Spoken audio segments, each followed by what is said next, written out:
Battle! Yoshi! Mithra!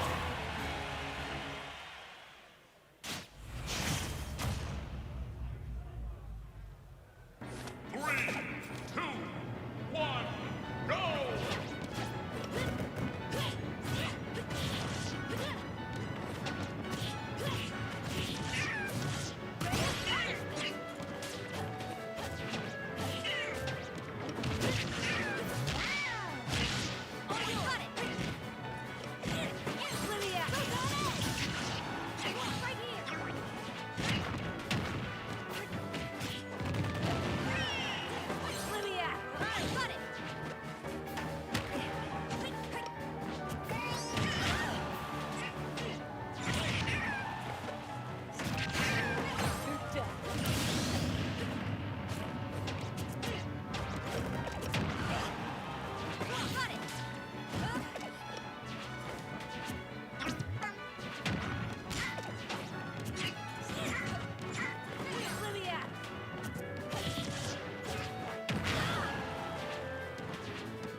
Battle!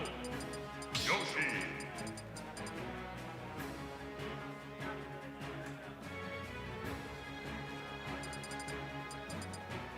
Lucina!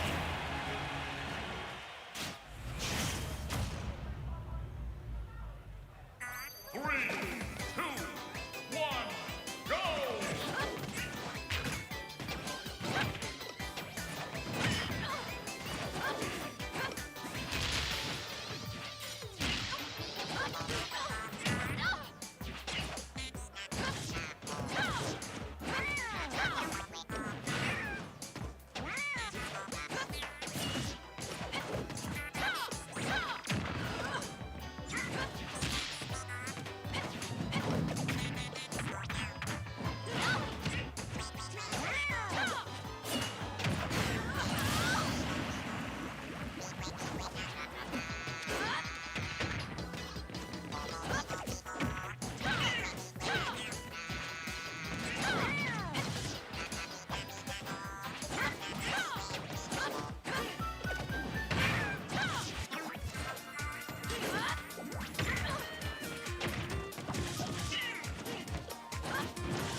battle.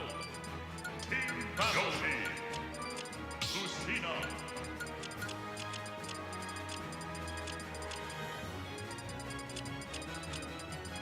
Captain Falcon.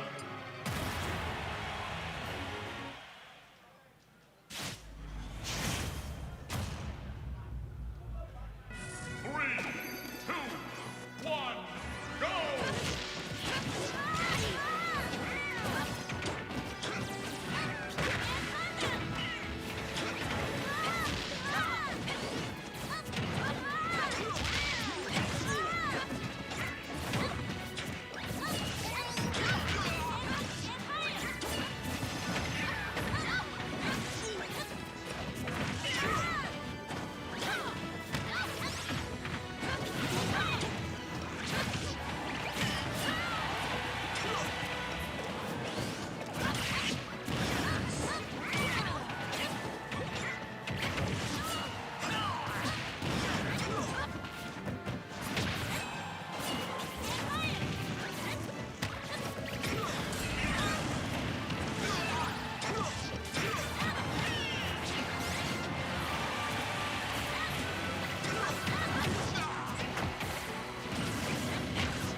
battle. Yoshi.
You'll never defeat me.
battle.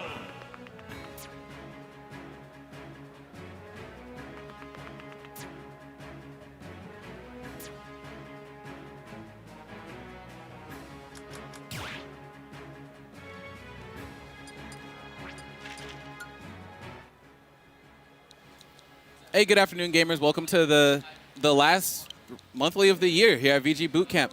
I'm African Batman, you know, and then you got PK Chris here. What's going on? What's going on? We'll be opening you up with pools today. Here, starting out, we have Bira and Kimboyachi. You know, Kimboyachi is a local Sonic player here. Normally does pretty all right in a lot of the tournaments, and I don't really know much about Bira. Do you? About who? Exactly. Yeah. You know what? No, That's no, real. I'm real. not sure. I'm not sure. I don't know. Guess we'll just have to find out. But Yeah. Sonic, of course, in the realm of best character in the game at this point. Top three. Top three. All right. Top Top three. three. All right. Well, at that point, it's contestable. All right. Contested. Hey, Steve is right there, brother. It's yeah. he's a guy. He's a character. Yep. Oh yeah, he's great. Love him. I'm just saying, like, if you had to pick between Steve and Sonic, who I are would you? rather fight a Sonic 10 out of 10 times. Yeah, I think the game's more interesting that way. If I'm just building up a 3-high wall, I don't know, man. Man builds the pyramids of Get Giza me out of here. Yep. and says, "Good luck." Yep. Get in. Sonic and for bacon. Okay, so Dr. Mario. Dr. Mario, great. That's fun. That's good. Yeah. Well, you know what? Give him a second. He might be cooking. He might be. It's it true. says It's for true. bacon. You know what? I mean, I hate to say it, but Jazar is a nasty fellow. He takes games off Sonic's online. So you know what? I could see it. Yeah. But interestingly enough, here we're starting on Smashville. Yeah. This is actually Sonic's worst stage. So Yeah, it's gotta be. the Smashville start is very interesting. Yeah. This might be the best stage for most characters to fight the character. So Right. Beer's gonna make something happen. It'll be Ooh, here. that was beautiful. Yeah, Good Kimboyachi recognition. firing right back, and then two wins, and that's a kill. You know, it is Dr. Mario. Yeah. Start of the match, but it's a character that does kill very early, Right. very And quickly. That right there was kind of the essence of how this matchup is gonna, turn out. Is it's gonna be a lot of just like get him off stage and gimp him, and if you're Bira here, you just have to do your best to mix up your options as much as possible. Going for the down air, air. I'm questioning that because he should probably die for that down air. Ooh, Bira not. Oh! He caught him during the animation. He wasn't even done yet. He ran back and said, "I know you're gonna air dodge here," and just took him away. Yeah, it looks like Bira is trying to abuse that center platform a little bit just to kind of force Kimboyachi to get out of his comfort zone a little bit, kind of use a little bit more of his grounded movement and not spin dash. Just give Bira a little bit more time to adapt to his movement, you know? And like Smashville is one of those stages where like Sonic can technically run away, right? But there's not enough room, I would say, and the platform is kind of in an awkward position where like you're gonna have to retreat to it at some point, you know? And Yep. And I'm definitely liking how Beer is alternating between using back air and the pills to force Sonic to not be able to get anything started. okay, that was a greedy down B. I'm not sure he was going for there, and unfortunately just lets it go. It was just, I mean, maybe he knew, like the spring was coming.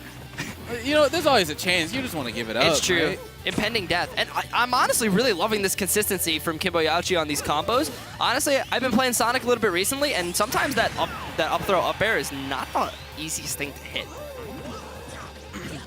But, you know, he keeps getting his B and Bs perfectly, and then these mid to high percents is simply about getting him off stage. But The up B out of shield coming out from Doc. He got it down to the last stock. And, you know, 75%, that's a little bit of rage on him. He might be able to just rob this game. it's true. I'm surprised Kimboyachi let him get that close. Yeah, Kimboyachi throwing out the back air instead of the fair, not trusting the character.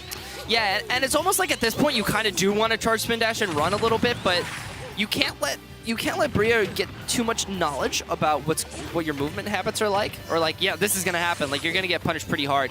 And I feel like Doc isn't really a character where he like essentially combos you to death. It's more like he gets a lot of strong hits into a super strong one. So, that had to be a misinput. Yeah, right? Okay. Yeah, nice. that was Perfect so confirm on the unfortunate for platform. So Okay. unfortunate for Beer. That had to be a misinput. Yeah, right? That was the stock right there. Regardless, that was still pretty close near the end. Yeah, very close, very impressive. Dr. Mario and Sonic definitely not nowhere near easy. Yeah. And Kimboyachi being very consistent with confirms, which is very impressive considering that was something that he actually struggled with for a very long time. Interesting. Okay. Well, honestly, I can see us going right back to Smashville. I don't think the stage was the issue. I think it had a lot to do with the fact that he got gimped that first stock pretty early. Yeah. Obviously, not a easy feat to get around Sonic out there. But, okay. Actually switching it up. Interesting. He chooses to go small. So maybe, I don't know. He's going to small now. Small? Yeah, small. Yep. Maybe he wants to just, like, abuse the platform layout a little bit more. I mean, Smashville was good because it was small, but it didn't seem to work out. It just seems like Kimboyachi was benefiting way too much off of, like, the little things that Sonic has, you know? Yeah, I think that's just the matchup at that point, to be Yeah. honest, though. Like, I think Smashville being a better stage, but... Okay. Missed the back air, but it's not going to good. matter because it frame traps into itself. Yeah. And Dr. Mario dying. 6% on Kimboyachi right now. Yeah. It's just one of those matchups where, like, it sounds stupid, but stop getting hit.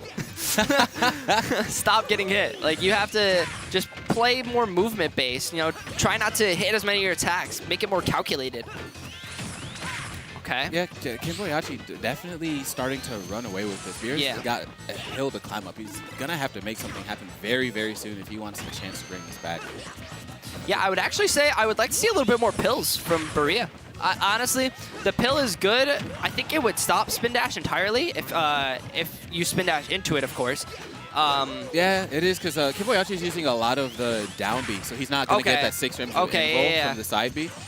So yeah, he's using a lot of down B, so the pill would absolutely help there because with down B there's no invul, so it's just going to halt it. Yeah. Okay. Well, that was unfortunate again. Honestly, like that whole situation, there's just not a lot you could do there. But here we go again. Okay, the up B off of the dropped combo. Let's get him out. Okay. Up throw. Yeah, it's kind of difficult sometimes to tell when to retaliate against Sonic in the air, and like that was one of the situations where it was okay because he went for up throw back air, which isn't traditionally true near these later percents, especially with a bunch of rage on Sonic as well. Okay. Down throw. Yeah, he can't get anything off that anymore, unfortunately. Okay, I like the aggressive dash attack, just trying to catch Kimboyachi waiting a little bit. Okay. Yeah. Oh, the magnet hands. Just barely made that bag, right? Okay, the up air. Okay, we got a stock. We'll take we got it. a stock. Not a 3 stock. Not a 3 We'll stock. take it. Yeah, it's just like the way he's approaching isn't really giving him much leeway to like mix up his timing or his like direction. I feel like he's just giving Kimboyachi too much information. Okay. Yeah, and you definitely want to play. That's going to be the stock. Nice. Yeah, especially as Dr. Mario. I feel like Beerra was just a little bit too aggressive because there was a lot of times where he would have stage control and then immediately try and push forward. Yeah. But as especially a slower character, you don't have the resources for that. So you kind of want to stand center stage and pressure the character a bit more and pay closer attention to the player habits because Dr. Mario has almost no tools other than Pill to interact with and stop Sonic. So you gotta feel a little bit more comfortable making those soft reads to be able to close that gap. And I think that's how it kind of is playing against Sonic in general, too, is like a lot of the time your punishes are never going to be hard punishes. But like he was getting a lot from grabs, like random grabs. I don't know how he was finding them so consistently, but like I think he should have played more around that and then conditioned with Pill. That way he can get Kimboyachi to shield. And then he would get more grabs that way. But that is not what he did. Unfortunate for Beerra, but very, very impressive. That's a tough round. That is a tough round one. Tough, That's a hard one. That's tough. But you know, now coming out, we have what, Mega Ant-Man and Quinn. Quinn is a local Lucario / Ness player. I thought we were talking about the Samus. Because there's a Samus named Quinn as well. So okay. Yeah, they got the same name. Who does he play? Lucario and Ness. Oh boy. Go Ness. I can commentate Ness. That's You're me. Ness, man? That's Okay, PK. Okay. Yep, that's me. Okay, I wonder who the other person plays. Megan, man. can't even pronounce the name. Megan. Mega Ant-Man. Oh, Mega Ant-Man. Sorry, guys. That's a mouthful. Bit of dyslexia there. Apologies. It is a mouthful, right? Yeah, I'm gonna call him Ant-Man. Man, we got Mega Man. Just take the ant out of your name. All of a sudden, whoa, Super Fighting Robot. Oh, because if he's Mega Man but then doesn't main Mega Man, then he's just one of those people that has the tag and Mega Ant. yeah, like Big Boss does not play Snake. Which, Like, why? I don't know. It makes no sense, right? And then you have the Japanese Bowser. Hero. Yeah. But no, he's not but that's playing raw. Hero. That is a raw tag. Don't get it twisted. Dude, he's the hero we never asked for, but we need. That's Bowser. I don't know about that. Well, That character kills he's by taking out a accident, cola, you know. whatever you say. Oh, that's he is Oh, he is a Mega Man main. Wait. Oh, jeez. We were right. I was right. You were spinning. God, dude. I He apologize, took King. me for a ride. I was unfamiliar I was with like, your is game. it Ant-Man? Who is he playing? Pichu? No. Oh, Lucario. I actually respect the Lucario pick over the Ness pick. Sometimes Mega Man Lucario can be kind of hard. Or, I'm sorry, Mega Man Ness can be kind of hard. But we're going straight into it. We're not even, no bans, no nothing. Straight up PS2. PS2. You know what? Oh, they're button checking, that's button why. check. All right. I'm like, what's I was this like, oh, we just going in. I'm like, They what is didn't this neutral hesitate. about? Just Z-dropping over and over again for some reason? Okay. Well, Yeah, so I feel like Mega Man is one of those characters, too, where, like, if he's not killing you at 90, when is he killing you? I feel like, I think his, I was about to call him Riolu because that's his thing. I think Quinn is going to benefit a lot from eating Leaf Shields. I know that sounds stupid, but I think when at Leaf Shield at high percents, he should just be eating those. Just take it. Just take the damage, get the aura. Why not? yeah, absolutely. Yeah, and this matchup, I feel like could be a little annoying for Pac-Man too, because For like Pac-Man? trying to, they're not Pac-Man. Pac-Man. Where is he? You know, I swear English is my first Is language. he in the I background swear. somewhere? I don't see him. I probably for Mega Man. Okay. They both got man at the end. You Oh, know, true. You know what? It gets a little confusing I can't sometimes. I can't read. even lie. I can't read. I play Super Smash Bros. Ultimate True. for the You know Nintendo what? Switch. Stop it. Don't put me as the hero. Yeah, No. Mega Man, because the pellets, like if there's even a small gap between the pellets, Lucario can kind of just mash down B. Plus, Yeah, he right? just gets to build Yeah, up yeah, aura. yeah. I didn't think about that. And then if you try and throw out the up air too, I feel like that's be another really smart time to Yeah, counter you just because it double travels so team. slow. That's what the counter is. It's called double team. Double team. Sorry, I'm being nerd. Yeah, but I was going to say that I think Aura Sphere is going to play a huge part in this matchup, mainly because I don't know whether or not it'll go through most of the projectiles, but I'm pretty sure it'll go through the side B most importantly. And I know for sure that a lot of Mega Mans like to abuse the side B before recovering, especially if they're a little bit deeper. Ooh, nice little advantage state there coming from Quinn. Not going to let Ant-Man get the reversal there. Right. Dash Attack barely missing there. Kind of holding Oh. Ant-Man in the corner. I don't know what he's doing. He's Oh, all over the place. Oh, he was moving. Oh, clipped by the up smash by the scoop box. Okay, Mega Ant-Man firing back now.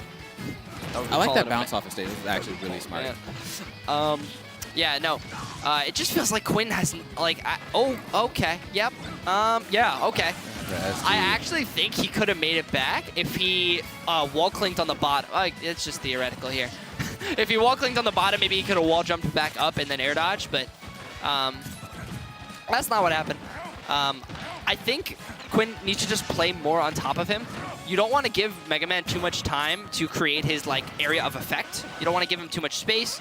And you just want to make sure that, yeah, like he's not setting up this off a rush, you know, shenanigans. You don't want to give him that. Ooh. Yeah, that F smash was a lot. But Lucario at 95 now, plus the stock down, so extra aura into the spike. Oh, Ant-Man. You know, I think Ant-Man took the opening of the game a little bit personal. Yeah, that for had sure. to be taken personal. It's because he hurt us, man. For sure. Yeah. No, but it just feels like Quinn can't get his feet back on the ground once he's in disadvantage. And I feel like he needs to just take disadvantage a little bit more simple. I feel like he's just kind of complicating a lot. Like, that was really good. And the... Whoa! It killed him there, Mega Man? 2 stocks down. Lucario got extra aura. Super Fighting Robot? Oh, okay, yeah. I want to see more Aura Sphere play. Okay, going for down tilt into forward air, I think that was. Yeah, I when he- definitely want to see more Aura Sphere play. I would love to see a few more of those frame traps in the air, so Yeah. that way he can just try and punish with the side B. Yeah, while okay, while double Mega Man- team. No, does not go for it, unfortunately.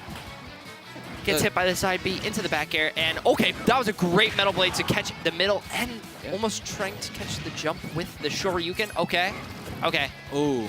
Yeah. Oh, that sphere almost connecting. The back, is that actually killing? Oh, he Okay, lived. Lucario's kind of heavy.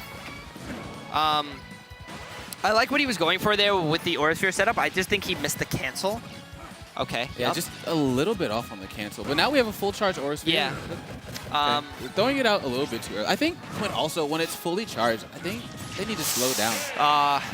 Wasn't ready. It's just like when it depends on the player really, but with Aura Sphere, it what am I trying to say? It's a lot of conditioning, right? Because like the move can be charged, canceled, thrown out. So like it's similar to Samus, you know, of course, but you need to like find a way to implement that into your neutral and just kind of morph what you're trying to do around it with B reverses and wave bounces and all that stuff. That's what makes Lucario so tricky, is like you never know when he's going to throw Aura Sphere, especially at those higher percents. I feel like it's actually better just to camp with Aura Sphere, because if you're shielding it, you're going to take like a lot of shield damage. That's a lot of shield damage, and if you get hit, you're going to, oh, no. I'm not excited, even though it's my character. Well, dude, this is a perfect coaching opportunity. And he went to, I don't agree with Hollow Bastion, but you know what? Down. Well, tell the class why you don't. You know, this would be a good coaching moment for when he watches the VOD. This is why. I don't like this middle platform. I think Mega Man has good control in general, and the fact that middle platform is here, that if Mega Man just stands there, there's not a lot of ways you can pressure. So I like to give Mega Man more space. I think that it's better for both players. In terms of for Ness, I feel like you just have more chances to get openings, and with a stage like this, you're gonna get sharked. Yeah, just like this. You're gonna live. Okay, yeah. He's just gonna get sharked on the platform, and then he can't pressure while he's just like this. Like while he's sitting under here, he's not gonna move from under this platform, and you can see very well that he's not. He has fair recognition. Whoa, that was a risky air dodge. Okay, back air. You know it if it works, right? That's a risky PK fire. That's only if they decide to drift down, in which Mega Man did not. In that situation, I would have liked to see Quinn go for more of an option coverage angle instead of trying to go just for like a jump forward air would have been perfectly fine there. Yep.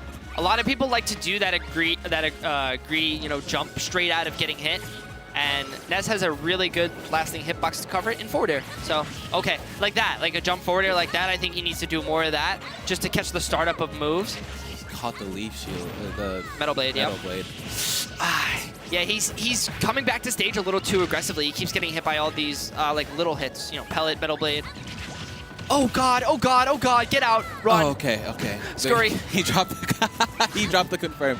Hey, Quinn kind of hanging on by, no longer hanging on by a thread. Yeah. Now on last stock, and it just feels like he can't get anything going.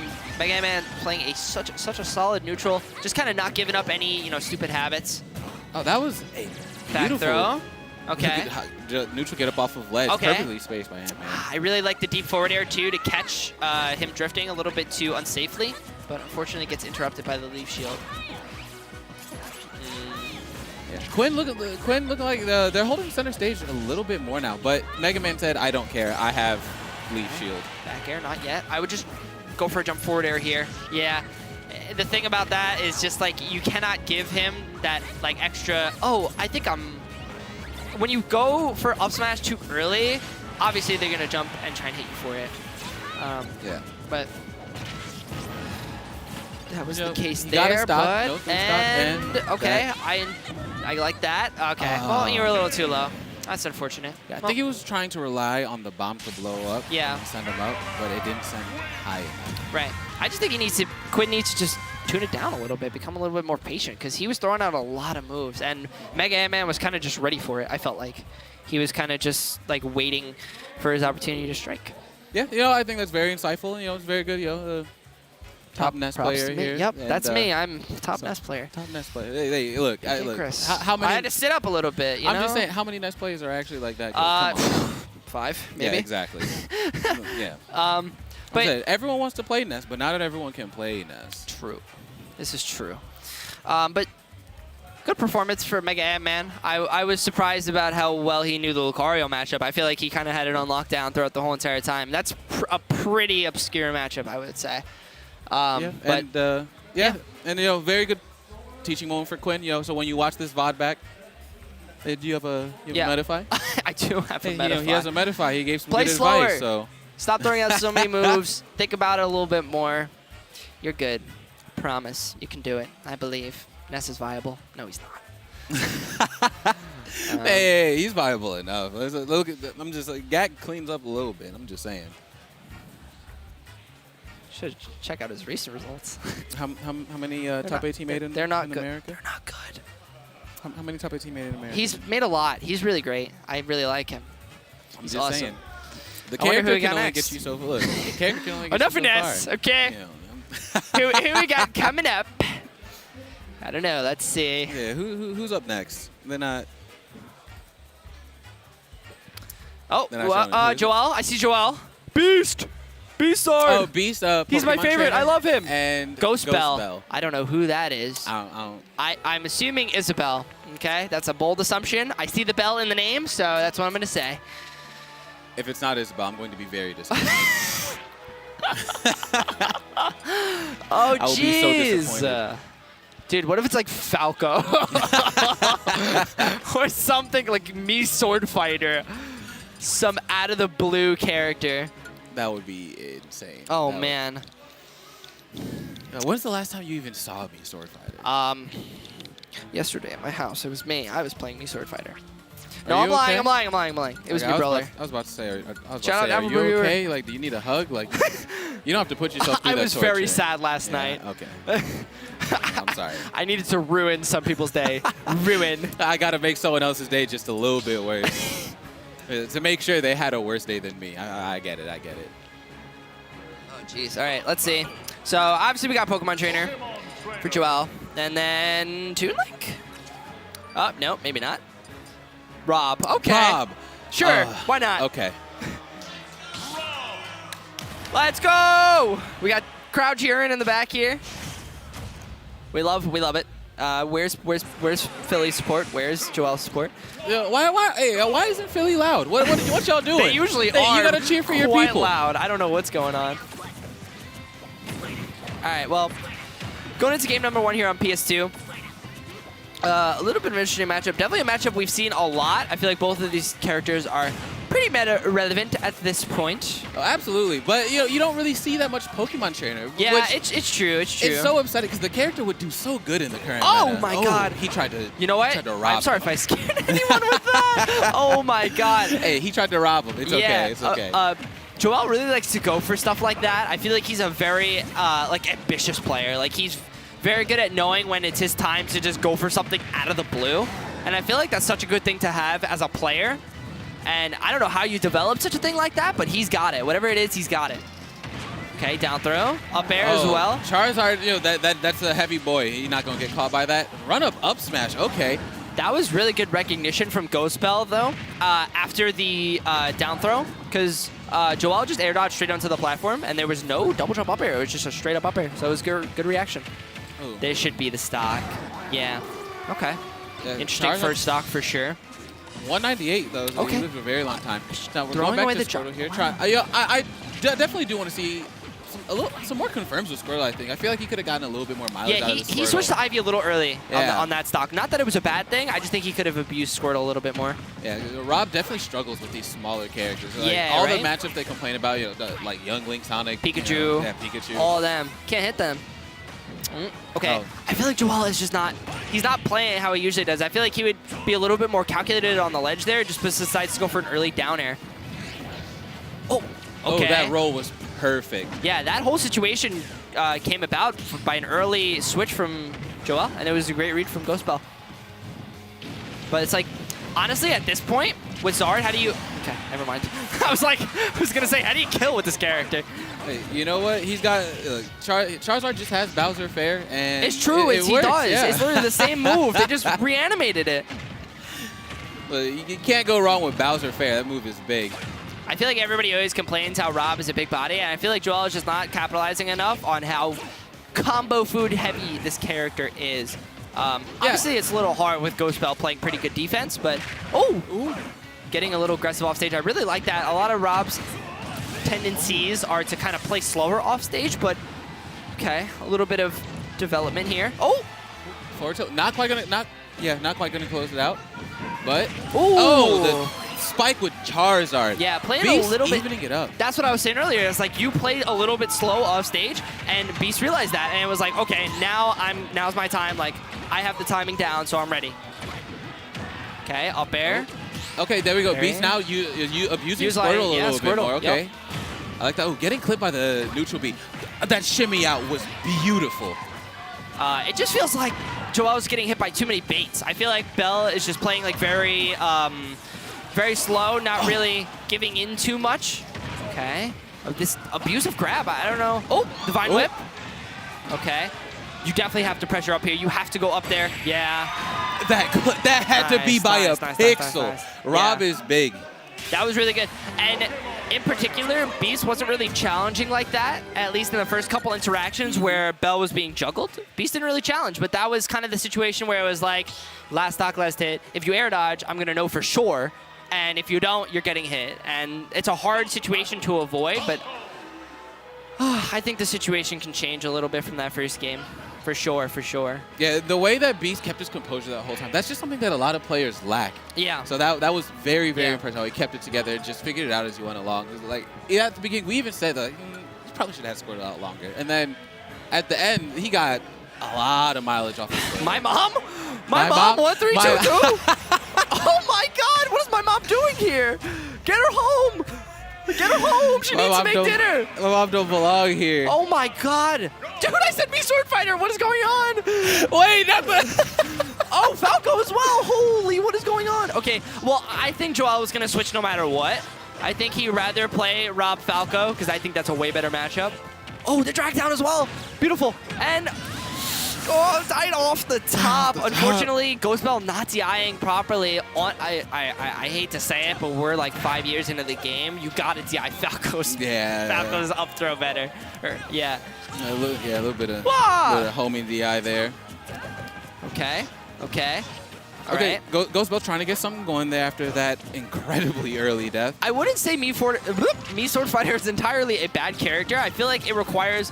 It's a lot of gimmick, you know? I feel like the character... Okay. And yeah, I feel like yeah. against Falco, this is not the play, too. It's not. But the thing was that Beast was probably already going to counterpick Falco for Rob, just with the benefit of Shine to, get rid of Laser and get rid of Gyro. I feel like he was struggling a lot with that in the PT match. And now that it's Me Sword Fighter, it's just so much worse.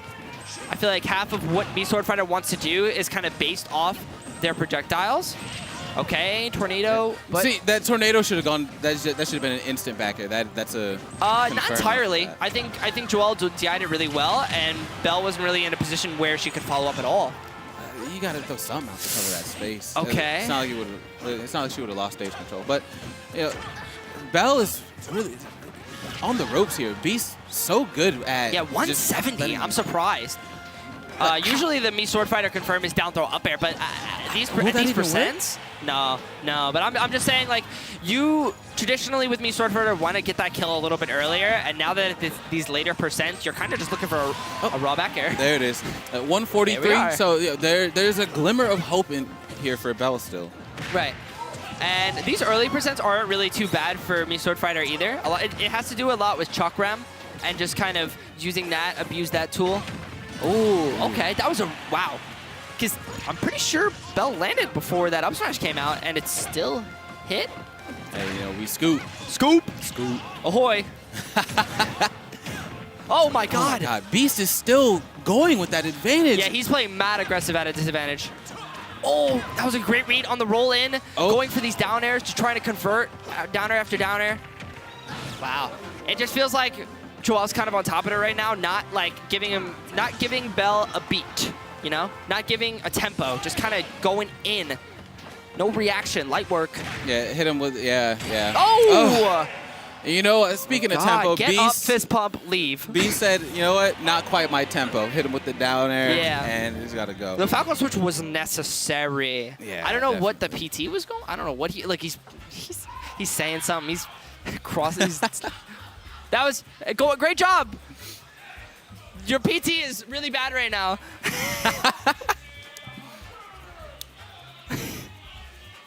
Hey, but you know what? At the end of the day, he still won. That's what matters. You know, BC definitely asserted dominance at the end of that second set there, the second game. And you know, not a bad showing from the Rob for Bell. Just a little bit to clean up, I think. Well, I am on deck for the side stream, it seems. So, it has been great commenting. You should see me a little bit later. I hope you enjoyed. This is my first time kind of officially, you know, commentating. Cringe. Yeah, no, I hope you guys enjoyed it, and I will see you guys maybe later, all right? Yeah, it's been a pleasure. Hey, pleasure, Rick.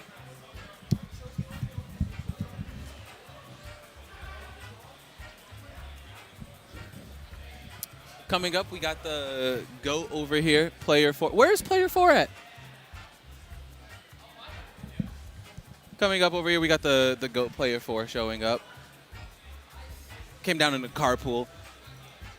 And up next we have Gravity and Glory. Hey!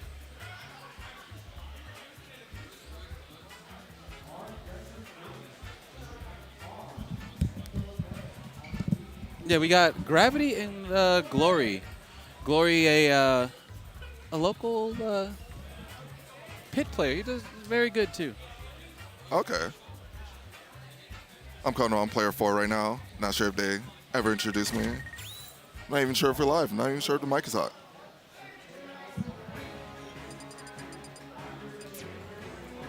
What'd you say? So I'm not even sure if the mic is hot right now. Hey, it's on. It's on. It's on?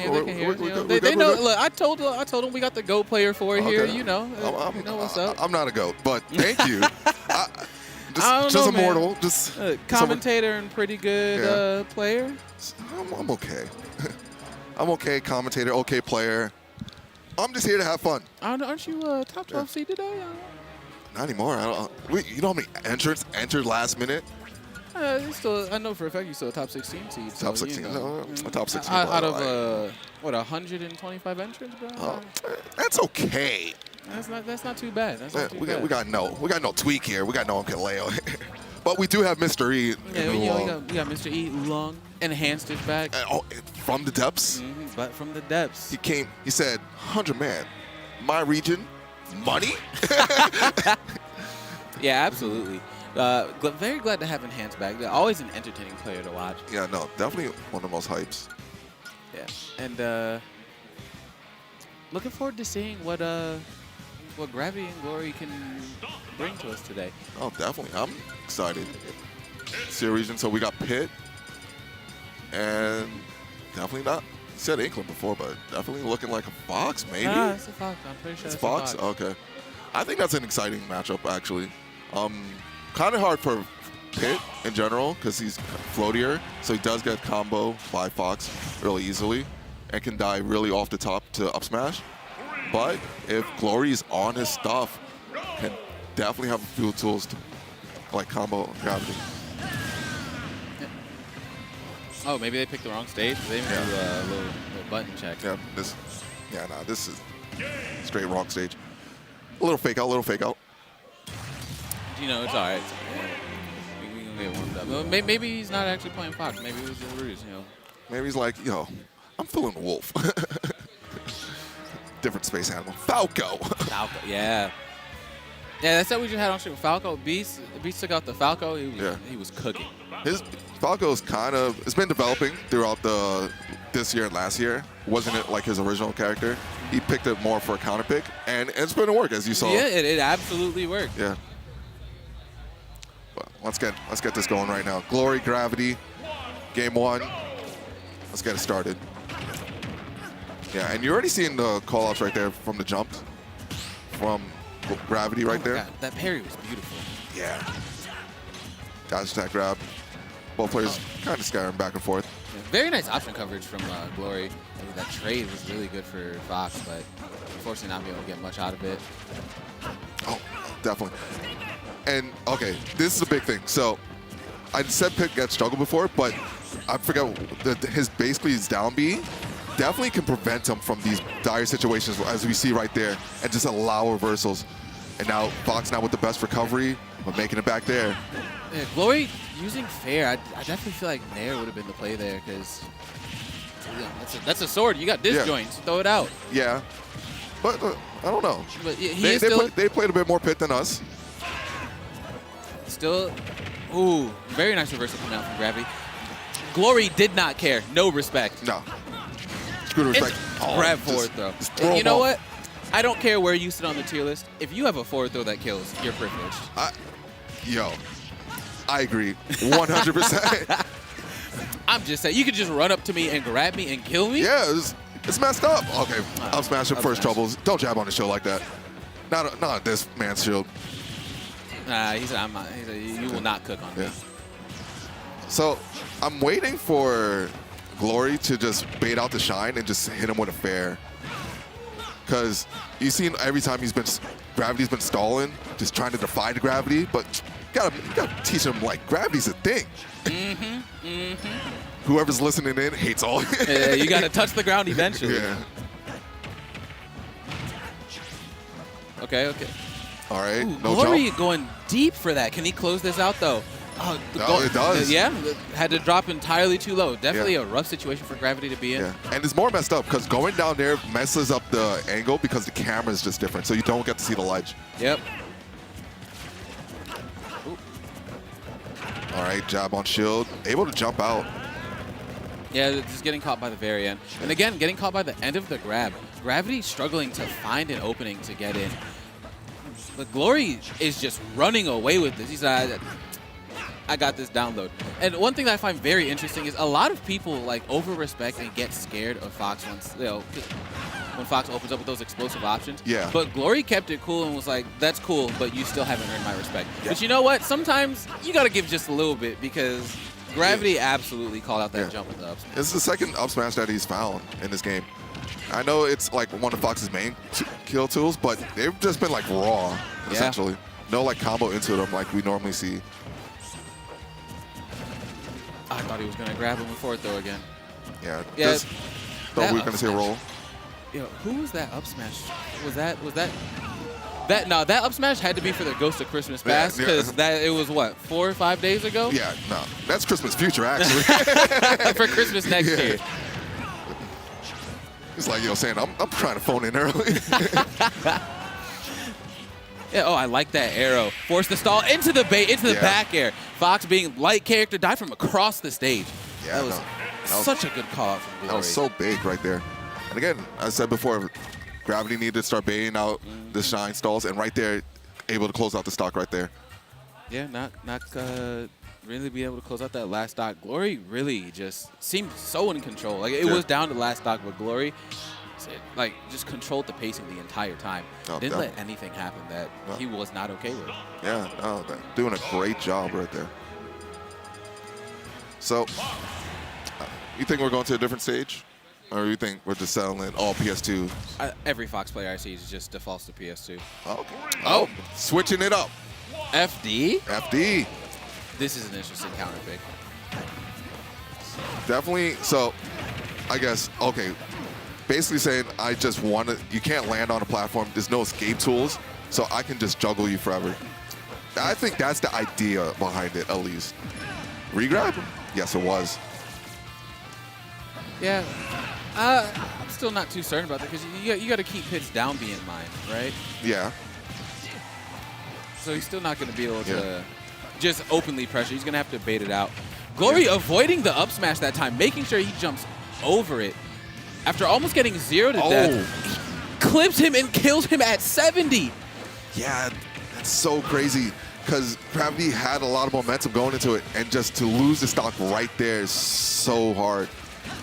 Yeah, one thing that I always find so interesting about Glory is that he's never a momentum-based player, which I feel like is in a fighting game is such a good characteristic to have. Yeah. Because you just play your game and it doesn't matter how you're doing. It's just the second you clip someone's wings and It could keep be going. over. All right. Glory kind of wanted it all right there. Yeah, but you know, it's Pit. He can afford to do that. You know, barely got clipped for a punish there. Yeah. Firing the arrow up so it doesn't get reflected back. Jumping. Ooh, really Yeah. good up air Yeah. from gravity. But trying now- to make something happen, but But yeah, now just in a bad situation for that overextension. And oh, the parry, really big right there. But the second time for your trouble, you can't just do that. brother, why? Who are these smash attacks for? I don't. Oh. And then for someone, All I'm saying is, Casper can't play the game. they're probably for me and you right now. Maybe. But Glory is just running away with this. No way. Okay, yeah, not it right there. But this is definitely going to be hard. Yeah, 'Cause- Gravity's got to make something happen. Again with these smash attacks. Yeah. You can't He's just trying to make it like a hard read, not trying to confirm it to anything. Because that's how he's gotten all his stocks so far. It's been through like a hard read smash attack. Yeah, like when a player's just controlling the pacing of the match like this, and he's patient Yeah. while he's controlling it. You can't just throw out random. Like you have to take that moment while they're playing so to reevaluate what you're doing Yeah. and then go in. Yeah, unfortunately, it doesn't look like he's going to get that time to reevaluate. Already 100% on the last stock. Able to take that one right there, but this is definitely going to be tough. 107 is Fox. Okay, Oh, good tech. very nice tech coming off of that one. Oh, that jump switch coming Yeah. from Glory into the roll read. Yeah, and we saw the reason for the Dark Pit right there on the final stock. Side B is stronger, able to close out the stock right there. Doing a great And job. that side B angle, disgusting. Always just a treat to watch Glory play. You don't get to see many Pit players, but you know when he pulls up, you know you're in for a show. Yeah, no, Does we not disappoint. Definitely are. So I'm player 4, have African Batman. I just always wanted to say that. You know how many times I watch Xanadu and I just see you and I'm like, damn, that's such a dope tag. I appreciate it, Yeah. brother. You know, I'm out here trying to get a major under my belt soon. No, you One day, will. one You day. will. Keep hope. the grind. Keep the grind. I'm hoping. This is what this is about. To see African on top 8 cast African Batman. That's what I'm hoping, man. That's what I'm hoping. You know.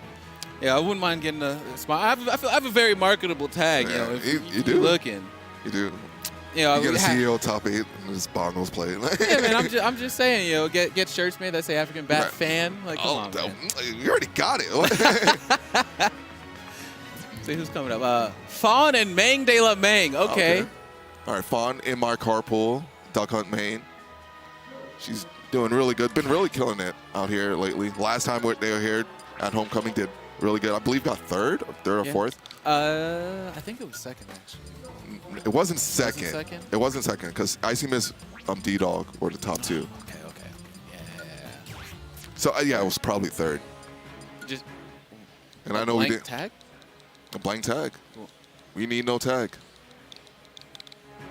Oh, you can't say that now because no tag is a real player. He's like a My top bad. 5 That's actually my Mario. boy. Oh, it's where it has the cappy hat. Yeah.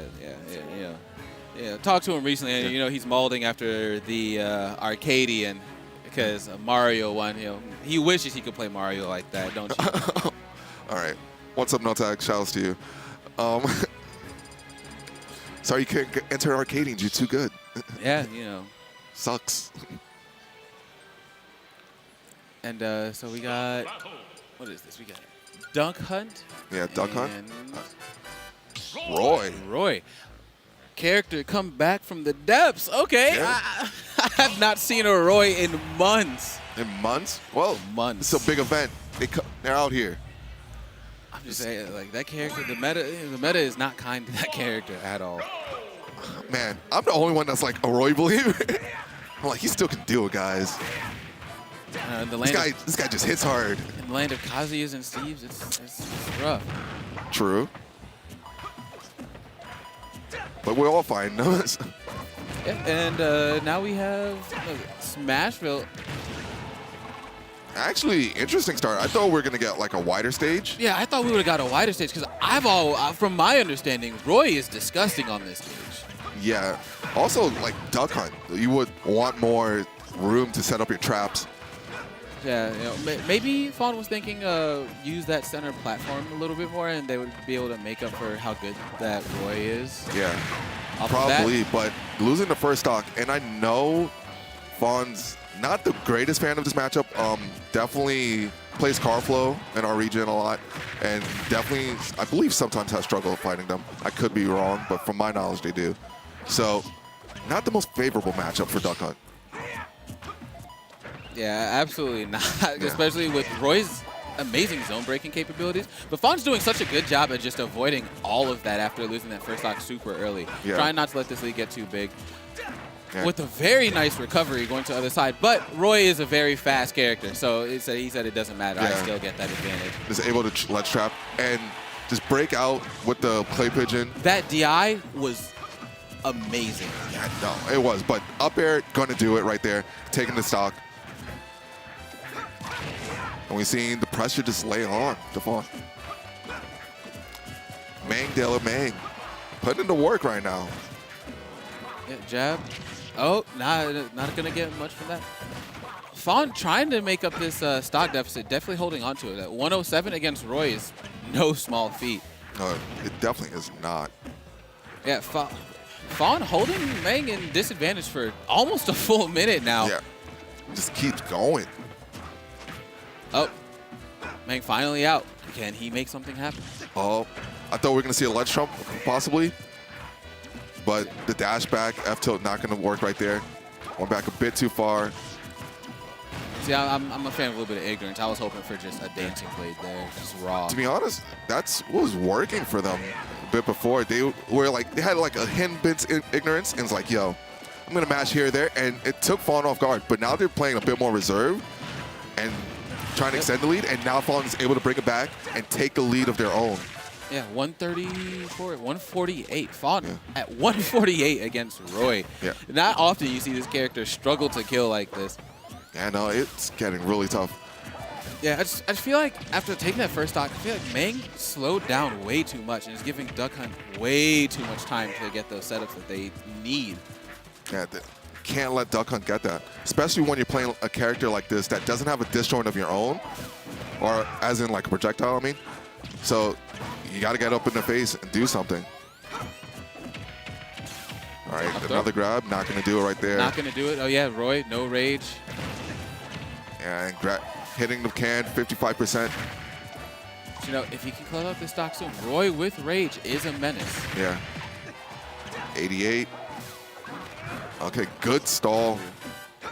You know, at 174, yeah, you may as well go for something. Oh, like that. drag down. The drag down. I didn't even know Duck Hunt could do drag downs. Yeah.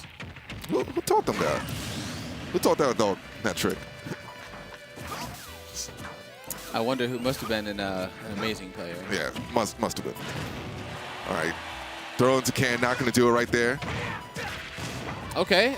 Mang Yeah. coming back with a little bit of aggression Yeah. now. Ooh, that roll almost catching. Trading with that, but Low-key, both, okay. Able to close the stock right there, but both characters were at death percent. oh yeah, Full yeah. 70, that was an even match. Yeah. That was absolutely even. Game one closed. Mang opened up very explosive, but then slowed down just a tad too much. And Yeah. Fawn definitely saw the fear and took it. Yeah, loosen their grip. And now we are going into game two. Definitely curious to see if he runs it back to. I think we're going to see the run back. Smashville. I don't think the stage was the problem there. Yeah, I definitely don't think the stage was the problem. Roy. All right, let's see it. Let's get it. And we're in. We're running it right back. And again, falling up here. And the pressure is on. So 29%, but the big thing here is just in Fawn's face. The positioning so important here. Very nice Jair, ready for that neutral get up. Yeah. Getting sour spot, but Fawn still stuck in a bad situation. Yeah. That 65. This is kill percent right here. Oh. Fawn Yeah. chaining the side Bs. Yeah, and catching the air dodge down. All right, roll. Yeah, that was the gunman that takes longer. Fawn now implementing more clay pigeon. Just noticing that whenever that basically Mang is not doing true combos. Oh, very nice jump. Very good recognition, seeing where Fawn was trying to place that can for that kill. Yeah. Oh, that drifting a little bit too far to get clipped by up air and then slapped by the can. Mang, again, slowing down just a little too much, not reacting to the roll that time. That's something you have to be caught. You still have to be ready for the roll. It's reactable, but you know. Yeah. Got it. Do your job. Catch you unprepared. Into the back throw, call from can into fair is crazy. Yeah, no, it just deals so much percent. Mang already at 80% from just basically 2 interactions. Yeah, but you can't count Roy out. Again, Roy with rage. I feel like that's an Avengers level threat. I feel Yeah, like. it just might be. That guy is Thanos, Roy with rage. Like, I feel like I see the same. I'm just saying. Look, you hear a snap, and then you're like, "What happened? I got hit by Dancing Blade at 30. Why am I dead?" You hear a snap, some guy's like, it's like, it's over. You hear Crom's death scream in the distance. Okay, the gunman actually messing up that setup right there. And Mang taking his first stock. At 153, so this is a very rough situation. But if you can manage to hold on to this somehow. Yeah, even like if they're not able to take the stock first, but still a good amount of percent. But 37 is not that much. Yeah, here we are back at 0 with Roy. A miracle is going to happen, or something. There's going to have to be something big that happens for him. Yeah, we need to see it. Because he's just allowing way too much space. And Fawn, it's like, hey, I mean, thanks. You give an inch, I'm going to take a mile. And you definitely see Mang paying for it. Yeah. All right, using the grab armor right there to get past the clay pigeon. And yeah, no, this has been tough. And a lot of this is like, you're just not aware of the matchup itself. So we're seeing Mang just get hit by so many unfamiliar situations to them. And Fawn is just taking advantage. And what's rightfully so. Smash. But yeah, you're not going to punish me for this. Yeah, nah, no way. Can's not going to do it right there. Oh, very nice tech. Can he get this? Yeah. Nope. All right, Can. Throwing out the can, and that's going to be the end of the set. Just closing it out. Yeah, Mang definitely slowing down entirely too much there. And Fawn killed it. Fawn did kill it. All right. Yeah, very impressive, especially for Duck Hunt. Yeah, no. That's not a character. So that is a hard character to play, and the character is not good enough for how they are to play. Yeah. So it's always impressive when someone puts the work in. Definitely. And then you see those confirmed. All right. Like that can back air forward air. Oh, that was sick. The drag down forward air into the follow-up forward air, tech chase up air. I was like, okay, we cooking a little bit. We cooking. This dog and the duck might be cooking with the duck. Just a little bit, just a little bit. Looking forward to see how Fawn does in bracket today, Yeah, you know? No, definitely. I know I'm up next right now. So I'm waiting for PK Chris to like come back up here, and we switch back. We're doing a like little Blaze Blue tag combo. Oh, we don't talk about Blaze Blue tag in this. We only play Central Fiction around here. Okay, I'll play. Who you playing Central Fiction? Naoto, left, right, good night, Kuragane. Okay. You know. I play Arakune. Arakune? Yeah. Yeah, I would. One of my friends played Arakune. All right, so we're tagging out.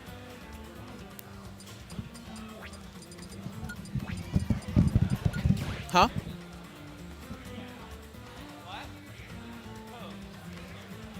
You had my fault. So yeah, we got the Subtle Gamer Streetwear JV5. You know, if you're trying to have some drip like your boy, you gonna buy them because you know you're not trying to be that Smash player, dripless and smelly at the function. Yeah, coming and they got a new line coming out early 2024. Hey, you gonna see me rocking it next year. Keep an eye out. Yeah, that's my favorite brand right there. What's going? I'm back. Hey, yo, PK Chris is back. You know, how'd your games go? My round one went great. It was a DK. It was actually a little scarier than I anticipated, but we got it done. What was the tag? I don't know. I'm sorry. It's not that I don't care. It's that I just don't know. I don't remember. Was it Rivals better than Smash or something like that? I don't know. Look at you. Didn't even Matador, bother to remember dude, it. I'm tired of these top I players. have to tell this lore. Reggie, a.k.a. Player 4, Yeah. never loses to Matador. I don't know what it is. I don't know what, I don't know. Can't even explain what this rivalry is, because when they always play, Reggie's like happy because he gets to play Matador. I don't know. Maybe he's super good against Wario. Maybe he's super good against Matador. But I have a strong confidence that Player 4 is going to sweep. But Maybe Duck Hunt's just good at it. what? His character could be good at that matchup. I don't know. You don't know. He plays Peach. Why does he play Peach? What? I don't know. Are his hands okay? Does he need a hug? I think so. Maybe. I don't know. I'll ask him after. Where did Duck Hunt come from? I can't.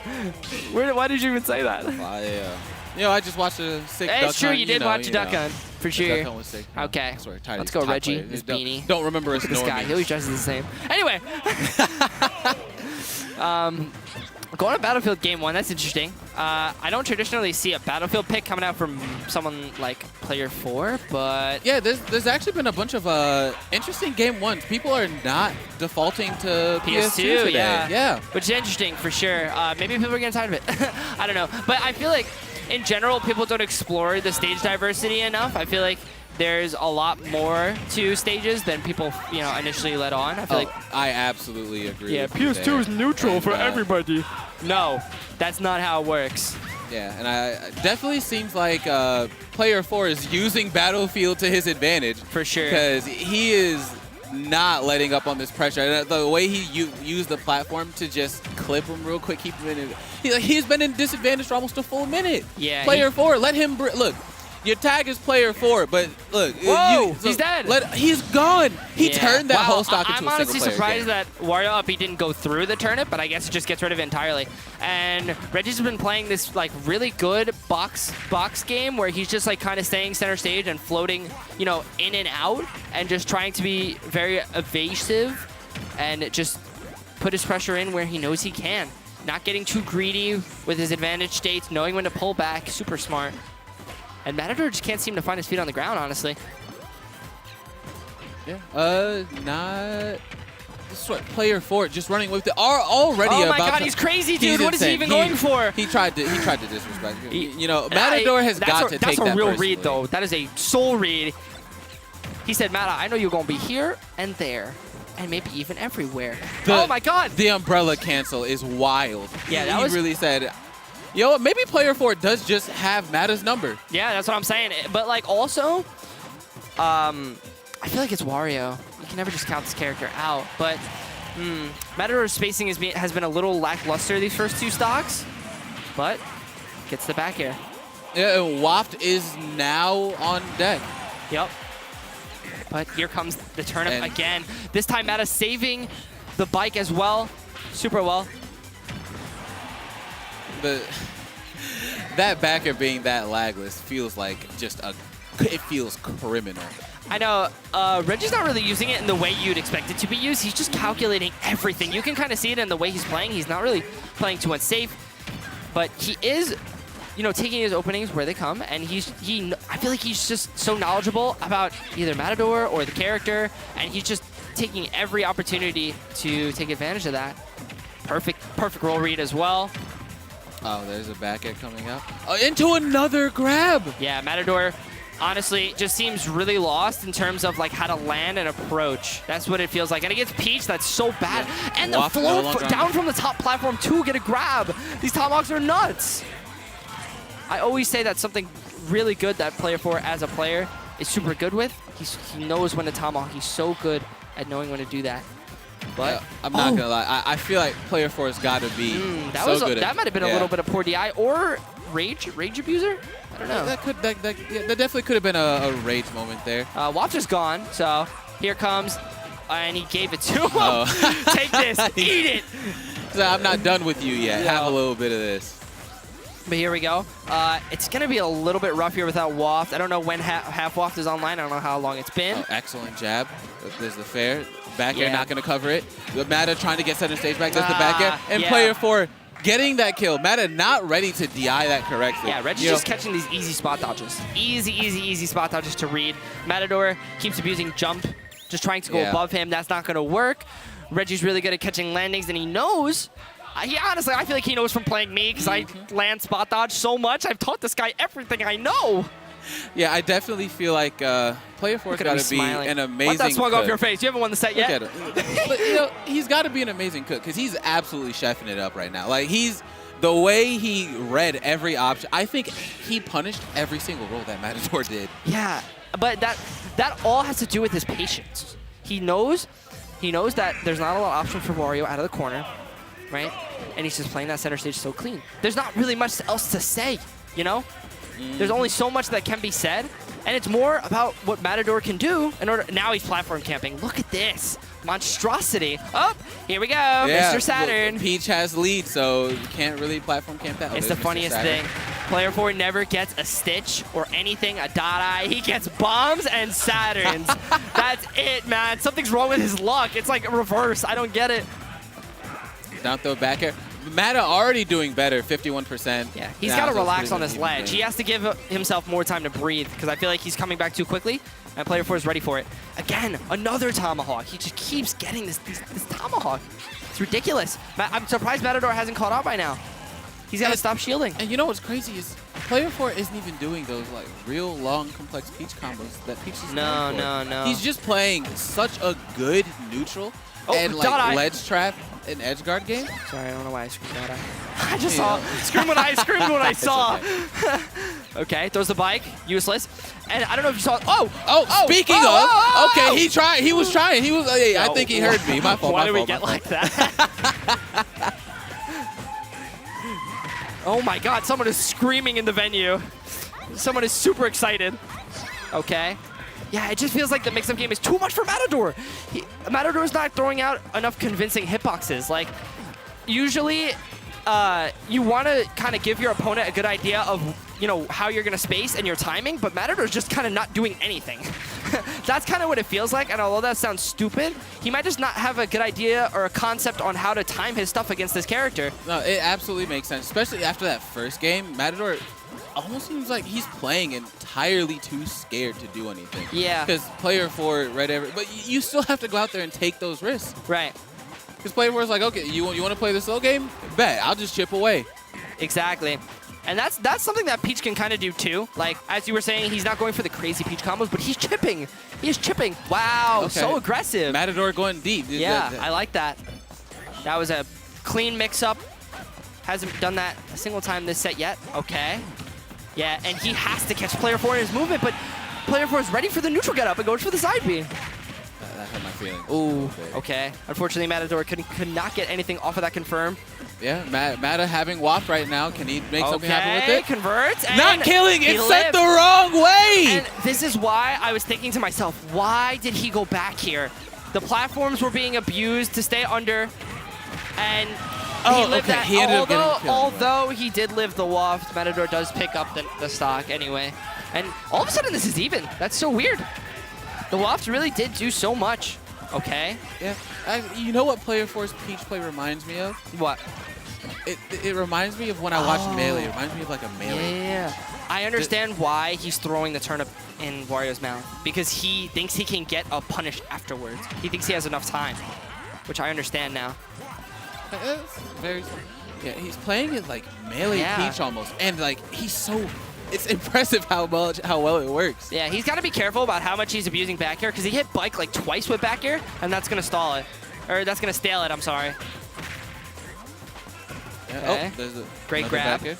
All right, last stock. Matador definitely looking much better than the That was previous just one. way too far in there. Oh, that was the a turnip missing. good. Wow. I Oh love my it, God, dude. that was so smart. He side beat off of the bike to call out the jump. Dude, I love that. He might be a cheat. Someone get me an IQ test. We need to test this man right now. This guy's playing Peach. You think he's got a good IQ? Like no, Reggie, I'm sorry. I'm joking. I'm joking. I love you. Who does that? No, that was interesting. Who does that? That's what I'm saying. Dude, he has his number. He absolutely has his number. That, I don't know that what's is going insane. on. I have never seen a play. I've never seen a play like that. Off the bike? Off the bike? Where is he going after? From the top rope. Honestly, I would have jumped. Like, what? Actually, maybe not. Maybe I wouldn't. But I actually, looked maybe at I him. would. What is he? And like off the in bike? that situation, it's like you get hit, you shield the side B, and then like, what happens after? You're either gonna get red, your jump's gonna get red by fair, or your dashing's gonna get red by fair, or he's gonna do what he was doing the whole game, and he's gonna read your dash and shield, and he's gonna tomahawk you. Like, what do you do, dude? There's so much you have to look out for. I'd say rolling and pray, but Right? he had, every roll got grabbed. His cover was nice. His cover was nice. No, that was actually so wild. Reggie, are you going back on for me? All right, here you are, back with player 4. Bruh, nah, get over here. We're going to do a little bit of a post-game interview before Raptor and Sora J play. I got a question for you, dog. You know, put your headset on before. You play Melee? Yeah, I play a bit of Melee. I could tell that was a Melee Peach. I could tell. The movement. Oh, yeah. So, next question. He was trying. He was camping me top platform. Dude, he was camping top platform, and I was like, he has lead by 12%. Like, you have to fight him. The second he was camping me top platform, and I threw the turnip up and ran away, and I'm like, fight me. And I have a question. How did you grab every single roll? Oh, I looked for that though. He grabbed every single. Not only did you grab every single roll, like I know your brain felt fat when you did the side B off the bike into the fair. Who goes for that? Yeah. So I don't know. I side beat, and I'm like, he's jumped out every time I side beat, or like he's tried to retaliate. He retaliated the first time. That's how I killed him. And I side beat. He jumped out the corner like twice before. I don't know if I remember correctly. And I'm like, okay, he's gonna most likely jump, and I know the side B ain't gonna hit a shield. But he's gonna think I'm just gonna back off. That's so insane. So I'm just gonna bear him. Very impressive. Yeah. Well, coming up here, we got Sora J and Raptor. Sora J coming actually fresh off of getting top 3 at the Arcadian. Oh shit. Yeah, very, very different style of Peach. Execution heavy. My Peach cannot compare with the combo game right there. But Raptor getting to practice training partners with myself, so definitely has Peach knowledge. Don't know if they're expecting a combo heavy Peach like this, or Daisy in this case. Yeah. But guess what? They're prepared. We have another Peach in our region named Cody. Shouts to him. Definitely a combo heavy player right there. So should be versed into 2 styles. And right there, you already seen the armor workout. So, do you see Sora J often? I know they're more south. They're Sova. Oh yeah, they travel here a lot. I've seen this. Sora, very patient player. A lot of mental stamina too. You know, at the Arcadian, Sora back to back from winners side of pools. Yeah. From the last round of winner's side of pools, all the way until they made 3rd place. Yeah. Every single set was game 5. Yo. That was like 9 game 5 sets back to back. That's crazy. I don't know if I can do that. Even the ones that they lost were game 5. Like, I don't know if I can do 9 game 5s. I could probably do like 5 at most. And then say, yo, T.O., I'm calling it quits. That stamina on... It's unbelievable. Yeah, on this character. Sora taking it to both players living very high, with Sora calling it out. That's a bomb in hand.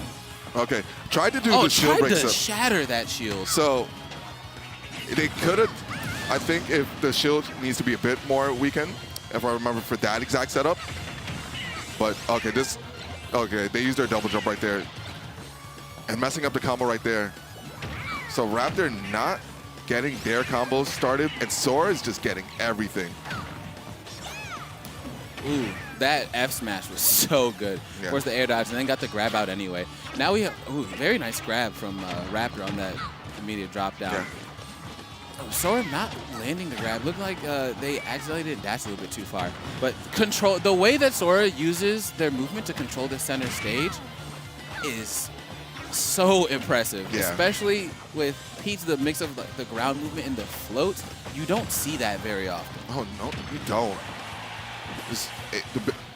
Moving so fast with it makes me kind of jealous. I can't move this fast. It's like a ex-Olympian runner just watching Usain Bolt run. It's like, damn, I didn't know humans could go this fast. Hey, I'm just saying, you know, they're very nice persons. So, you know, I'm Yeah. sure if you ask, they can give you some tips. You're right. Yeah, Raptor definitely being a little bit more aggressive to try and make something happen. Yeah. Working for now, but you know, Peach's Yeah. defensive options are, well, Daisy's defensive options are very strong. So that's something you still have to watch out for. Yeah. Really good stall from Sora into the side B to make sure that they don't get clipped by something. Yeah, just able to get away. And I just think he's just not used to Sora like themselves, like the style themselves. So this definitely is now working out in their favor. Raptor's definitely struggling out here. Sora, Yeah. Sora's just playing patient, saying The footstool off Yeah. of the egg is so Yeah. disrespectful. it is. Okay, the real bag. Okay, not gonna close it. Shielding. Yeah. Oh, a little bit of charge on that F smash Yeah. there. Sora said, "I'm tired. I'm done with you." Yeah, 119, 155. But Sora's on their second stock, adding on more percent. They got a stock to play with. Yeah, The down smash catching off stage, closing it out. Sora still with 2 stocks, but a very high percent. Raptor just playing that a little too aggressive. Like, it was working at first, but then Sora was like, okay, well, I'm gonna slow the game down there. Yeah. And you can hold forward. We got those. Yeah, I think that's more of a newer style for Raptor. I think if they go back to their old style, at least against Sora, slow the game down, take them out of their element, it would do a lot better in their favor. But we'll see the adaptations come along. I think we're just going to run it back to the same stage. Yes, we are. PS2 is the place. Team Galactic, everybody plays the same music. And Sora is starting with a Stitch. Yo, Batman, help me, man. Hey, I'm just saying. We almost, but 51% for 3 touches is still crazy. Yeah. Not able to get a full combo out, but it's better than nothing. Yeah, but Oh, Raptor but- retaliating, 69% on glowing, 105. God damn. It's like both of these characters can do so much, and that's killing, not the best DI. Sora robbed the Raptor right there. Yeah, Making it back to the stage, Raptor retaliating out of shield, trying not to let Sora get too much of a lead here. But it's not really going to... Okay, Raptor definitely slowing down now. So I like that. But Sora with a little bit of a fade out, but Raptor going to go ahead and call out the jump. Definitely started on the neutral, and then turned up the aggression in the corner, which I feel like for Yoshi, you gotta slow down that neutral, because that character's like the perfect combo weight and floatiness. yeah, okay. Oh. Double jump? Okay. Yeah, not gonna catch with that second fair, but Raptor definitely looking like he learned something. Yeah, definitely figured something out. Catching Sora out of more floats, it seems to be. And just trying to call them out like, okay, you're empty floating here. You can't do that. Yeah. Oh, very nice double jump for that armor. Oh, There's no way that clipped. Yeah, Sora, it clipped. Oh my God, Sora. You know, I think what I've always found entertaining, and what I think people just find entertaining about Sora is that not only is it's optimal, but Sora just occasionally will be like, I don't respect you as a player. You're getting hit by this. Yeah. And it just works. and then people get hit, and it's like, yo, showed you why I don't respect you. All right, keeping it even and competitive right now. Sora, again, just going Yeah. from underneath. Yeah, Ooh. and Sora is definitely the lower seed, so this would be an upset.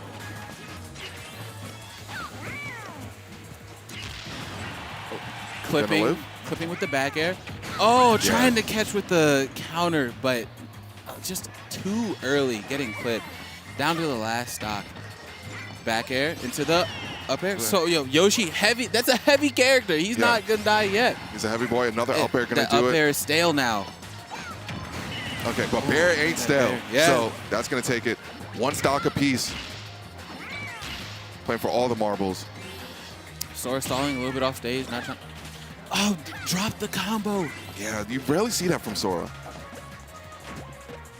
Yeah, there's been two drops this game for Sora is wild. Yeah. So So double jump armor that time.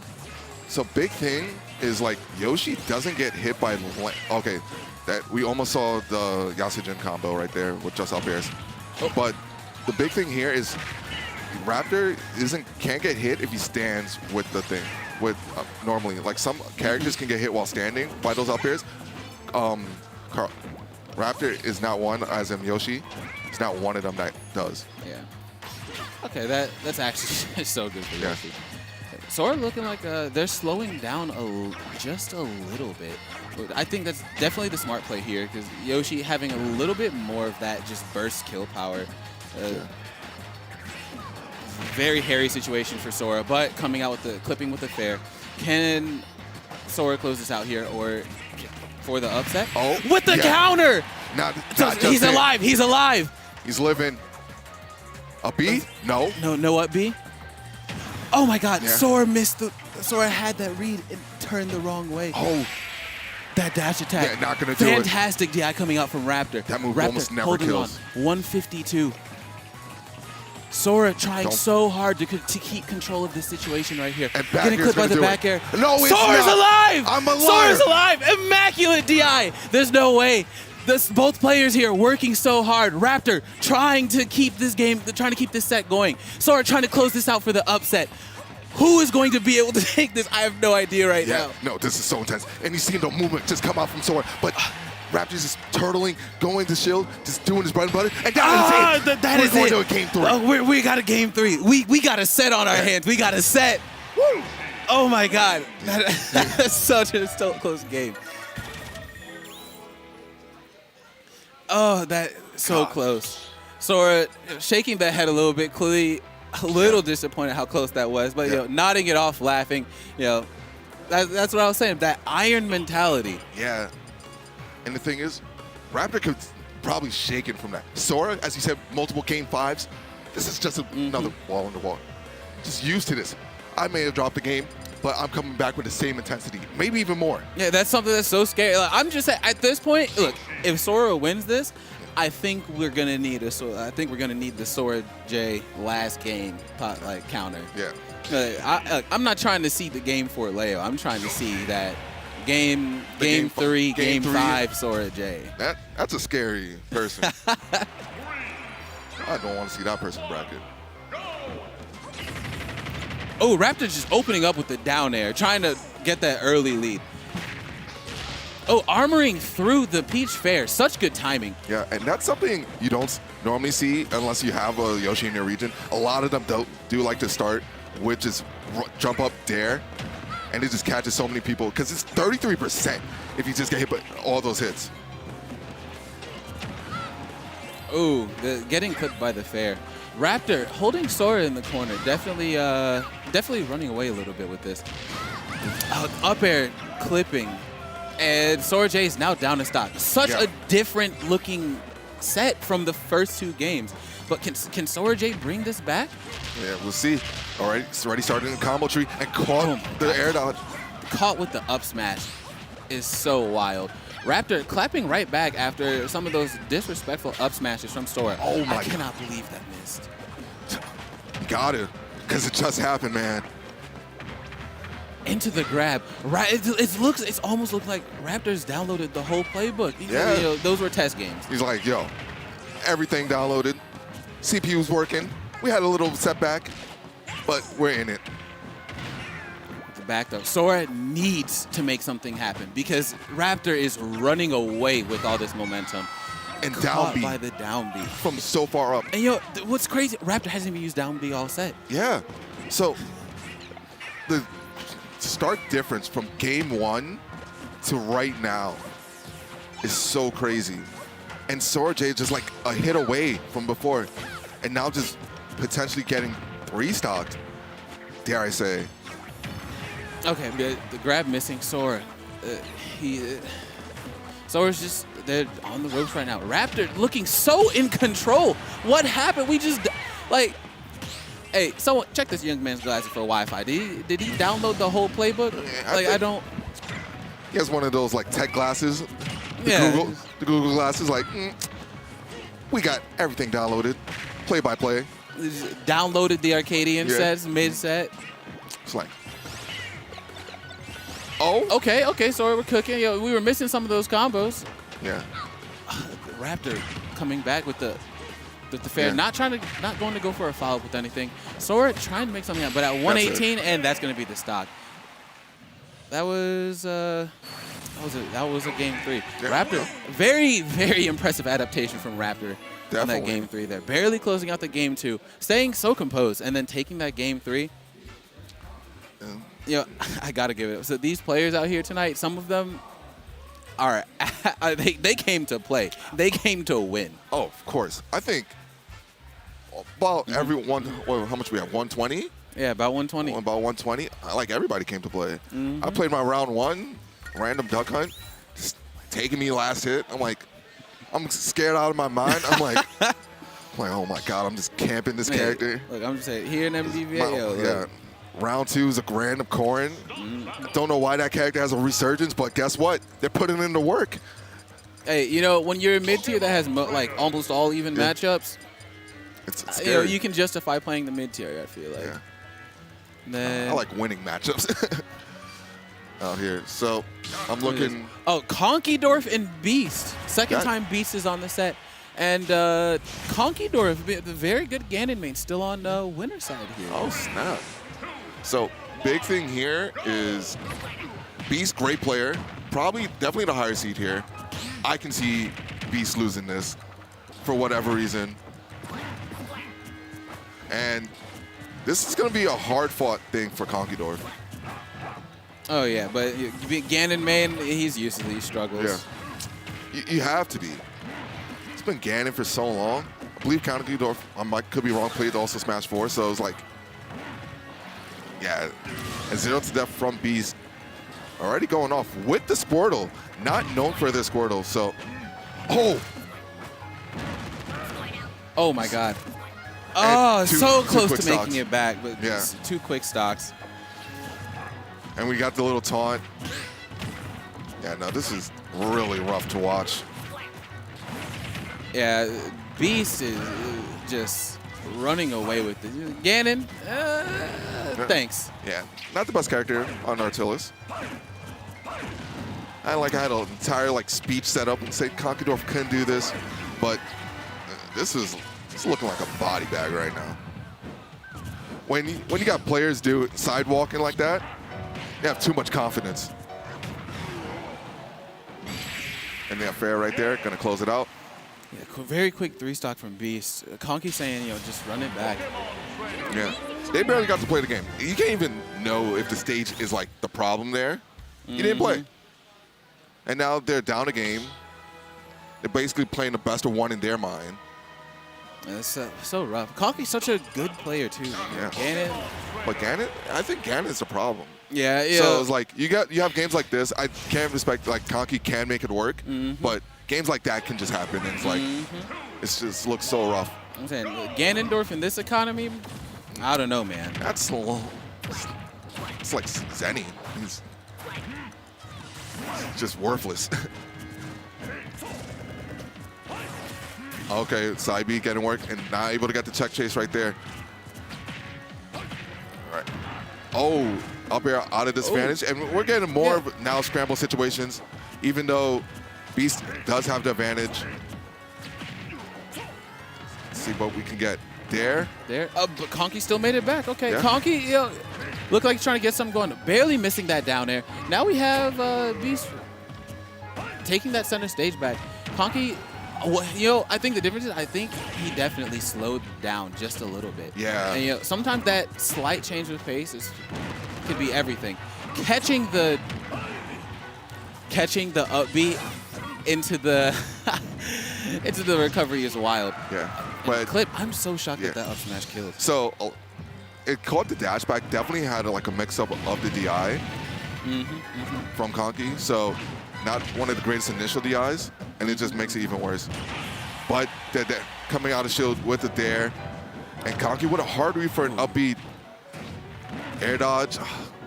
Yeah. Really good air dodge to able to make it back on stage. And a position that most Ganon players would have just kind of given up that stock. Now he's got it down to 2 stocks. So I still, like, again, these players came to win. I'm liking the adaptation that I'm seeing, whether these players win or lose. Because it just shows such a good mindset. And that's something that, like, a lot of players lack. Like, they get bodied the first game and they're like, well, they're just better. I quit. Yeah, it do be like that, though. And clip by the down air. Yeah. And we've seen the swaps right there, back to Squirtle. 18% only on the second stock. You see the parry?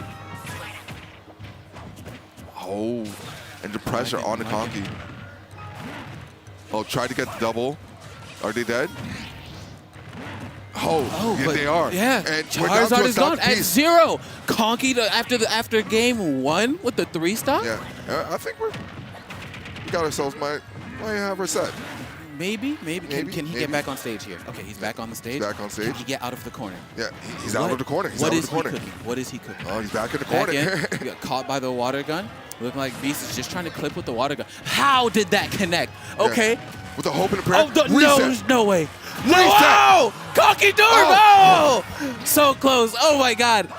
Can Conkeydorf bring this one back? Yeah. Can he bring this back? Oh, my God. Beast going for a jump read. There was no jump. Now he jumps onto the platform. See, now this is where things get serious. This Beast was playing around. Now Conky has a chance.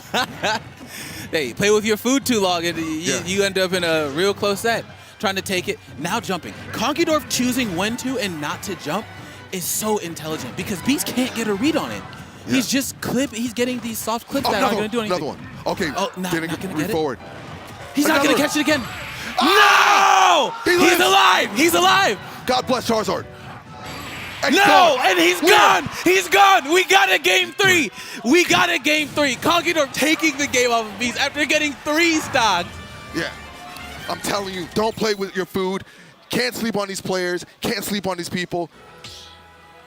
Said, tier lists do not exist in my world, brother. I'm sorry, I'm using the one up. You fuck around, you find out. Pokemon Trainer.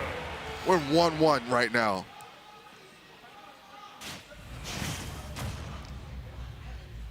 Oh my God, what? That is crazy.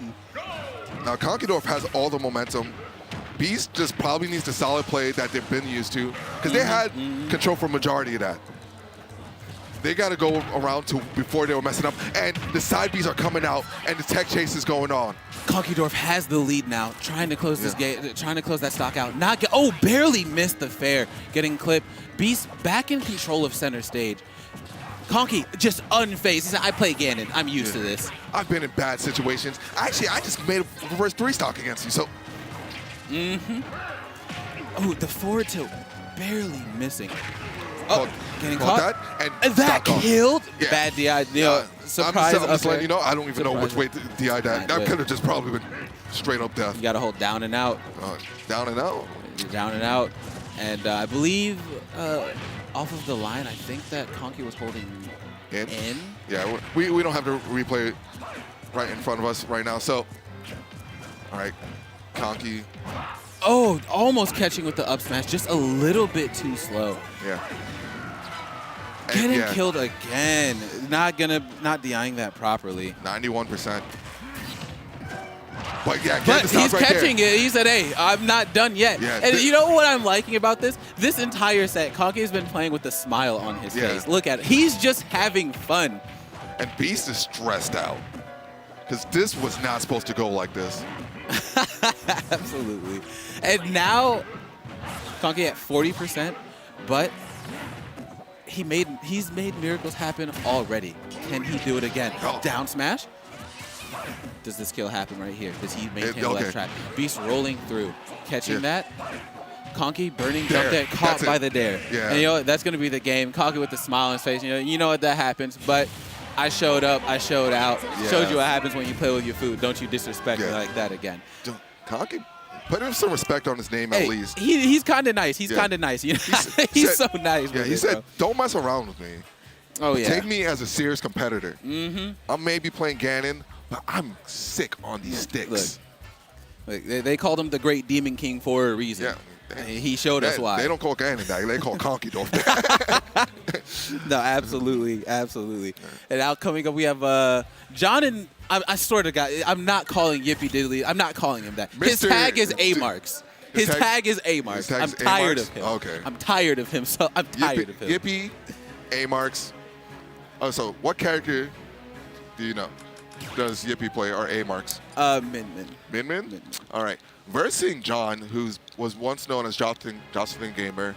So Rob, we're most likely getting.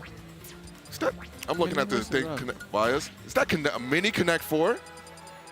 That is in fact mini. That's a mini Connect 4. That kid's gonna get to work later. Acting like I'm. He said, "Hey, you gotta." Hey, he says you gotta see him in Connect 4. Acting like I'm not. Acting like I don't got a mini Connect 4 board myself.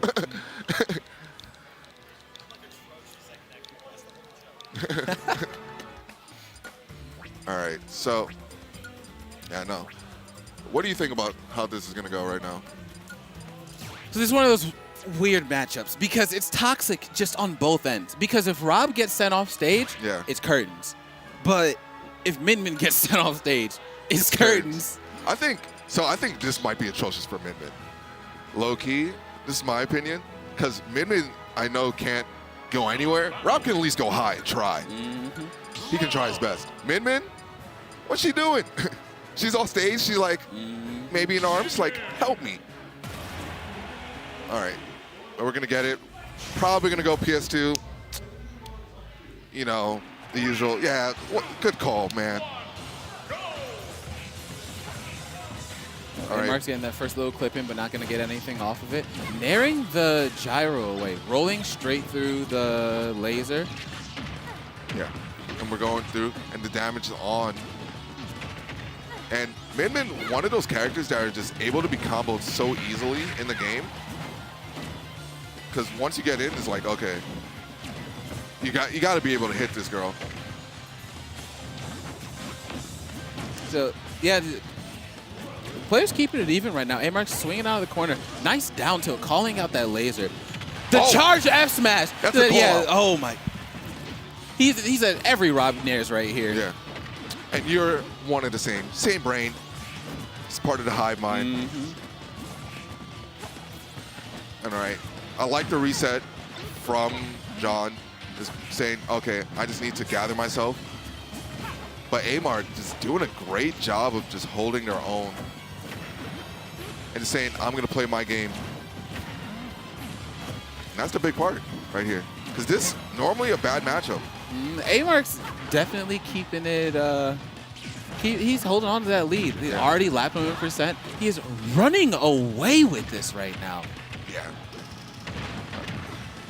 That should be the stock. Yes, it is. All right, and you see Billy turn it up. Oh man, Momo's crazy. But caught him. Hey, he said, hey, hold this. Yeah, and he's like, okay. I mean, if you insist. Yeah.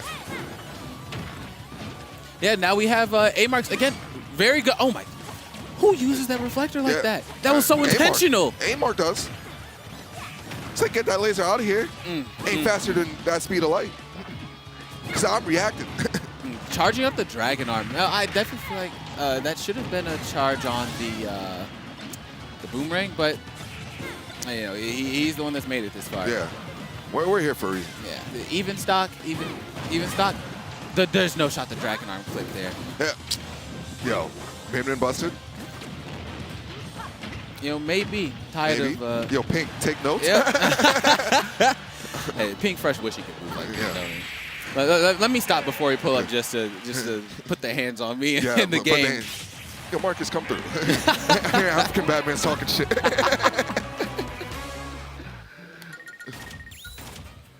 He's at home with his kids like, I just might. I might have to. You know, it's like in his voice. I just might. I just might. If I win, I'm gonna give it up. That was nice. I'll give it up. African Batman, pretty good. Yeah. Very, very nice dominant game one coming from A-Marks. They're dying at a higher percent, getting mileage from those stocks, and then it looks like John just He looks tilted. Yeah, he died once, and that was just wraps. And this is a matchup that you can't get tilted in. You gotta just hold your ground. All right, bad dash attack on the shield. Lead into a punish? Not just yet. Ooh, I don't think I agree with this stage choice for Rob. Min Min gets to just stand center stage, and it's so hard to get in.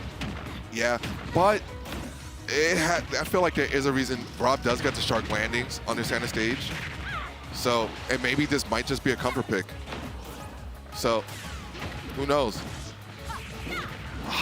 But very nice string from A-Marks. Yeah, and barely missing. Got clipped. Yeah. Can he close this out? It's going on stage. A-Marks making this happen right now. Yeah. Rob went from 60 to 131, and man. the air dodge going to kill him there. But at that point, his options was gone. He was gone. He had no other options. Yeah. A-Marks immediately turning around that entire stock. Yeah. All right, down throw, the mash, up tilt, gonna be stock right there. Yep. Even it up. Yeah, and Philly's coming alive. Both crowds are coming alive, and that's what I'm love from both of these regions. Both of you guys are rowdy, supporting for each other's boys. And A-Mark's now controlling the screen again, even though John found that kill, but he's just not finding any real openings. He's got to stretch this out as long as possible. 99% against Min Min, you don't want to do that, because this is a character that under no condition struggles to kill. Yeah, no. Especially just being able to control the entire stage like that. Like, I'm just saying, you ever played a platform fighter with a character that just got free edge guards at every angle from center screen? Yeah, I played Smash Ultimate. Yeah. Just Min Min. But John definitely trying to make this opening work. A-Marks with the good DI that time, but it's not going to matter because he got clipped by the gyro. Yeah. Now we have A-Marks trying to control the center screen again, but he didn't land with the nair this time. Mixed them up. All right. Is that going to be stock? Not going to be it just yet. Oh, but A-Mark. Clipped by Ram Ram. Not going to going on stage. Recovered into the up tilt. A-Marks. If A-Marks takes the stage right here, this stock is just gone, and then he gets to. Oh yeah, up throw. He grabbed him. He grabbed him. You know what? I'm gonna shut my mouth. I'm gonna shut my mouth. I'm not gonna tell him what to do. He's cooking right now. Yeah, he's listening in. Yeah, mid-set coaching illegal. Down tilt up smash. Back center stage. The Phantom footstool to get out disadvantage and reset. Got mixed by the gyro. Yeah, Hanukkah may be over, but gyro's still in play right here. John saved by the gyro at the very end there. Almost such a scary situation for Rob. But A-Mark's not able to close out. Here we are, 1-1. Yeah, these sets are so competitive now.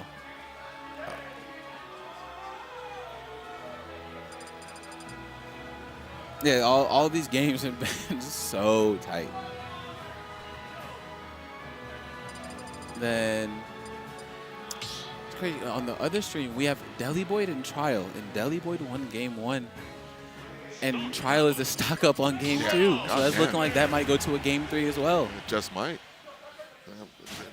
Yo, have the squad stream open. Yeah, definitely. We got some hype sets. Yeah, we got some 6 sets out here today. You don't want to miss these. You have. We got a game 3 going on right now. A-Mark's running it back to Hollow. You know, I think I definitely agree with this. You know, it's definitely not the stage. It's a player issue. Yeah. Reflecting the gyro so he doesn't get caught by it, and the laser.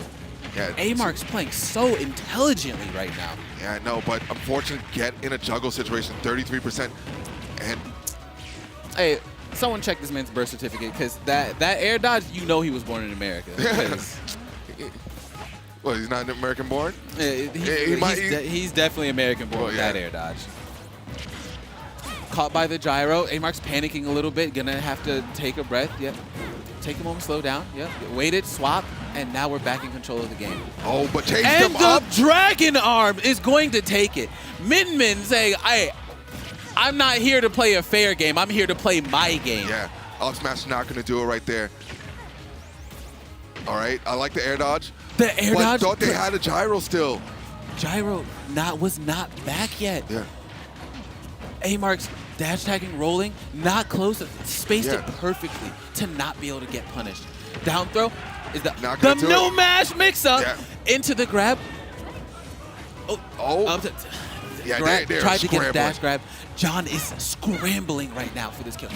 Trying Yeah, so hard to and he not make finds it it. happen. Okay, 31%. 31%. That's one neutral win. Can John make this even right now, or is A-Mark's just going to continue to chip away? Yeah. 5%.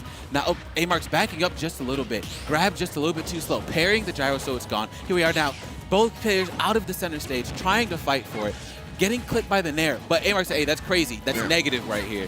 Yeah. and Frame data was a suggestion. It's in my favor. Okay, good air dodge to not get hit by the second hit. Oh.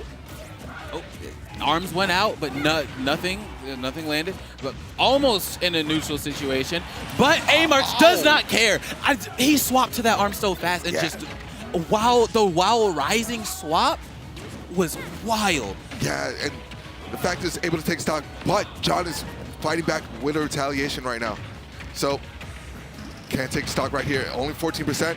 Down throw up air, not gonna do it right there. Jumping over, avoiding the up smash. Jumping, A-Marks with the reset. Yeah. And John probably definitely playing tap jump because definitely did not want the up air, looks like. Rolling through instead of get up attacking for the corner. Very, very intelligent. Clipped by the Nair, not able to call it out that time. That laser not gonna connect. But, The arms but both of them. both arms to stop the death. But you know what?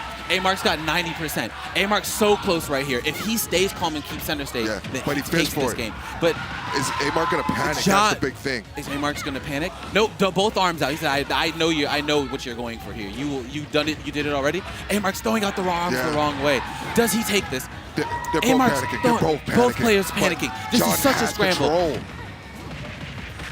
That's it. That is Back it. DI. A-Mark's is gone. Yeah. So disappointing for A-Marks there, Yeah. having that and just panicking and DIing poorly. Very impressive. But you know, that's why you have VODs, a lot to go back and look out on. And you know, you have to remember how much pressure is happening. Like, this is a huge month. We got top players left and right Yeah. here. Like, I'm just here to toot my own horn. Tri-State prevails again. Just saying, my region. Every qualifier, we've seemed y'all got to seem get make past it. enhanced first. Calm down. I'm talking my shit right now. I can't talk shit when the hands is there. He shuts me up too quick. Yeah, but you know what? It's all right. You know, I think that's. I think that was the last set for us, right? I think we have one more. I think we have this Fawn King Robo set. If I'm right. Whoa. I think we have that set. If I'm I right. want to. I got to get this set. I think we have this one. You know what? That's good with me. I love watching Robo play. Okay. I love watching Fawn play. I So- hate watching Robo. All right. Okay. I love watching Robo The play. voices in my head tell me this is the last one. The so- voices in my. What, is that God? God, Yeah. thank you. I Yeah. appreciate you for allowing me to commentate the GOAT Robo. Yeah. I'm looking forward to Robo. Yo, Robo looking real good this season as far as MDVA goes. K Rule player, you know, not the best character, but he makes it work. Yeah, I've been seeing he makes the bracket runs. Yeah, and you know, he's been doing very well. So I'm definitely interested to see if he makes the PR this season too. Oh, that would be really I'm exciting. very interested because he's done.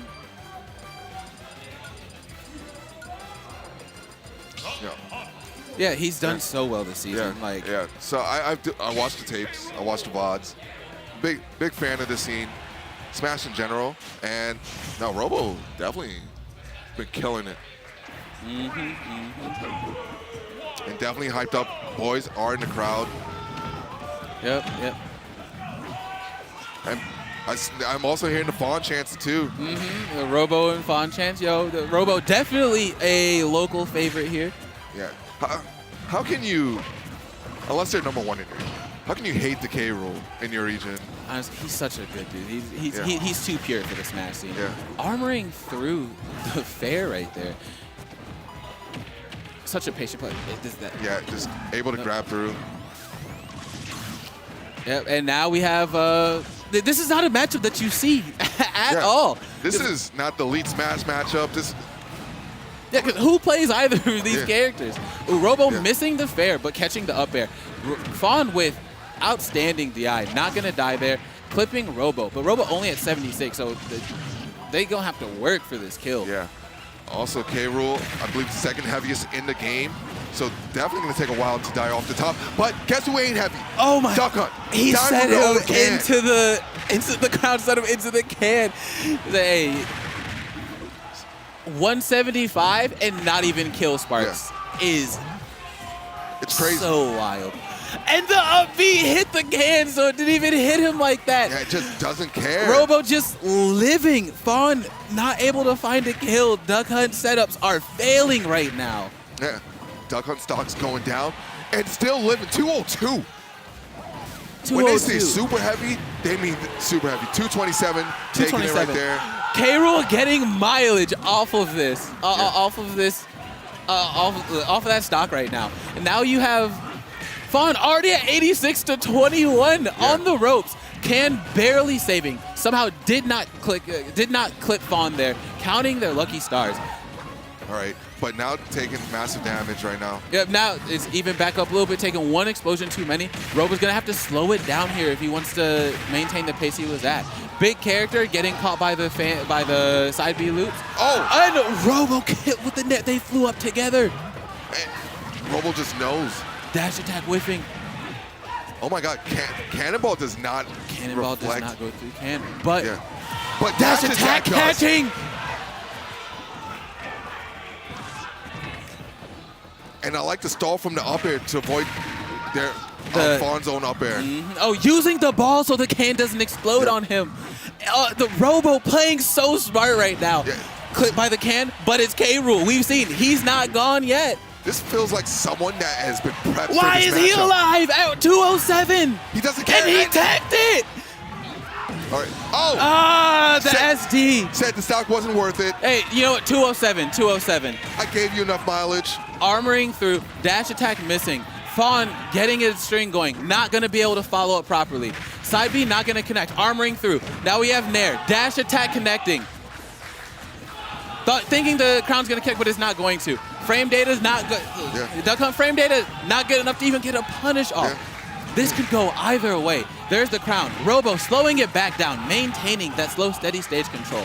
Yeah. I love that Robo saw that the cannonball doesn't go through the can and use that to his advantage. Yeah. Like, you'd think you'd be like, oh, I'm going to use it less. And that's the stock. Robo closing that out. King Robo, K-Rool. Gosh. This could be the biggest upset right now. It could be. It could be. Yeah, because like I was saying, most players would see that the cannon didn't go through the can and stop using it. And Robo said, oh, but does it stop it? And every single time Fawn tried to hit him with the can, he would just throw out the cannonball, and it stopped, and it gave him time to react. Like, that's the kind of plays that you want to see from players. That's the kind of optimization that you should be seeing in your competitive game. Definitely is. And King Robo, definitely a smart player, just to realize all these micro situations right now. But Fawn starting off more aggressive than before, saying I can't give King Robo the space, and I need to try to play more up close and personal. Using the crown to go through everything. Robo's advantage is so good today. He's playing hot. Yeah, and going sucked him up.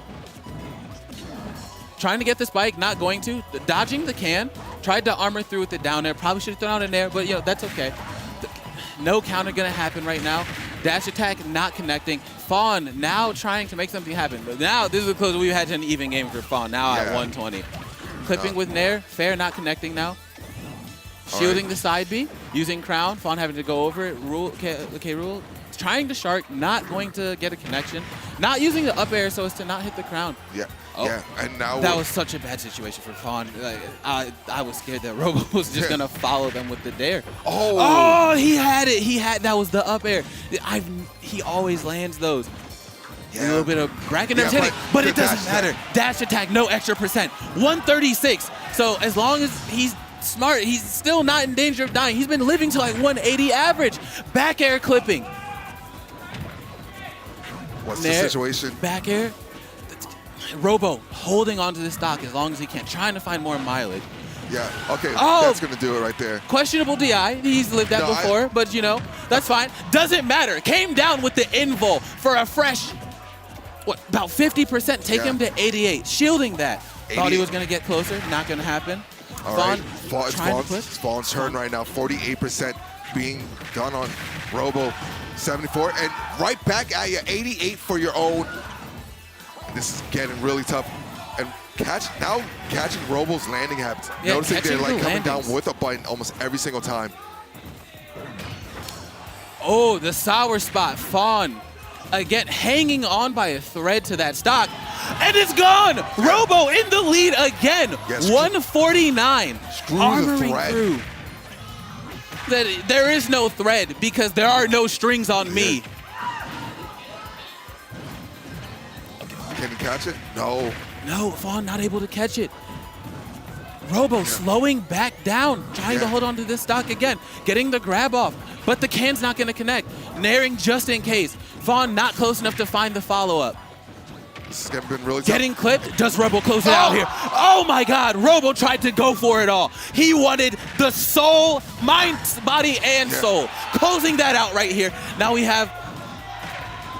52%. Now, can Fawn take this to a game 3? Or does Robo say none of that and end it here? Yeah. Dash attack going through everything here. All Trying right. to down there through the stage. Not going to connect. Yeah. And Robo's been catching almost every landing with that dash attack. Trying to armor with Nair. To catching. Didn't get the bounce that they No, wanted. Not the bounce you wanted.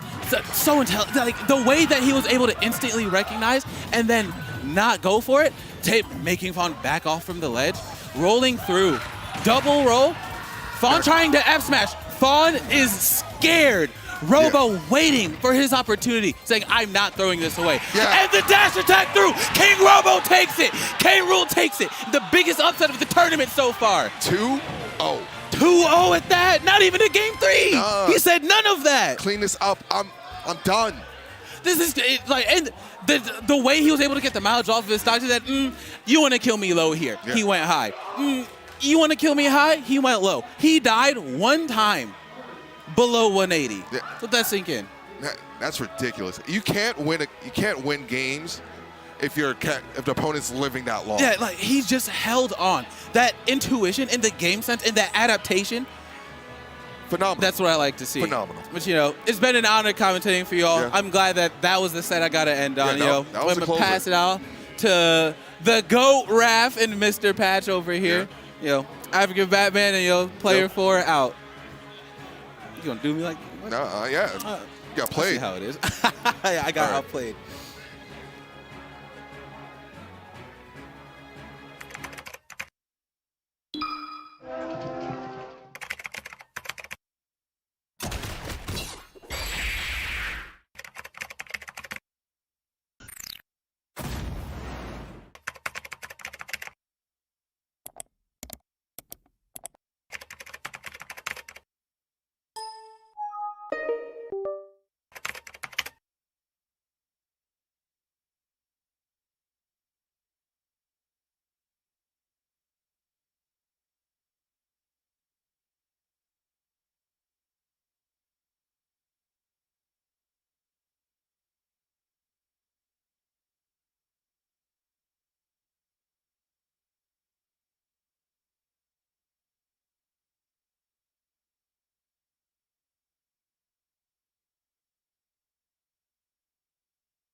Yo, what is going on? Xanadu, we are here for December Homecoming 2023. Oh, wait, are we live? Okay, all right. Okay. All right, yeah. So it's just Rav. It's Mr. Patch. I'm sorry, I screwed that up. It's all good. It's all good. Yeah. Production saying "yay" in our ear. Production's talking and throwing me off and stuff, and I rehearsed that and I screwed it up for everybody. Thanks, production. It's all good. It's all good. I agree with the yay, though. I'm thrilled to be here. The energy in this room is unparalleled. From winners round 1, people were screaming, popping off. Yeah. I hope people like don't have to go right back to work. Yeah, with on the Monday. raspy voice. Yeah, no one's gonna be able to talk after this. Yeah, it's so actually lit. New York's out, Philly's out, Virginia's out. Everybody is just like here, like celebrating their friends, like screaming their heads off, which I think is a nerf. But you know, because I play with noise canceling headphones, I can't with all the screaming and stuff. I'm like, it throws me off. But you know, more power to the people. Yeah, and I was thinking the same thing, honestly. But King Robo, I mean, you got a player like that we saw just now, relishes it. Fantastic win. Did not have a problem at all closing out that really good win. That is a good. I mean, I don't even know if you can call it an upset because well, no, that is a. What is the like? Depending on the seeding, I think that's what constitutes. Yeah, I think so. An upset, you know.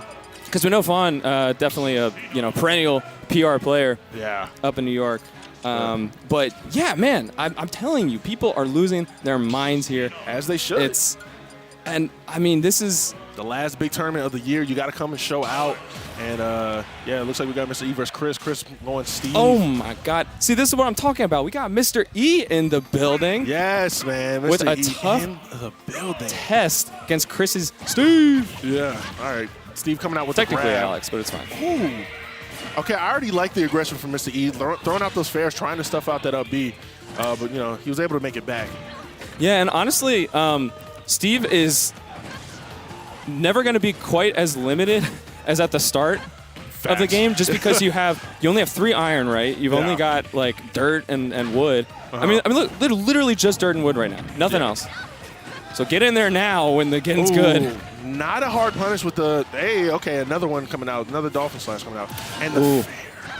Big edge guard there. I mean, obviously that's a super important aspect to Lucina as a character here. It's not easy to edge guard Steve, though. So much mix with the Elytra and everything. I know, right? Like, it's weird because, like, that up B, it comes out kind of slow. And you would think, like, I kind of compare the startup to Fox and Falco's up B, where, like, you think you should go for that. And then, good down air from Mr. E, taking that stock, putting Chris on his last stock of this first game 1. I think Mr. E heard you say, oh, go for it? Yeah, definitely. I got you. Yeah, I'm going to go for it. All right, we got man, Dolphin Slash so good. And that was even the grounded option without the frame 1 iframes. Man, Mr. E is cooking right now. Not even 100%. Oh, a bit of a missed opportunity there for Chris. Chris needs to get some of these patented Steve. Ooh! When do you see an up smash from a Lucina? Oh my goodness, that was beautiful. That's hot. That was hot. That's nice stuff. Mr. E. Right. Going in game 2, we got to see more Steve stuff. We got to see, there was no Steve shenanigans. Like, all the propaganda about Steve being the best player, I didn't see it in that game. Like, not in that game. Right limited now. sample size. Limited. But I mean, I think we just have. To be honest, I'm not even familiar with how much Steve matchup experience Mr. E might have. I don't think there's necessarily a ton, at that level, his home region. Yeah. But what region I mean, we Mr. need E to from see. again? New York. New York. Okay. Yep. And why? Tri-state. All right. But yeah, we need to see even just the basic, like, I'm setting a wall, I'm getting behind it. Okay, your move. Right? Because we didn't really see any of that. And so, here we go. Here we go with the bread walls. and butter stuff. Oh, Mr. You see the dirt platform broke a little too quickly there. TNT set up. We got a little. How will Mr. E? Oh, still getting hit by the dynamite. That's Chris definitely has made the adjustments. Did you see Steve hold on, twiddling his legs there? That was so funny. Never seen an animation of Steve getting jab blocked. We don't have that many Steves in the region. In the F smash at the ledge. What a call out. For sure. I mean, that's the beauty of Lucina, right? Just being able to throw out a move like that, and you don't need to sweet spot it or anything. Nope. Forget the tipper. That's killing at the ledge very, very early. I'm a little sad to see Chris not go for a little bit of a kind of Meta Knight glide where you do like the little loop down and back up to the ledge. That little setup there. I mean, I'm sure we're gonna see it eventually, but yeah, I know exactly what we're talking about. The uppy on the ground. I was thinking Brawl Meta Knight, by the way. Yeah, If that wasn't clear. I figured. I think we all figured. Yeah. The only game where Meta Knight was relevant. I mean, Meta Knight got sauce in this game, but He does. not but saying, he's not saying, Brawl. not He's saying. not Brawl. Oh, I like Chris' attempt there though, but just didn't quite have the time to set up a little ceiling there. I can imagine we're gonna. That was a weird animation, but I'm gonna imagine we're gonna see one of those setups later on in one of these games. For sure. And we got the diamond, but oh my good, what? Okay, all right, hey, Yeah, mix me. kind of weird properties with the anvil. Like stick to it a little bit. Dude, that setup with Look the at that. minecart. All right, Mr. E taking that stock, but the setup with the minecart and to the fair, that was a beautiful setup. Unfortunately, like nothing came of it, but it looked cool. Yeah. I mean, that's half the battle, right? Half the battle is to style on your opponent, and Mr. E, talking about styling on the opponent, Chris is unable to take one stock here. I mean, Chris is a force in this region. I mean, we For don't sure. see a ton up here. Virginia native, deep. but jeez, that almost killed right there. Good tech, but Dude, Mr. E is, man, Mr. E is on crack. Like, this man is crazy. definitely not scared of the matchup here. Chris finally taking that first stock. Yeah, finally taking that first stock. Hearing the crowd pop off for your friend, pop off for your boy. I get it. That's right. And here we go. I mean, this is a big comeback to make, but Steve is certainly capable. Oh, yeah. Right? Got the tools. And look at How that. did he It's know the to- defense. I didn't even see that block. How did he know to tech that? Yeah, right. Is it just like a preemptive, I don't know. Oh. Started trying to tap into the avatar state there a little bit, just sending the sure. smash attacks, which works surprisingly often, Yeah. but not there. Let's see. Okay, we are in top 32, so that is Yes, not the end yeah, it is of the best set. of- We got It's best of five. going all the way to the end. That's right. So Chris has another one to go. Hopefully they learned something in that game there and is going to apply. Because it did look like he did learn some stuff, and he was he took the stock, which is better than the last game. So hopefully we see some fire here from Steve. Some lava, perhaps. Yeah, there you go. Some flint and steel or whatever, down tildos. yeah, whatever. Oh, we got the Enderman, though. Enderman. We might have the Funeral suit. funeral suit. Yeah, when you wear all black to a funeral. You never thought of it that way? I didn't. I don't play love Minecraft, that. so what is this supposed to be, a zombie? I don't know. Is Enderman a zombie? Enderman's like, no, Exactly. but it's an enemy. I don't play It's like the game. Slenderman, kinda. Oh, okay. That's okay. got to be why it's called that, right? Gotta be, gotta I don't know. be. I've never played Minecraft either. We're pretenders out here. We know how they work in Smash, though. We know how Minecraft. Yeah, exactly. So, okay. I was just about to say, Mr. E not taking the bait Ooh. with the TNT, but just decided, you know what? Going You've for had it. enough time. And you're stocked right here, right now. Mr. E is absolutely doing exactly what you need to see against Steve. I mean, even Man. even with Chris executing sort of the defense of the character, like we saw last game, teching off the block, it's just, Still not enough. no. The patience here from Mr. E. Finally knowing when to push that attack and go in. Because I saw the wave dash backwards, like the jump wave dash. Just definitely trying to bait something out here from Steve. Oh, man, attack Chris's there. techs are phenomenal. I guess they should be as a Steve. But Well, yeah, I was going to say, so that was Chris trying to, set up a potential stage spike against Mr. E. Almost got stage spiked himself. Yeah. So you got to be ready for that. Got to be ready. And we got to... Getting it. And, Sniped by the Minecraft. Yeah, yeah. Or the yeah. Minecart. we just call every move Minecraft. Everything's Minecraft. It's not wrong. Oh, Mr. E going for the down air. Unable to get the sweet spot. Oh, No way. Oh, Chris, come on now. Steve I can know. make that, but it's pretty finicky, I think, with just the momentum you Yeah. have and, when you start to move and everything. I wouldn't go for that because it's not as reliable as Diddy's, which I feel like is a faster option, faster snap, the whole 9. So able to block the great defensive blocks from Chris there, or I would say offensive, stopping that recovery. Yeah, really. All right, so Chris is looking a lot better. I mean, got a diamond. on deck. Lots of iron. But, man, I mean, you got to get a hit to make use of them. Yeah, for sure. Mr. E's got to be happy clanking with diamond up tilt. Yeah, right? seriously. You get hit by one, you're getting hit by more. Good DI away there. I'm actually kind of surprised. He was able to get away from that down throw setup. All right. I love Mr. E's option to just immediately run off stage as soon as Steve's off there and throw out a fair or some type of hitbox, trying to clank with that up B or try to clank with the minecart. Definitely taking some notes here. For sure. Yeah, chat. Have you ever struggled with Steve? Well, here's the answer. Mr. E's got the tutorial. Okay, we got freshened up diamond tools. Wow. Dude. That looked funny. That looked ridiculous. Because, you know, okay, so Enderman was actually angled diagonally down. Oh, my goodness. But then, of course, you get hit and you go straight back up, right? Yeah. So. All right, well, good stuff from Mr. E there, taking that game in a 3-0 swift victory. You know, shout out to Chris. There's definitely losers, so, you know, Chris can make it run. Steve is a powerful character, so. For sure. Yeah, man. Yeah, I mean, Mr. E absolutely knew the playbook there. For sure. But and executed very well, so big ups to him, but he's not done with MDVA yet. Not at all. But, yeah, Homecoming 2023. Right now, we got some stuff, man. Thank you guys all for tuning in, man. I love to see it, man. Right now, we got Dexter versus OJ Wadler. Now, OJ Wadler, man, if you're familiar with Xanadu, if you're familiar with MDVA, if you're familiar with VGBC, I know you tuned in 2 weeks ago. It was 2 weeks ago, right? Yeah, I think so.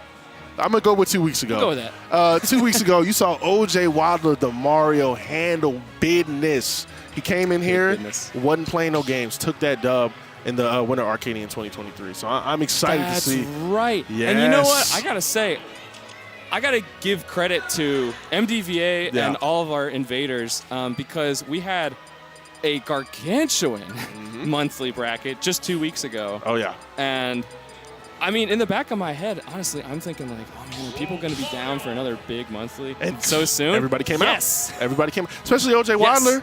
Off of that hot win, why would you not come back out? That's ridiculous. And you know what? He's not the only one coming off a hot win. Dexter cleaning up the grind. Dexter killed the grind yesterday. Dexter was upset. He was mad at somebody. He took it out on that bracket. But here we are going into game one. Dexter versus OJ Wadler. Again, I guess both are reigning champions in their own way. Dexter taking the grind. OJ Wadler taking Winter Arcadian. And we've seen, you know, the people. Ooh, what? Wow. That was so strange because I feel like Mario, you know, Wolf started to lean forward a little bit into the grab range, but just didn't quite have the hitbox out yet. I thought OJ Wadler was going to lose that stock right there. Like that hitbox is definitely exactly. Like I took the brunt of that hit. That F smash is kind of a jump scare, you know, just like, are you ready? Ooh, so was that back air. For real. That was an early stock, I believe. I don't even think Mario was at 100. I think after the hit, but just barely. Yeah, after the hit, yeah. Now, I mean, okay, Dexter at 92, so, you know, OJ's not terribly far behind. No, not at all. But, I mean, this look at this lead. Yeah. I like the down smash. Great options. Ooh. I was a little scared there. That was an aspirational up smash. Oh, man. Hoping for a hit there. Trying to catch Dexter double jump with the down air. Dexter just went back. Ooh, that nair came out way before the back air. And the down smash taking the backswing. Yeah, the backswing. DGR Mario mix on him.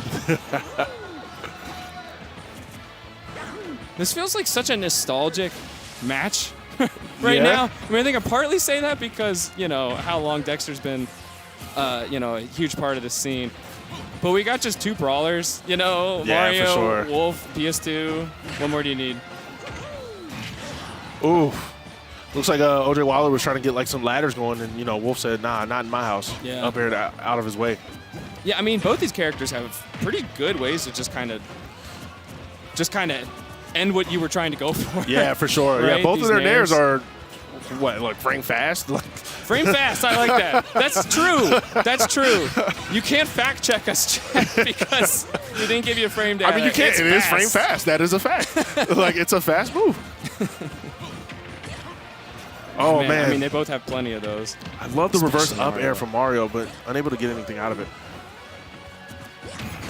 And the dash. Oh, man. I don't know. That back air seemed solid in theory from OJ Wilder, but Dexter just barely getting around it. That dash attack. So nice having a dash attack that kills. Right? Man. Must be nice. It must be. Like, my dash attack don't kill that fast. I need to eat my Wheaties or something. Bro, Yoshi's got like the same animation too. Yeah, I guess. But the Tims just, they aren't Tims hitting. ain't timid. What's up with that? Ooh, the up smash calling out that dash attack. Oh, I like that down air, just barely missing. Oh, don't love that down air either. If that wouldn't have taken the stock, it definitely would have put Wolf in a bad position. Unfortunately for OJ Wilder, Wolf kind of whittles his way out of that. For sure. Man, this is starting to get away from OJ a little bit. definitely needs to hurry up and close out the stock if he wants to make this game. And yeah, the F tilt from ledge Dexter hits those ledge traps consistently, man. Like, yeah, don't mess with that stuff. I mean, you even just see like the little micro spacing. Yeah. Minute. Yeah, And, definitely. Wolf just moves his front foot forward just a I was little noticing bit. that. Like, definitely putting like the predator in the name Wolf. Like, Right. Dexter's got that animal in him. Look at him. Look at him. Cold-hearted killer. He's like, right I do this in my sleep, man. He really does. I mean, I feel like a lot of characters have tricks like that where you go like, okay, you roll to ledge and then like roll away Yeah. or something, you know what I mean? Just to like help you Yeah. get exactly the spacing you want. He's just like, no, I can eyeball this. Like, I know exactly where I need to be for this F tilt. All right. That's important for Wolf, right? For sure. Like, I mean, look, it ended that first game. But here we go. OJ Wilder with these up airs, a quick 81%. Oh, going for the kill. Not enough there. I do want to see some forward aerials from OJ. We're going to see him. Give us some time. He's got him. He's cooking. It's still in the microwave right now. The microwave. it I'm is. the oven. Dude, does that? Air fryer? Yeah, air fryer. There we go. Yeah, it's 2023. That stuff reheats nice. I need to buy one. Low key, it's pretty nice. All right. Ooh, wanted the up smash. Dexter holding on to this stock here. That was one of the things about the grind yesterday. Dexter was making. Oh, That what? is a tough trade. Just hitting the fireball, hitting right through it. No problem. And there we And go. no problem taking for that OJ stock. either. Like I said, 157 out of that. That was definitely getting the mileage out of that stock. Like I said yesterday, Dexter was in the grind, just like living to 200 a lot, just literally getting the mileage out of every stock, making them all count. So. Oh, see, okay. OJ started to smother. Yeah. Just that. Dude, I feel like Mario is one of the strongest characters in the game at just like following you around the stage. Like Yes. even when the combo ends, like He's there. he's there. ready for the next opener. I love these down smashes. Ooh, that's not going to be enough. But great option with the fireball. Up air to seal the deal. Better game here for OJ Wilder. Yeah, for sure. I mean, it's none of the sort of like quote unquote cheesy stuff from Mario. Like we're talking about, you know, forward airs and, you know, landing up air into forward air, all that stuff. I mean, there's just multiple neutral wins into ledge trap situation. I like the option of the flood. Didn't really get the sweet spot of that and pushing the Wolf like out of range, but I like the idea. You know, I'm definitely a idea kind of person. Run off back air, OJ at 103. Definitely, you know, this stock paying off for OJ. Oh, nah, he saved his jump. Yeah, for sure. We save our jumps out here. Yeah, it's funny. I personally feel like Mario has a very strong recovery, but it is one where It's exploitable. you're kind of in trouble if you don't have your jump. It's exploitable. Yeah. And not enough with the Wolf Slash. Game 2 going to OJ Wilder. Good stuff there. That's another character with an exploitable recovery. Tell me about it. Yeah, I think it was just hit hard enough from center stage without a jump. Without That's a it. jump, yeah. Both of these characters heavily rely on their jumps. That does not count as commentator's curse because I was talking about Mario Yeah, being in trouble for there you losing go. his jump. That was a Doesn't count? commentator's blessing. That's what that was. It's a curse, but for the other. yeah. Okay. I didn't see what stage they chose. Honestly, doesn't I'm really matter. willing to bet PS2. No. Oh, man. Okay. Was Good it thing I didn't bet. Yeah. Good thing we didn't check on that. I think honestly, stage-wise, does it really? I mean, this definitely benefits Wolf. Well, As long as you don't go to Battlefield as Mario, because that's, I think that's Mario's best stage. That is the stock. Unfortunate. Dexter shaking his head. Yeah. But, I mean, Dexter definitely has strong mental. Definitely. Come back from these, no problem. I mean, we always say it. Dexter always SDs at least once per set. And, Always? Pretty much. Like, that, I wouldn't consider that an SD. I'd consider that a GIMP, but, like, yeah. Well, it was unfortunate. I mean, I don't know if, he just, like, accidentally buffered jump and didn't realize it. Maybe. Probably something like that. Ooh. Certainly avoidable, Yeah, for sure. If you want, but. Man, OJ is On a tear. taking this gift and running with it. Oh, yeah. Back throw. That is uncomfy on a stage like Town and City, which of course has the super tight side blast zones. Yeah. Which, yeah, I mean, I agree with you. I think Wolf likes this. Partly because just live that, high ceilings. But also just that F tilt at ledge. Yeah, yeah. This probably is, ooh, in the up Caught him. air, snaking him out there. This is probably one of, Wolf's better stages. Man, OJ actually just stood there and said, all right, you move. Dexter said, bet. It's like chat, like Pokemon. Turn-based combat here. Yeah, right. Oh, that sucks, though, because OJ just came off the platform. It's his turn. Oh, that's clipping through the stage. Definitely sending OJ Wilder to the other side of the stage, giving Wolf that breathing room. I think Town might have something to do with that, because how the lip kind of is very thin, narrow right at the ledge like that. That's awesome. Maybe OJ Wilder wasn't prepared for that, didn't know about it.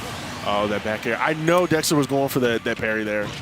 I'm not positive if that was a shield poke, but placed that back air exactly in the right place. Like, that was a headshot. Yeah. So, I mean, Dexter, Ooh. I was just about to say, is really playing an even game right now. Yeah. Yeah, even game. Both starting at 0 here. They both have, like, the same, like, not necessarily the same aerials, but, like, the tools are kind of very similar in terms of power and, ways to get out of combos. They can both nair out of combo. They both have very beautiful upstream. Vertical combos, I mean, we're starting to see some of that. Or at least strings, juggling. Yeah, definitely. But I feel like their powers are, ooh. They both have great up smashes. And what are we getting here? Nothing. Plenty of damage.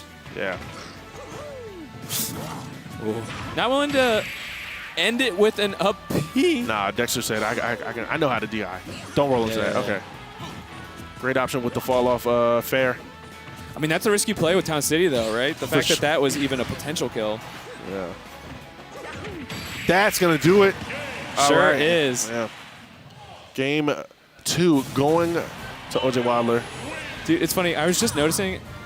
Thought occurred to me. I was like, where's all the yelling? Where's all the hype in here? Here's the thing. We got no out-of-region player here. You know what I mean? Like, now I know OJ he's from Virginia. Yeah. Probably right. like deep Virginia, I believe. It's MDVA. Yeah. We got to get somebody in from Jersey, New York, like Philly. In the top 32. We don't want to lose to those. Yeah, definitely. No, not. Can't have it. All right, back to Town and City. Yeah, like I said, this is most likely a good stage for Wolf here. Probably a good stage for Mario, too. That's why he didn't ban it. Yeah, I mean, the platform layout is not great for Mario for extending aerial combos and everything, right? Yeah. Because, like, especially the platforms on the sides, like, I mean, you might be able to extend on them, off your double jump. Yeah, for sure. But this is no Battlefield. Definitely no Battlefield. And, oh, man. But these upper combos, that's going to great DI from Dexter getting out of that. Of course, high ceiling never hurts. Yeah. Situation like that. Honestly, now that I think about it, I definitely think this benefits Wolf over Mario because of the high ceiling. Wolf doesn't really kill off the top like that. Yeah, I mean, you got your up smash dash attack, actually. Yeah, I guess so. Oh. The But Wolf does have multiple ways to hurt you. Really? Not a super constrained, vertical or lateral character only. Great DI there from Dexter on that down throw. Oh, man, trying to read a landing there. Yeah. That was a great air dodge. I thought Dexter had the patience to wait that out, and it kind of looked like he did, and then just like pulled that trigger a little too soon. Yeah, that's perfect timing because you don't want to air dodge at like full hop height. Right. Because then it's like you got so much notice. Immediate punish. That might. Oh man. The fireball snipe. The placement. That's such a nice angle. Yeah. Too, just kind of going straight down. Sorry, Luigi. This fireball's better. Yeah, honestly, yeah. Luigi's fireball does kind of suck. Anyway. Yeah, I mean, now that is a lateral character, right? So for sure. It's nice that he has, another tool to kind of patrol that horizontal lane. Run up, But, grab. he kind of does that with Zera anyway. Yeah. So. Ooh. Big combos. I would have just smashed. I don't know. That's what I would have done. I mean, hey, that's why I went 1-2. I go with the most common, calling out that landing. Yeah, not a great back air there, and Dexter wanted to let him know about it. Love that slingshot forward air. Oh, the back air out of that combo. Dexter kind of holding shield a little bit longer than usual there, getting out of that combo. Man, if you have the opportunity to end set against Dexter before going to game 5, you gotta do it. You gotta Which close is that out. much closer. All right, there we go. We hear the screaming now. Yeah. Hey, people need to rest their voices after King For Robo said a sure. little bit. To be fair. Oh, that transcendent projectile just does not care about the fireball. Not at all. Ooh. And the back air doesn't either. Great back air from Dexter, putting him in a great position. How's OJ Wadler? The fireball stuffing Wow. up the up air, almost losing that stock. That's going to do it. Oh, no. All right. Okay. Yeah, I mean, OJ was far enough away Yeah. that there was a more of a window there for something like forward tilt. Ooh. Oh, man. The See, this is up the cold killer type energy where I feel like Dexter has openings and just doesn't commit. And it ends up working out more often than not. That it's just like, he just wants to let you know that he's in your head. Like, I know I can just, like, not punish that and just stand here. And you're not going to do anything about it. Ooh. 169%, though. Nice. You don't want to give OJ an opening. Not at all. Hurry up and close out this stock, or is Dexter going to force a game 5? You're waiting for platforms to come back, I guess. The F smash call out. Beautiful call out. One of the funny things that I noticed about this game, OJ Wadler is just not, whenever he moves like from left to right, he's just short hopping. He's not walking, he's not running, it's just a short hop. If you know, he's just hop. So I guess that's the idea with Mario. You know, his aerials are so good, so you want to place those, you want to short hop in range. Right, and in a lot of situations, you would rather hit like, rather than like an up tilt or something like that, let me like short hop, Right. falling up air. Exactly. That's what you want to get things started. Which is funny to think about because Smash 4 Mario, it's up tilt time. It's up tilt time. Yeah, oh my yeah. God. Yeah, because I remember they nerfed the up tilt, right? It doesn't hit grounded opponents as reliably. Like, Yeah, and I believe think it's not as much hit stun. It just seems to not be as reliable of a combo starter. It still can. It still can, yeah. It's not going to give you a forward air. Yeah, for sure. That's crazy. I'm glad I didn't play Smash 4. But here we are, back to PS2. Game 5. We'll see how this closes out. Those nairs, breaking those combos. It's funny. I mean, OJ had the set lead, earlier in the set here. But I feel like Dexter has the momentum. I want to say so, too. Because even just the way that last game ended, Dexter just kind of caught OJ with some empty movement. Yeah. Like you're right that he's mostly short hopping around and everything, but he just kind of like dashed back and got hit for it. Yeah, lost the game for it. Got hit for it. So I think Dexter has a good read at this point, right? Ooh. All right, pretty even in percent, but is this really even? Because Wolf has way more kill power than Mario. Okay. With the caveat, with the little asterisk of he could just kill you any percent. He can just with look at you the forward air wrong stuff. way. Yeah, exactly. Look at you the wrong way and just take the stock. But oh, and Dexter getting the first stock, living to 140. Let's see how much extra damage he gets on this this next stock here.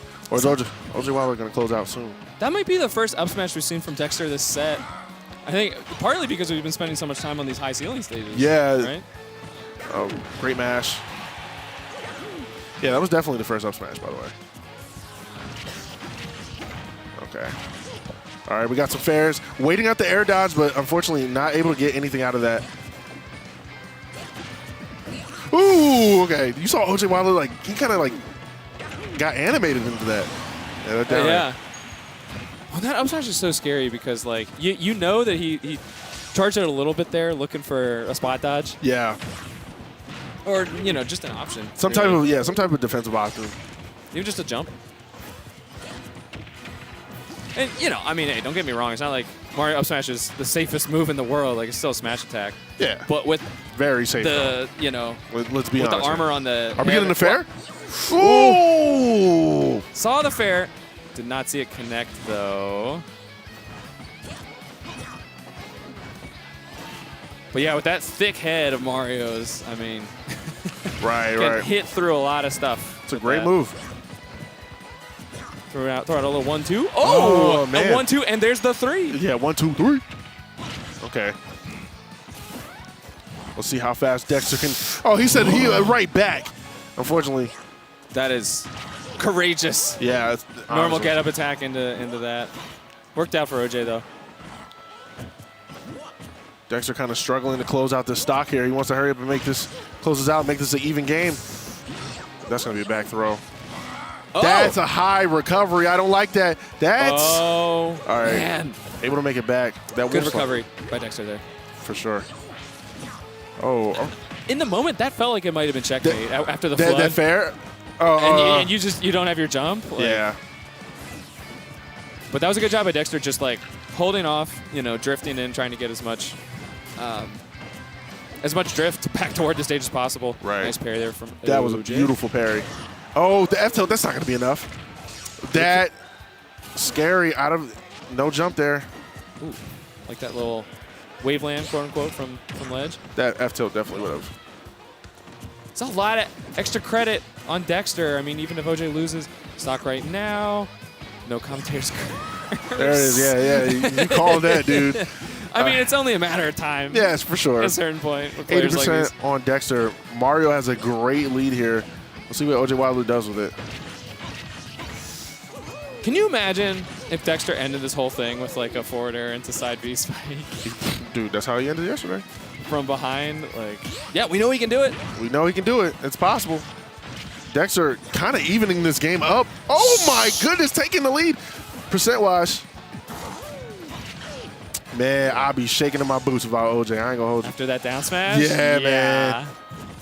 That lead was sitting so beautiful for OJ, and it's gone. Oh, no. I was just about to say back air mode has been activated. Watch out. Both throwing. All right. This is right where you want Wolf to be. Dexter making it back safely. Pairing the. Oh, the up smash. Yo, you throw out an up smash, I throw out an up smash, and I take your stop. That's what happened right there. Great stuff, man. Good stuff from Dexter. Both such good up smashes for kind of being a little bit defensive. Yeah. You know what I mean? Yeah. Mario has the invincible head, and Wolf just hurtbox shifts like crazy. For sure. He does like some breakdance move. Like, does he, like, what's going on with that twisty? Wolf got does some b-boy on the side. Yeah, man. just lay down a cardboard box. You know what I mean? You know, Dance he's always like been, he's always been very acrobatic. In I guess Smash. so. I remember in Brawl, I think his dash attack was just a backflip. Was out, it really? Out of a run. That's I was awesome, just actually. like, okay, sure, man. That's pretty. That's pretty awesome. But Got the moves. yeah. So unfortunately for OJ Wilder, falling to Dexter there in a nail-biting Game 5 victory there from Dexter. So good stuff from OJ Wilder. But I'm pretty sure OJ Wilder made a crazy run at the Arcadian, a crazy loser's run. I feel like it's hard. It's hard to win an Arcadian without making a decent loser's run. That is a fact. It's just such a crapshoot in terms of like seeding. What's that? Yeah. Honestly, Right. It's a dangerous game to play. So, but For sure. want to thank everybody who's following along at home. Oh, for sure. VG Bootcamp is your destination, not just for MDVA's finest Smash, but amazing events all around the world. Oh, yeah, for honestly. sure. Definitely. Ever since the beginning. Yeah, they definitely are the mainstay for streaming out-of-state, out-of-country events. So, you know, stay locked into VGBC, you know? Absolutely. All right. Looks like we got PK Chris versus Toa. Now we got some out-of-region action. Yeah. PK Chris down from They're Long dressed, Island, I they're believe. dressed the same. New Look York. at that. They both. How did that happen? They're dressed the same? Did they get seated to be on stream eventually so we can have so we this? can have matching outfits. Oh, that's funny. All right. I mean, it might just partly be kind of the lighting. Yeah, maybe. You know what I maybe. mean? I'm But gonna it looks- I'm gonna go with the same outfit. Yeah, Okay. that's funny. So we got PK I thought Chris. Toa Can was- you guess who he plays? Yeah, it's Ness. I don't know why I thought Toa was a Shoto player. You might be thinking of Trial. Maybe. I don't know. You know, name starting with T. with but, the T, I guess. I love watching Toa. I mean, there's been a lot of talk at really multiple levels of competition in this game, including the top with Shattuck and yeah. people like that, about Corrin. Yeah, Corn's hot. Like hot gameplay, Yeah. man. I was gonna say, hey. Yeah, no, Hey, I wasn't. hey, calm down, buddy. I wasn't. That's why I said something again, because I was like, that came out way too crazy. I mean, listen, Fire Emblem character designs do, you know, They slap. they do. Fire Emblem characters, they look cool. And until you get 2 different colors of hair, Right. toothpaste looking ass. But anyway, yes, Corrin gameplay and kit, strangely enough, really good Yeah. in this game, even though it wasn't quite what people wanted to see from her coming from Smash 4. Okay. But man, I mean, that back air, like, It's a great move, and it has that slight forward momentum. Like if you spin it around, you can kind of use it to recover. it's So- just oh, an the incredible pin. amount of like amazing moves. You know, Yeah. back air being one of them. I like these PK flashes, but also Toa can kind of Keep the distance Keep with the pin. distance. Yeah. But I do like the idea. You're right. Like I said, I'm an idea person. I like to see Yeah. the thought, the gears moving. Oh, the magnet to the back air. Yeah, Going yeah, on yeah. stage with the magnet. All right, so the PK. That Thunder. is, man. I mean, Ness has good disjoints. Don't get me wrong, but not quite the same as the ones Corrin has with some of these aerials. I don't think Yeah. we're going to be seeing too many PK Thunders hitting. Yeah. You just get to hit it. Dash attack. Gone. Yeah, Corrin can kind of just nair their way out of those PK Thunders, so that's not going to be the greatest option. But I mean, a sneaky one might take a quick stock. You're quick enough, or time it differently. Yeah, or one of those kind of short PK Thunders right at the ledge, right before they exactly. grab ledge. Ooh, going out there with that back air. PK fire. Ooh. That is nice for Corrin that you can pin the ground and then PK stop, fire goes yeah. downward under you. Great parry Oh. coming out from PK Chris. That is a big gamer parry there. And that's going to be, not the stock, quite. but again, putting PK Chris in a bad spot here. We're going to see a pin. I guess not. We're going to see a back air. Yep. All right. Tried and true in the corner. Oh, man. I like that idea, Raph. I mean, potentially catching a roll behind. That's going to be a back air. No? No back air. Okay. Yeah, I mean, obviously that back throw is ridiculous, but center stage, no rage, 120 something. I don't know. Up there taking it. Ness has so many ways to kill you. Really does. So many kill moves. Good parry from PK Chris. Going into this third stock here, game one. Pretty even if you ask me. But yeah, Toa said, nah, not even in my house. Look at that. I got this lead here.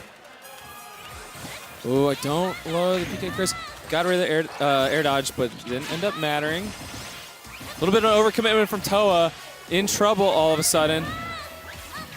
You don't But want to be great defense using the back airs. Because, I mean, Ness can't get back to ledge. that quickly to reset. Yeah. So it's like, okay, I can throw out these back airs. You're not going to be able to hit me again quite yet. Hold on to that double jump, kids. Always. I love the magnet stalls from Ness from PK Chris. Kind of like trying to set something up cheeky. For sure. Man. Oh, we up. We Okay. back. Ness having control of center stage here. Man, I mean, even the parry on that back air, you're not doing anything. Dude, if that was that random F smash from PK Chris, if that was a, because that thing sends projectiles back. I want to see a projectile get sent back. Yeah, I mean, we're not seeing a lot of the neutral B from Toe, which I think is Smart. the right call. Because you I can mean, just magnet it, if not reflect it. Exactly. There goes one. Of course, I think it's mainly being used for stalling in the air. Good That's DI. what I think it's for. Ooh. That's not gonna. Good mash. Of course, that does keep the back throw not staled. Nice ledge option there. Just the awareness that, hey, I can drop off. My aerials hit you before I have to even get back on stage. And my that pin is the kick stock. hits you too. Yeah. So taking game one there. Nice. That was a great awareness to drop off ledge with the up air to stuff out that yo-yo. For sure. Oh, you know what? I just realized they almost have the same outfit, but PK Chris got the drip? the skin number 2. Just throw a scarf on it. He got this. He got the scarf. He got the drip. PK Chris coming in here to style. Like, I play good. I look good. I feel good. Dude, I don't know if you noticed this. The Toa pushing up the glasses. Oh no. The anime villain energy. I'm telling you that that's a power up. It's a power move. Uh-oh. Okay, but already in big trouble here. Yeah. We got a quick 70% on Toa here. Does the yo-yo, does Corn's up B stuff out the yo-yo? Will it like beat that, or? I don't know. I mean, that move does have really solid, like, disjointed hitboxes, but I don't. Not like the whole way of the move. I think it probably just depends on positioning. Possibly. I would think. We'll find out here in a second. But yeah, I do think Corn is not the easiest character to hit with the yo-yo stuff. And man, I mean, if you got SDI like that. That was phenomenal SDI. That should have been the stock. Toa ended up getting out of that yo-yo, man. Great stuff. For sure. A lot of nice, important parries in this set so far. I'm really impressed by both players here. And the Nair taking that first stock. Just get up attack, they said. Ooh, nice pin. Toa is so good at finding just the exact spacing for that. There's so few moves in this game that hit that angle, and there's so few moves that can do that. Oh my goodness, the PK Fire stalling it, Toa in the air, and then PK Chris answering with the down air. That's beautiful stuff. I mean, PK Fire on stage, that's one thing. Just a little bit off stage, man, that's a stock. Toa almost air dodged into that PK Flare. I mean, it was like low-key way off, but just the fact that it was like like a upward air dodge. Yeah. Ooh, no tech there and able to get some damage going with the PK Fire. All right. Ooh, The back air, the magnet stall to the back air. Nice. I absolutely love magnet stalls, man. That stuff is such a beautiful. I just like stalling in the air with an unconventional move, like when Fox does it with his with the shine. It's so beautiful to watch. I'm always impressed by, like, B reverse aerials that allow you to back air forward, basically, like after already having jumped. Right. Same deal with, like, with Sonic. If you B reverse the homing attack, oh yeah, and you hit it, and then you get to double jump back air out of it as a confirm. Like, which is don't get me wrong, I don't like getting hit by that, but but it's kind of when other people get hit by it, it's buttery smooth. So we're on Kalos here. This is a little interesting. I mean, with this platform layout, I don't know quite what to think about this. What do you think, Raph? Match up on this. Maybe the shorter blast zones, because these are like the shorter side blast zones. Because this is Well, it ain't town. It's definitely not town short, but it's not, you know, PS2 big. Yeah. High ceiling though. Very high I was ceiling. doing a little research recently on just like, so are there any stages that don't have high ceilings? Because I want to kill off the top with Yoshi all the time. The answer is not really. But, Not really, yeah. Yoshi's story, guys. That's never Make it coming. happen. That's I never. know. Just because Mario exists. Character first, though. If you do character first, it's fine. Anyway, all right, I'm off my soapbox. Your turn, Raph. I got nothing. I got nothing. That's What's okay. the You should option be here? Wow. Okay, that was definitely Great trying idea. to be a back air, but just landed on the platform. But you know, all things considered, Toa's still okay after that very scary situation. I saw that Magna Stall back air coming out, but it just a little misspace and Ness landing, and then Toa, you know, getting immediately punished anyway. But you know, It's so hard to do this, but I feel like you really have to try and count the hits on shield, like with the yo-yo, because after you've had 13 hits on your shield, you can roll. yeah, that's true. Very weird. I don't So- know why it is that way, Yeah. but you know, 1, 2, 3, 4, 5, 6, 7, 8, 9, 10. You know. That's what I was looking for from Toa, but then again, yo-yo might have been able to catch on the other side. Ooh. Okay. Oh man, the ability to set the pin and get the hell out of there. That was, you know, quick thinking from Toa. For sure. Yeah, just thinking about, I think the walls on the stage, right? That's kind of That's gonna be, yo, what? The SDI is crazy. the SDI is nice. Of course, that's putting Ness off stage, and that is Untackable. untackable. Really nice counter. That's the first time we've seen that from Toa this set, and it's not the first time that PK Chris has had to recover with the up B. So I kind of like holding on to some of that tech. Yeah, I guess, Toa was just keeping that in the back pocket, but as a Ness man, you have to be roll. aware for that Yeah. too. Dang, I guess he did count to 13. 1, 2, 3, 4, Yeah, 5, I 6, mean, I wasn't. It's kind of a feeling thing. Yeah, you know? definitely. It's a definitely a feeling. PK Chris probably feeling okay after evening things up there. I don't know, I guess it's kind of interesting just not having platforms in most of the stage, you know, in the middle. Like we see there, it's kind of a... Ness isn't really going to be able to extend kind of those bread and butter combos extra. Yeah. PK Chris is not giving Toa any space on this last stock. Did that clink with the up B, the yo-yo? You know, I think it might have. Ooh. That's going to be, sweet spot back air coming from Ness. You know that hits like a truck, taking that stop. From center stage. From center stage, man. What is this little kid, man? This little kid's crazy. Can you imagine if you've met someone with Ness's power in real life? Like a little 10-year-old, I don't know how old Ness is. Let's go with 10. And he just That's like about right. That's like Pokemon age. shoots you know? fire from his hands, shoots a little green blast from his mind or wherever that comes from. Earthbound is a game you don't want to think about too literally. I still need to play that. I started a little bit because it's on the Nintendo Store. It's And I wacky. love- You just like murder people with baseball bats and frying pans, man. All right. I don't understand. Yeah, so I guess that's why I came to this game. to not get murdered by... No, yeah, you get murdered by a little kid with a baseball bat. So like, the pin catching. Not quite a sweet spot there. Yeah. I knew the idea. I knew it. And then in the taunt from PK Chris, I know PK Chris knew he was trying to down B there too. Yeah, I just wasn't able to get it out quite in time. Toa laughed it up a little bit there, you know. I mean, you got to be tight to some extent there, but For sure. it looks like he's taking it in stride. Yeah, you don't want to get too upset because that's. Oh my God.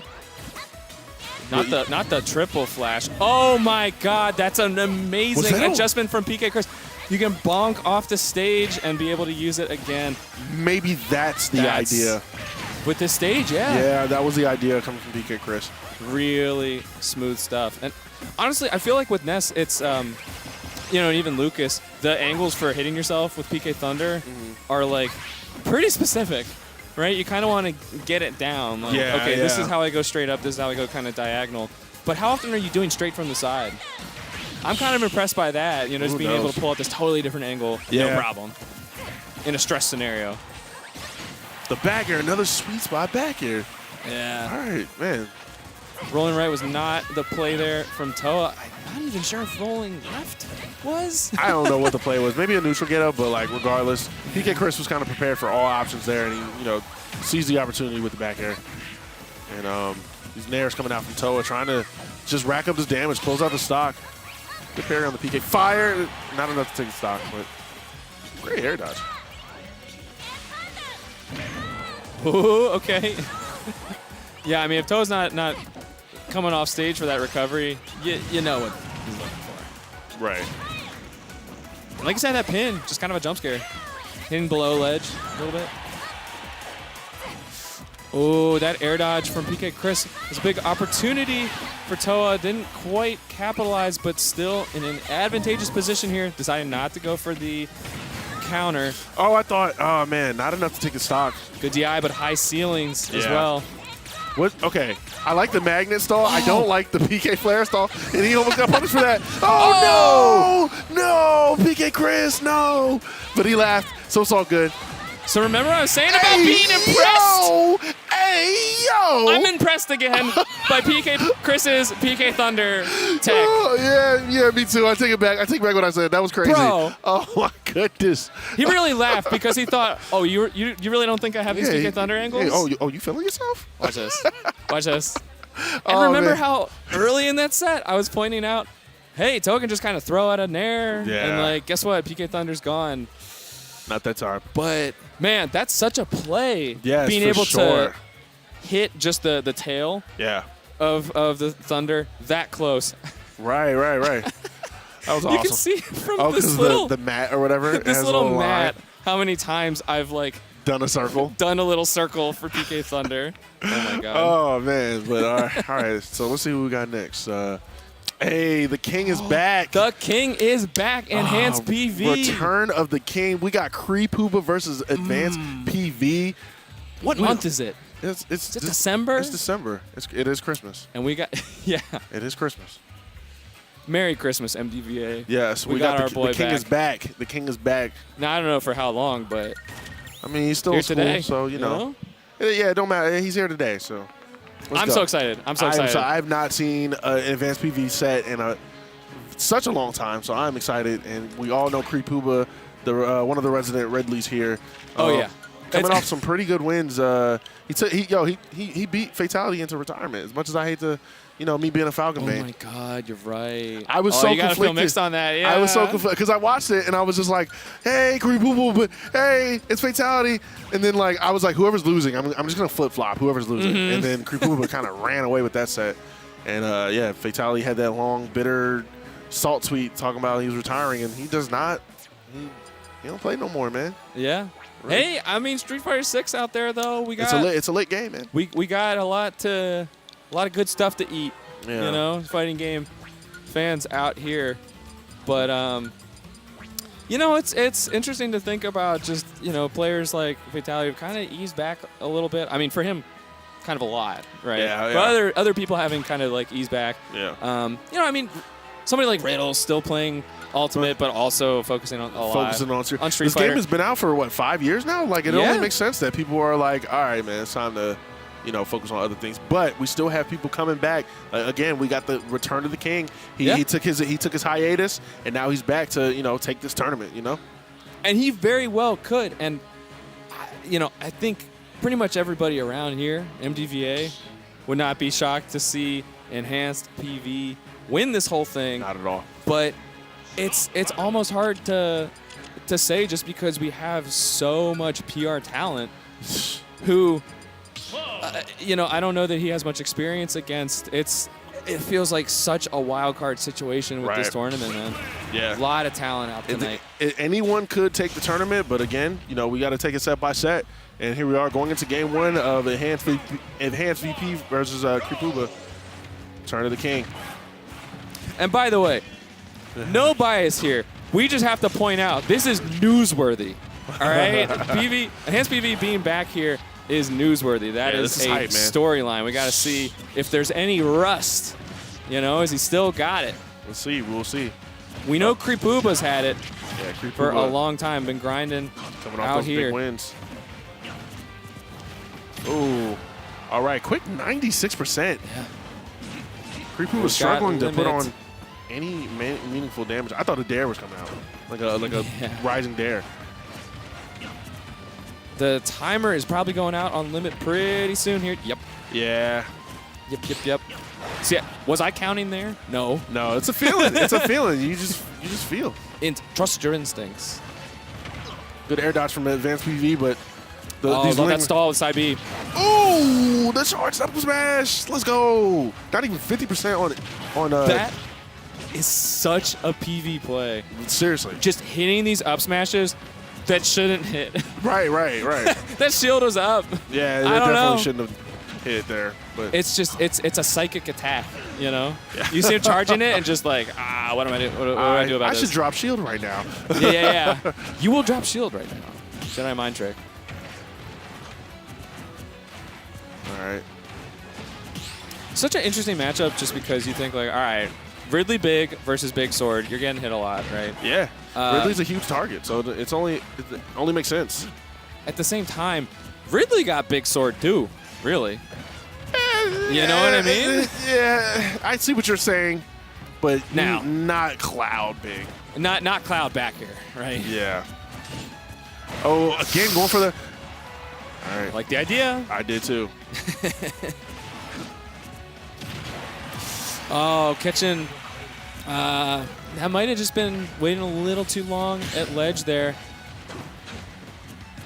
PV has not shown rust so Not far. at all. Yeah, definitely looks like he never left. And I like the up B. Nice air dodge through the blade beam there. It almost feels miraculous for Ridley to be able to air dodge through something like that just because, Ooh. again, the big target. Like, Oh, Oh. man, I thought he was going to need limit to make that back. yeah. No, cloud recovery not that bad. Fireball's off stage there. See, here's the thing. Here's how Creepuba gets back in this, Raph. It's a lot of just keeping PV off the stage, Off stage, yeah. That's, at the ledge. that is Cloud's kryptonite. And that's honestly kind of Ridley's time to shine. Yeah, I seriously. mean, just with the sweet spot forward tilt, like it's crazy what the percents that kills you at ledge. Okay, let's And see. honestly, the plasma breath. Yeah, that I want to see a little bit more of that. Ooh, I did not think that was going to snap. I mean that. Oh, I love that. Me too. Ooh. Here's the thing though, Ridley is big, and so are his arms. He does reach to Yeah, the ledge pretty he really well. does. He really does. But gonna have to reach a little farther in this game too. Like I say, PV is looking like no time has passed at all. Not really. at all. Definitely, he's been here before. Nothing's changed. He may have been outside of the venue, but that may not necessarily mean he wasn't able to get practicing. So That's a good point. Yeah. I have to wonder how much. off or online? Yeah, just how much grinding out, outside the venue has been going on. But you gotta think some. All right, here we are going into game 2. Enhance on the board. And just a reminder for anyone, especially anybody outside of region who may not know why we're freaking out Yeah. about this guy being back. This is a prodigy type player. For sure. Really kind of coming. I don't want this to sound bad, coming out of nowhere, right? Okay. But this is a young guy. That's not bad. He's Balancing school and everything, He's- balancing a lot, and That's not just bad. kind of roared onto the scene. Yeah. Just like a year or two ago. pairing the last. Okay, that's That's great option from Creepuba. That's big gamer energy. I'm The telling stall, not enough. That's putting Cloud in a terrible position. Oh, that's going to be it. Unless he saved the jump. He saved the jump. you. He saved his jump. He's crazy. This man's on one. Imagine if Creepuba dies there. Yeah, honestly, I've that been would have been one hell of a reversal from Advance. Try to catch a 2-frame there with the down air. Another potential spike. That's like my That least air favorite dodge. move in the game, by the way. Ridley down air. Really down there. But it's like a jump hey. scare. It comes like. Well, no, know, I just think it's bad. Yeah, it's not that good. Oh, F tilt. But man, you blink and it's a dead even game again. And then you blink again and it's not. Yeah. I definitely like this game 2 approach from Creepuba a lot more than game 1. I mean, we've already seen a lot more ledge play. That was a great option from Enhanced to go low because he knew that Ridley was going to recover that up B. Definitely would have, maybe not necessarily spiked, but put him off stage without a jump in a bad situation. Right. I was about to say I really didn't like that air dodge to ledge, like from pretty far away from Enhanced. Creepuba was able to punish it. But here's the thing, he air dodged so that he would keep his double jump. Right, exactly. So, actually, kind of big brain. All right. Uh-oh. Trying to make... That air dodge is ridiculous. The fact that... Yeah. I guess he was a little above stage there. Oh, wow. He's just able to drop shield that range and get what I believe was the tipper of that tail. Sword move, like I'm telling you. That fair. Just put Creepuba in a bad spot. He's... Ooh! That's nice. That's nice. Smooth. Smooth like a butter. Yeah. That's a very big butter knife. Gotta say. That's all it's good for. These strings. All right, Lemon's on deck. Let's see what Enhanced does with it. Oh, he's trying the finishing touch. I like the idea. Okay. I'm gonna be real. That wasn't even gonna kill. Yeah, a little too much sauce, but you know. But you know what? You gotta put the fear in their heart. Yeah. At the same time he loses this game, that's a turning point. Missed opportunity. I mean, Lemon's almost back on deck already, so charge that up a little bit. That's true. PV does like going for some swaggy finishes. As like you that. should. Ooh, that is Good such a tech. great option. The rising dare and the down smash. Okay. Taking the stock. There it is. Yeah, he's fine. We go Yeah. for the finishing touch. We whiff. It's fine. It's all good. It's fine. It's all good. You know, I'm here. But yeah, it's a great option. Definitely, beating out the destroy of Ridley, that rising down air. Like if I was Enhanced, I'd go for that every single time. Like, what is Ridley going to do besides die? You know? Yeah. No, caveat on that, with Ridley's up B, because those wings don't have hurt boxes, reach pretty far. They so, do. They do. I mean, if he's going for that But more every times, time, it's like, not every single time, but definitely more times than not. yeah, I mean, we've all seen that downer. Yes. It's worth a shot more often than not. That's the thing with Cloud, man. Like, that is one of, like, 4 extremely scary, Right. threats that he can present at ledge. Ooh, dang, that's unfortunate. Shooting out the fireball, not able to shield in time, getting hit with the crossfire. The F smash! That should have Punishing. killed. Just Yeah. the call out on that should have just cuz.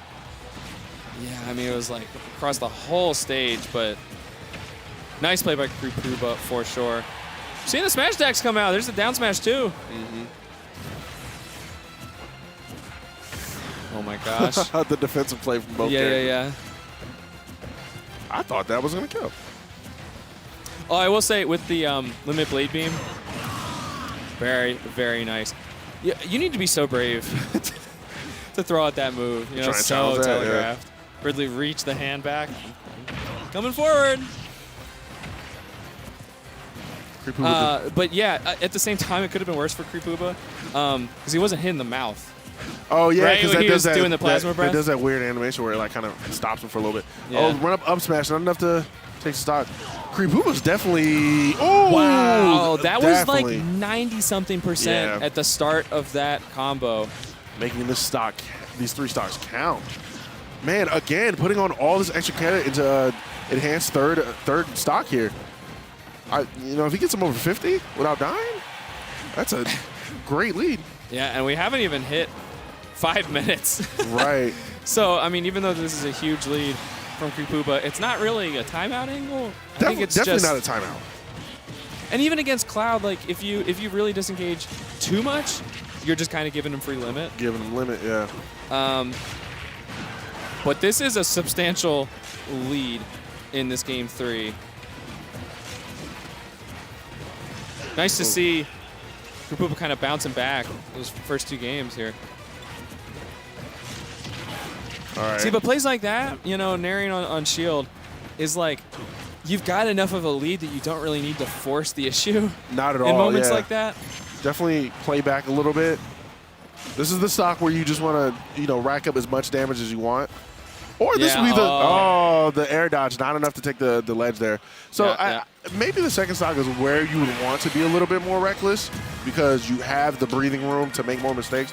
But I have seen plenty of, you know, reverse 3-0s go from somebody overextending in their second stock and then just, you know, letting it all, that momentum. Because Smash is a game of momentum. You get that momentum rolling, it's hard to turn that back around. So, you know, it's hard to push a snowball, you know, back up the hill. You know, let that thing roll downhill, you know. You know, at the same time, the way that game ended, I didn't see, you know, any visible tilt or anything or really frustration from PV, but this is a player who holds himself to a higher standard than that. You know, just not being able to make it back with that air dodge. I expect to see some fire from PV coming into this this game 4 here. Oof.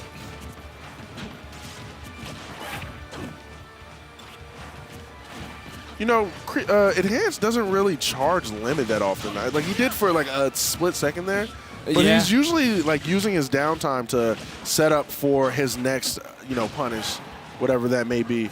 And I always thought like most Clouds, like you get that little bit of space, you want to charge limit, you know. But yeah, I mean, I do think it's a powerful tool that he has of not charging it. Well, no, of being able to just like charge it in neutral and go, hey, listen, if you don't do anything about this, I'm just benefiting. Right. Now, plenty of characters will benefit more, right? Like you don't want to just charge limit against Steve.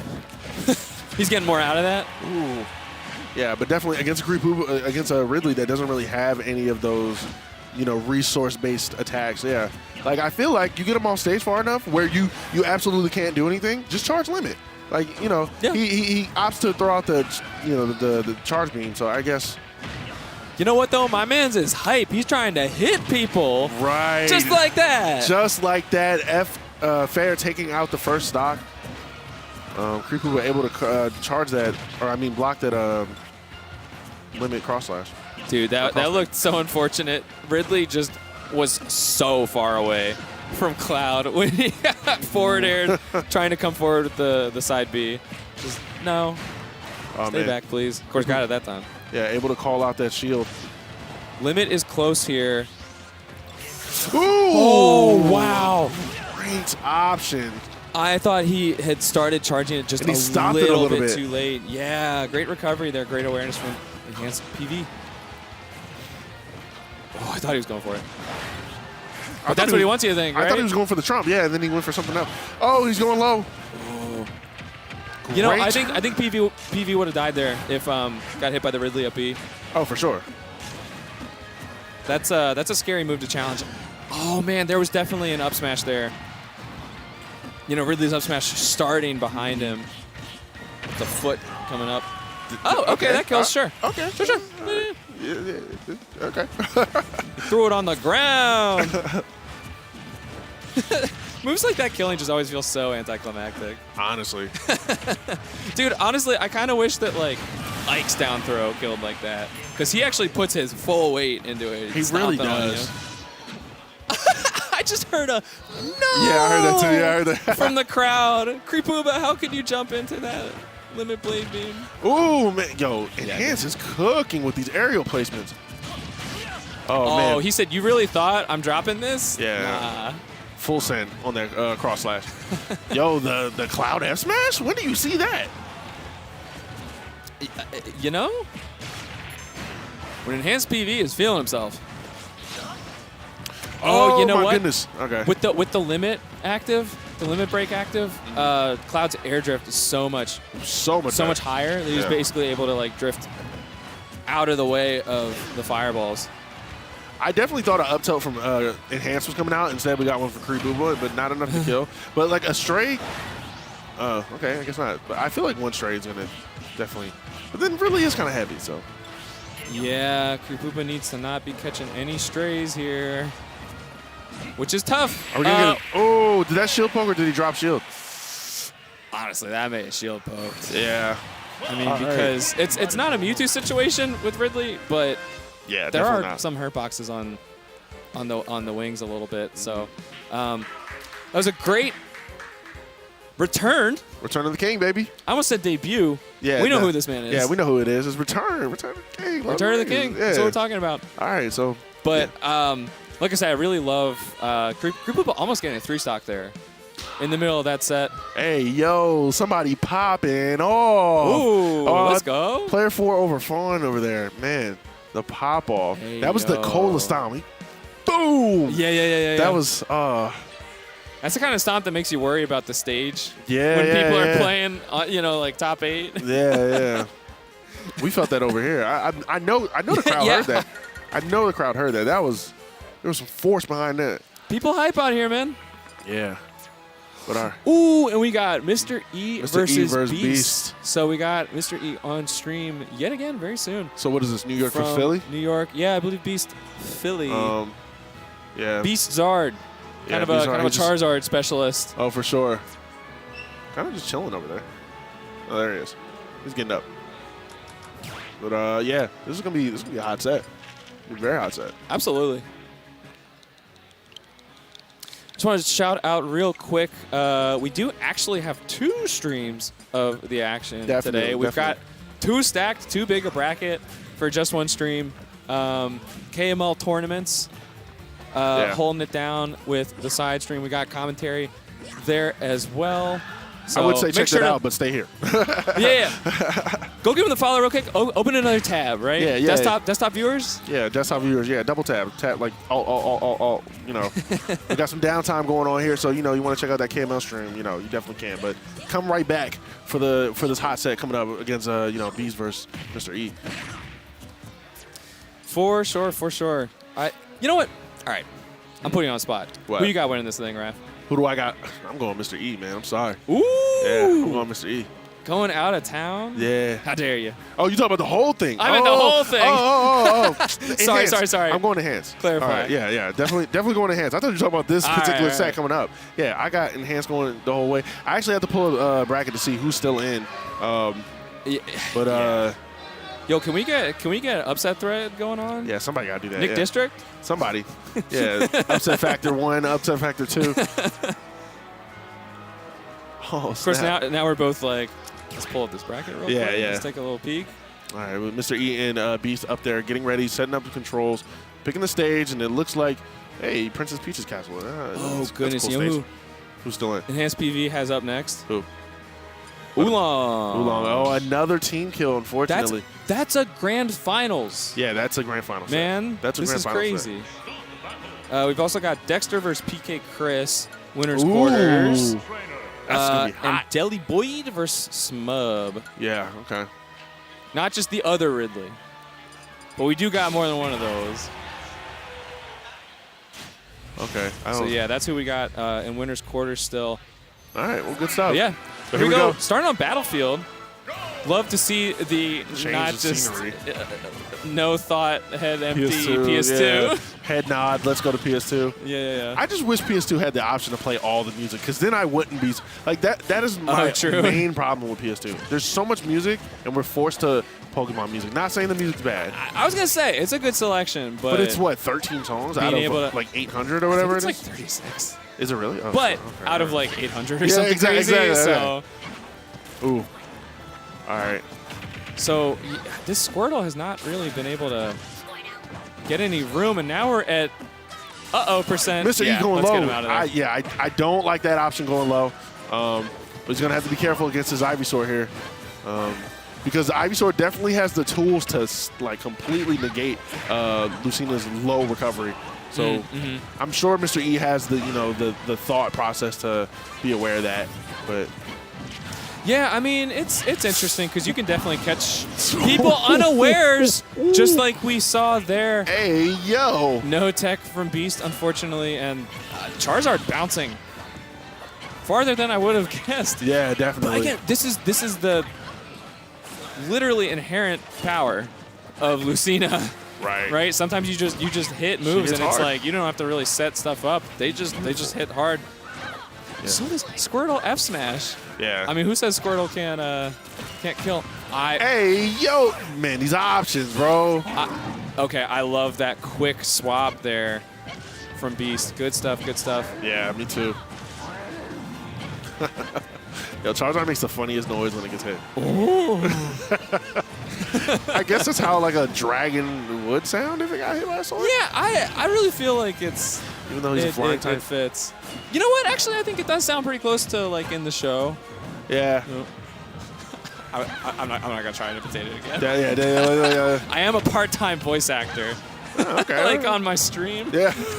Love trying to imitate Pokemon cries and everything, but All right. Good tech there from Beast. Definitely not falling for that shenanigan again. But stuck on the ledge here at 167. And the Nair is going to seal that deal. man, see again, it's like, oh, how'd you set up into that kill? Oh, I just hit Nair. That's it. I don't know why I was expecting Squirtle's throw to throw Lucina further, but, such a low percent. It's not going anywhere. Now, Mr. E actually a little bit antsy there. Beast whiffing the waterfall. Mr. E actually had a lot more time to kind of position something throughout the up tilt. I would argue too early because Squirtle was so high up. Right. That, high up enough that wasn't able to combo off it. But, I mean, Mr. E kind of chilling. Definitely chilling. Just an interesting interaction. What a mash there. Good patience there on the multi-hit on shield. Ooh, the reverse dolphin slash is phenomenal. Yeah. And the Nair putting Ivysaur in such a bad spot. And the fair sealing the deal. Yeah. Man, That's the Lucina classic. You just go out definitely. there. Strangely floaty. Beast is kind of Right? having, definitely floaty for, all that armor and that sword and stuff. You think fall like, Hero's metal form, but, I guess not. definitely a little floaty here. But throughout that first game, like, Beast kind of didn't really have an answer for Mr. E's fairs there. Hopefully they learn something this next game. Yeah, honestly, it's a little tough to pinpoint like what is the secret sauce In terms to Mr. E's gameplay. Yeah. You know what I mean? Because I wanted to say, well, he feels kind of smothering. Word I was using with OJ Wadler earlier. Right. Very different kind of character in Mario. But it's just like neutral win after neutral win. Right. I really think it's a Team Fundies moment. You know what I mean? All right. Well, let's see if Beast has the stage power up here going home to Pokemon Stadium. It's good. That's huge. Yeah. Squirtle's like, get off of me. Hey, yo, there's a lot of Don't bully me. Regardless, it's going to be tough for, these disjoints. Yeah, I mean, Ivysaur's got plenty of disjoints itself, but Yo, do you hear the screaming? yeah, it's This- wild. We got a lot going on here. All right. Definitely, but a quick 132 on Beast here. But they're an advantage, so let's see what damage they can put on or take the stock. Oh, man, sliding right past that Razor Leaf. There we go. I did want to point out earlier, Hey, yo. dude, Vine Whip is a jump scare. It I don't really care, is. man. There wasn't even lightning on that. Yeah, he just What's disappeared. going on? He just disappeared. No lightning on that, to me, means this was not intentional. This isn't supposed That to be was this just bad strong. DI. Yeah, whenever you don't see the kill sparks, like, it's just, or at least I think that just means it's bad DI. I don't know. I've noticed that with that move quite a bit. My meme answer to that is the devs just forgot. they just set that value early in development, Yeah, and and we're then like, they're we'll just come like- back to it. Yeah, we'll see it. We see it. We'll be back. Charizard, And then very heavy. Another up throw? Yeah, All right, okay. third time's the charm. Despite the staling, I mean, That's what I was 200. Yeah, you're at 200. It's just too much. However, Mr. E was he was pummeling, so maybe that was like resetting the stale. He would do like 3 per. Good point. Good point. Man, poor Squirtle. I feel like just has not really been able to get too much going in this set. I've seen a little bit too much of that, I think, from Beast, where, you know, grabs ledge with the Vine Whip and then cancels and lands aggressively on stage, like with a forward air. Mr. E has barely been fooled by that. Oh, I'm surprised that up smash even caught. It was like, I thought Mr. E was out of the range of that. And it barely caught him and then scooped him back in for the kill. Gotta be Charizard's best move. Gotta be. It's so good. I think it's frame 7. No shield. It's fast. It's fast. It's Very frame good on fast. shield. It's frame fast. All right, the back air, Beast not ready for that. I think they were going for the parry and drop shield, but the trump. Nice stuff. I was even just thinking, you know, do we see Mr. E try and drop off and go for a counter on Charizard Fly? I had something else in mind. We're definitely going to see that because he did that earlier with the Squirtle up B. So we're definitely going to see a Charizard counter at ledge.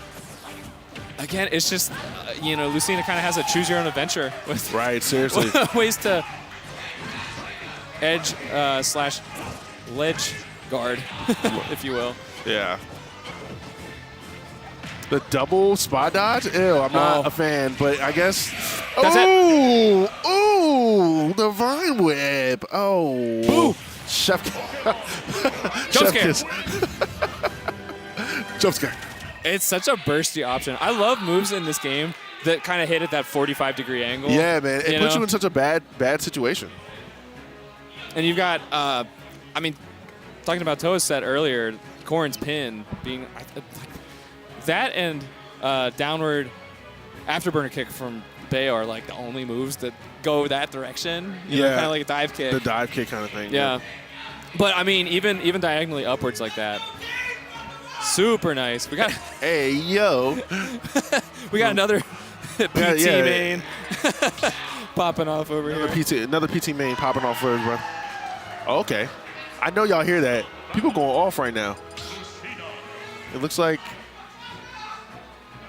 I can't even tell who that is.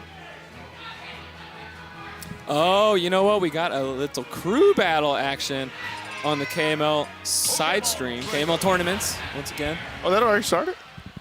Yeah, so we got KML Dade versus MMG plus Pink Cheeks. Let's go, Dade.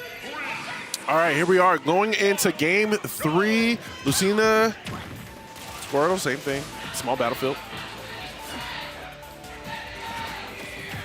All right. Oh, man, the crowd is hopping. Hype for that crew battle.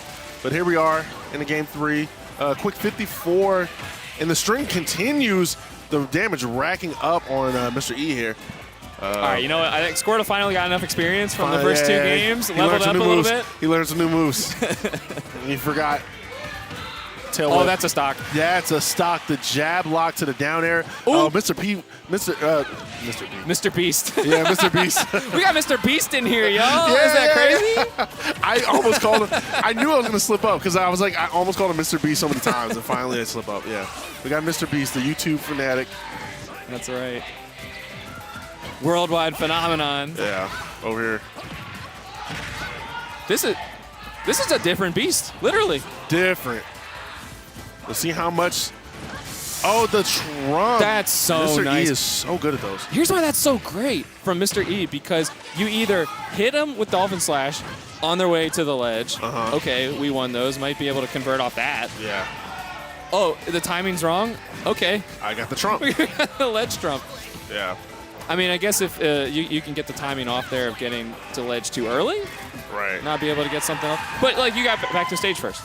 Seriously. So that's kind of like a win-win-win situation. It is. It's the perfect opportunity, like the perfect move to throw out. So, like, going deep, getting that back air. Textbook edge that guarding. Lead that Beast had is just evaporated. I love that down air on the Charizard.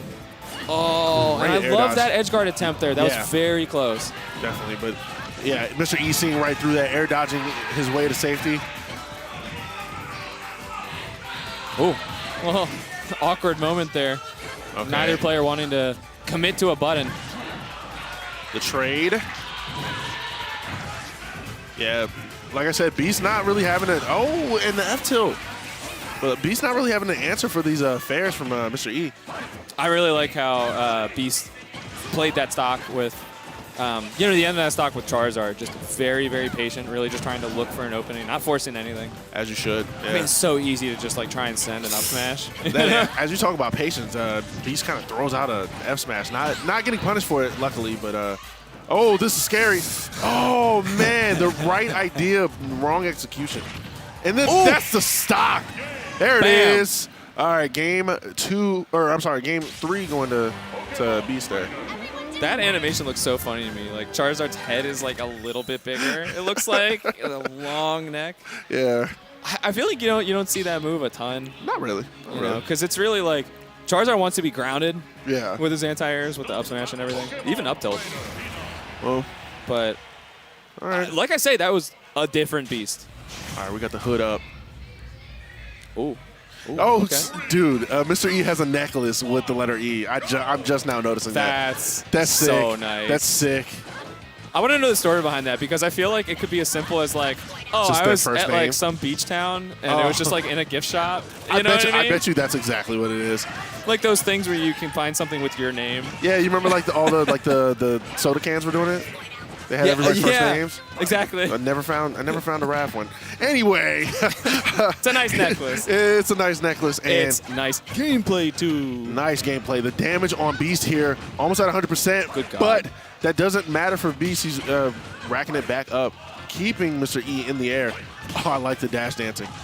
Am I crazy for thinking like it almost looked like Mr. E was in danger of dying to that up air like 54? Ooh, it did. That's what I was like, dude, I was thinking the same thing. Like I know he wasn't. Yeah, but I know he wasn't, but I was like kind of scared for Mr. E. But good, aggressive, defensive option really for Mr. E there, not giving Beast an air dodge. Ooh.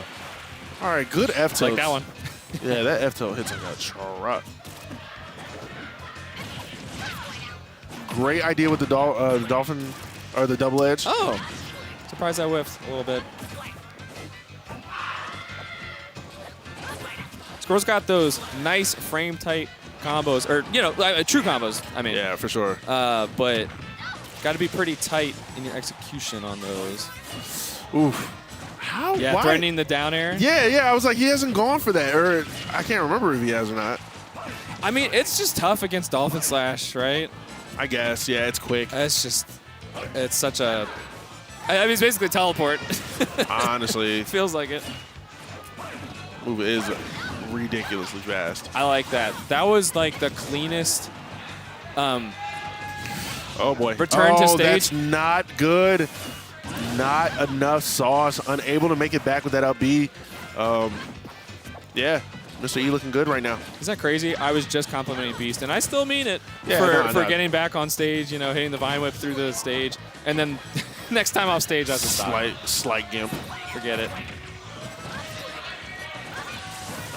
We have seen a lot of Squirtle lately in this kind I of don't- rejuvenated Beast. Right. I think Ivysaur is the least of the three right now. Like throughout the entire set. I could be wrong if I go back and watch it, but it looked like Yeah. Beast has just been on Squirtle and Charizard this whole time. It's got a lot of screen time. Oh, but finally we get it down there, but again, that tech was huge. fantastic tech. Okay, this could be it, Raph. Especially with the regrab. Oh yeah. Mr. E being aware of that regrab, going for the down tilt and the up air, taking the stock. Call an ambulance, but not for me. But now, I mean, this is the Beast Zard, right? This You're is kind of Beast stuck on Zard the rest of the.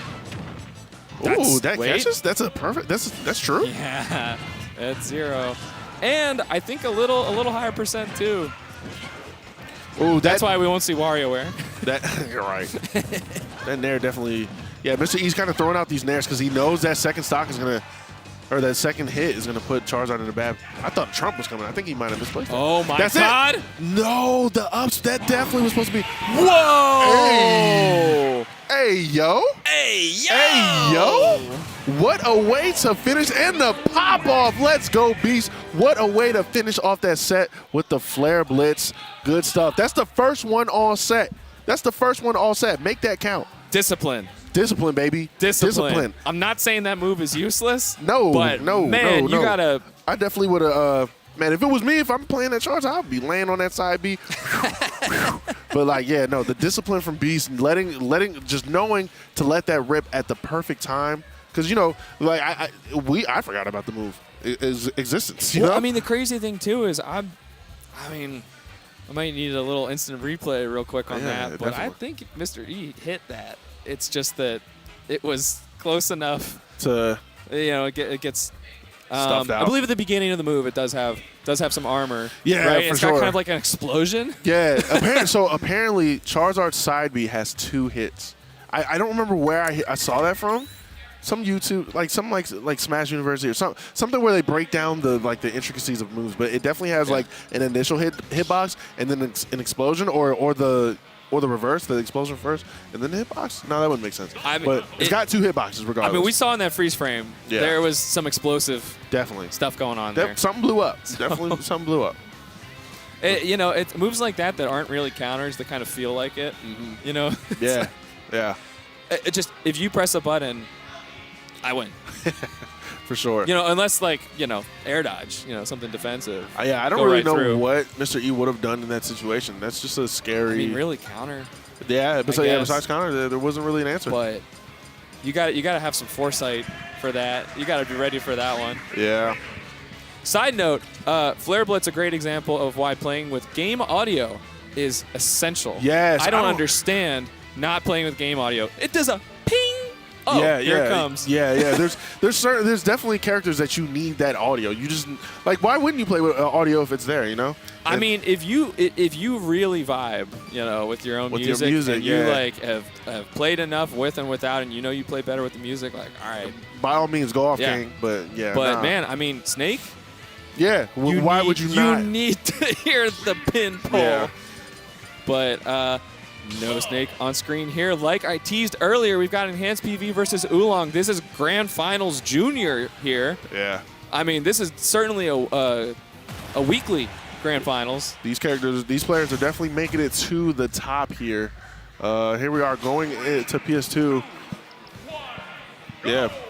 This is low-key a team fire. They both play for KML. Yeah. I mean, even just region. I mean, they're both Marylanders here. Yeah. But yeah, I mean, as long as they didn't carpool here. Right. Hey, sorry. Bracket it is what it is, man. Bracket is bracket. Yep. Yeah. When we see each other bracket, you are no longer my teammate. You are no longer my friend. So there's some, obviously, Wii Fit, kind of weird character. Depends on how much, I don't know how much Oolong or other Wii Fits y'all have watched here in chat, but some interesting, unique mechanics. I mean, we saw the ball block Limit Blade Beam.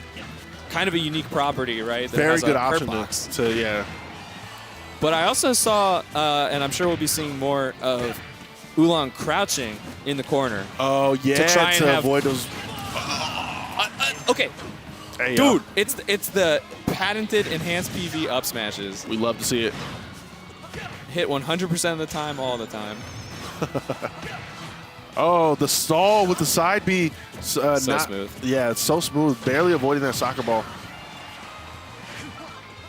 Oh, I saw Enhance setting up for the. Ew!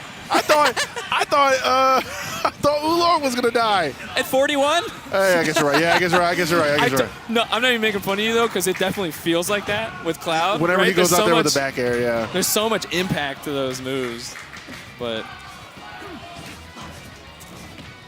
Okay. Limit is on deck. Oh, both of these characters have like power-ups. They sure do. Ooh. When's the last time you've seen that? Wii Fit Trainer cut down from behind by doing a stuck the landing pose. Right.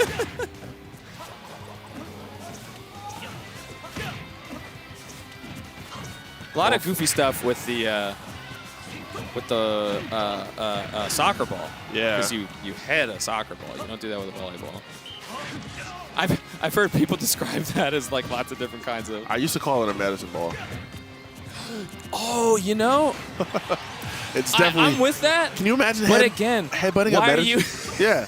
doing that? It's definitely 100% not a medicine ball. volleyball would be the next best thing. It's definitely a soccer ball.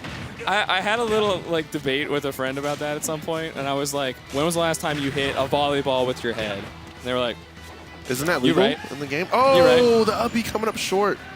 All right. "Yeah." And Oolong just booking it. As you should. Get Get out in. of there. Burn those calories, bro. Oh, he's dashing. Little bit of healing there. I love the pump fake on the deep breathing. Just kidding. I mean, this game is like close to even, and Oolong is behind, but that whole sequence there really started to feel like Oolong was kind of in charge, strangely enough. Yeah. Oh, just barely whiffing that grab, but no punish. Arsene is out. Oh. Limit need is deep on breathing. deck. Yeah, you definitely need deep breathing if you want to do some work here. That is such an unorthodox recovery, and it worked. Is it bad if it works? Can't be. There right? you go. Yeah, I was not expecting that high recovery, but yeah, like I said, it worked. And I mean, it cost PV limit. Oh. Ew. I really don't like seeing kills without kill sparks. It's so jarring to see a death when you don't have the warning beforehand, you know? Right. Like, because I always feel robbed. Whenever you don't get the kill spark, I literally chalked it up to being bad DI. And unfortunately for, Oolong there. We're looking for some cinema here. I don't need- get yeah. our zoom in. Right. I need the cinematics, you know? Yeah. I need Now, something. I do think it was probably plausible that he was just holding left when he got hit. So just the initial DI was off, like even if you adjust it later. But yeah, I mean, geez, it's not that it's ever surprising to see a stock taken by Cloud dash attack. Right. But, I do feel like, here we go. We haven't seen that much deep breathing be that important in the matchup so far. I mean, we have seen some early stocks because of deep breathing, but yeah, for sure. I feel like in this matchup, Limit is far more superior than deep breathing. But then again, the finishing touch. Oh, chef's kiss. Mwah. That was interesting. I was watching Oolong in the player cam closely. Didn't really react much, but just kind of leaned back ever so slightly. Got to keep your I cool in think these moments. that's tough on the mental. For sure. You died at 62, man. Crazy. But what a play from Enhanced PV. What a play. I don't know if anybody hits those. Oh, see, look at that. That deep breathing, run up, fair. Right back in it. Oolong Man, had- little tough for Wii Fit to land on that Buster Sword. Oh, was that gonna was crispy. I kind of felt that coming. Did you? Okay. Punish all the right. landing. I was surprised. I don't know if I'm parrying that, but actually, who am I kidding? I'm not parrying that. But man, All right. player like Enhanced PV, we got Limit those. is on deck. And Hand's kind of running off stage, trying to bait out some type of defensive option, and he had to let that rip because it was about to run out. Yeah, may as well. I mean, even if it just discourages deep breathing, Yeah. which success. Honestly, I would, definitely just throw out like a charge beam every once in a while. Ooh! Imagine if that caught. Yeah, that caught on the would've- way down. Unfortunate death for Enhanced there. The F there- tilt, we see- man, we that see hits the like a crouch. truck. Trying to make the back air miss. The soccer ball saving. Oh, man. The back air there Yeah. takes the stock. So close. Unfortunately, Oolong wasn't able to convert off that. And then run up, grab, getting beat out by the spot dodge, and then F tilt to their death. Oh, okay. Limit, climb hazard, hitting above the ledge a little bit. Oh, man. I thought, okay. That would have killed? Yeah, for sure. That back air is definitely going to put in a bad situation. Oh, And look the at that angle. Ooh, the awareness to charge Limit before you burn that air dodge, knowing you're going to make that back, because I definitely thought that was The SDI to not get buried by jab 3 there. Yeah. Incredible play Beautiful. from Enhanced PV. This is a regrab. Or And still not just enough. Yeah, that LB. That.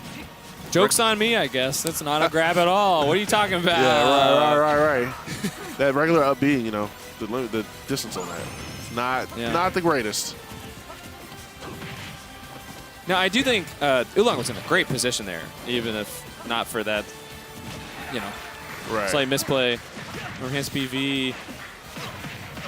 Ooh, we hula Again, hooping the out up B, here. yeah, Don't see the- that much. You rarely see the hula hoop as a damage dealing tool, but I guess that was the best get off me option in that particular scenario.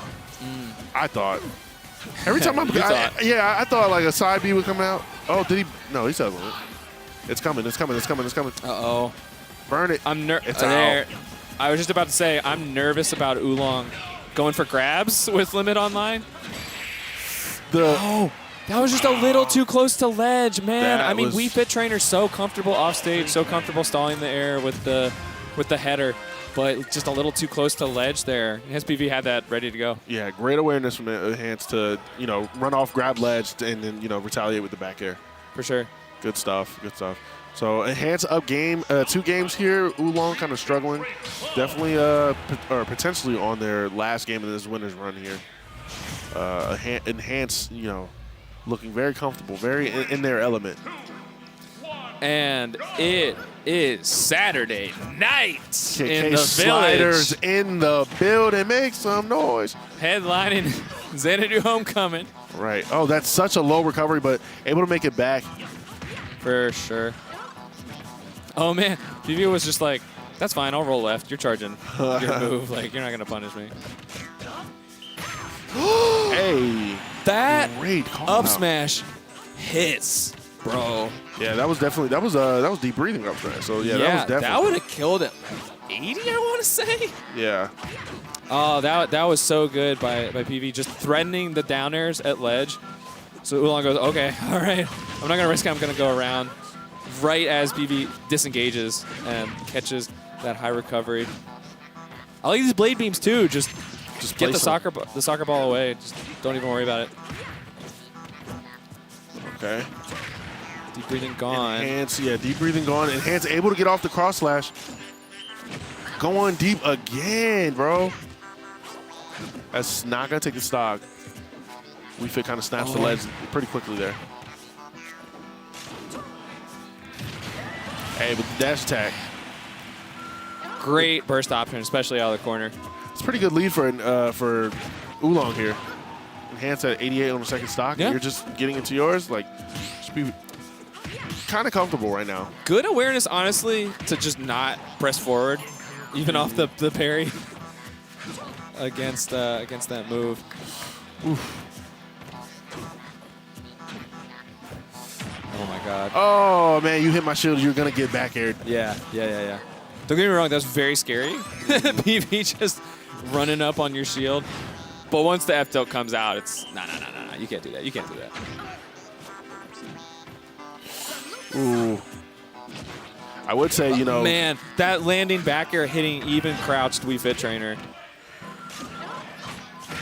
Oh, hey, great DI from the hands, still surviving. Yeah. But I think they burnt their resource. Definitely that air dodge coming out, but making it back on stage. Oh my goodness! All right, yeah, do not do deep breathing. Yeah. However, deep breathing F tilt would have definitely taken that. Wii Fit Trainer gotta I catch didn't her see breath, what bro. that was, yeah. Yeah, this is a lead. We might see something from Oolong here. That did like 20. The ricocheted soccer ball did like 20. Yeah, that's insane. That soccer ball does do a ridiculous amount of damage.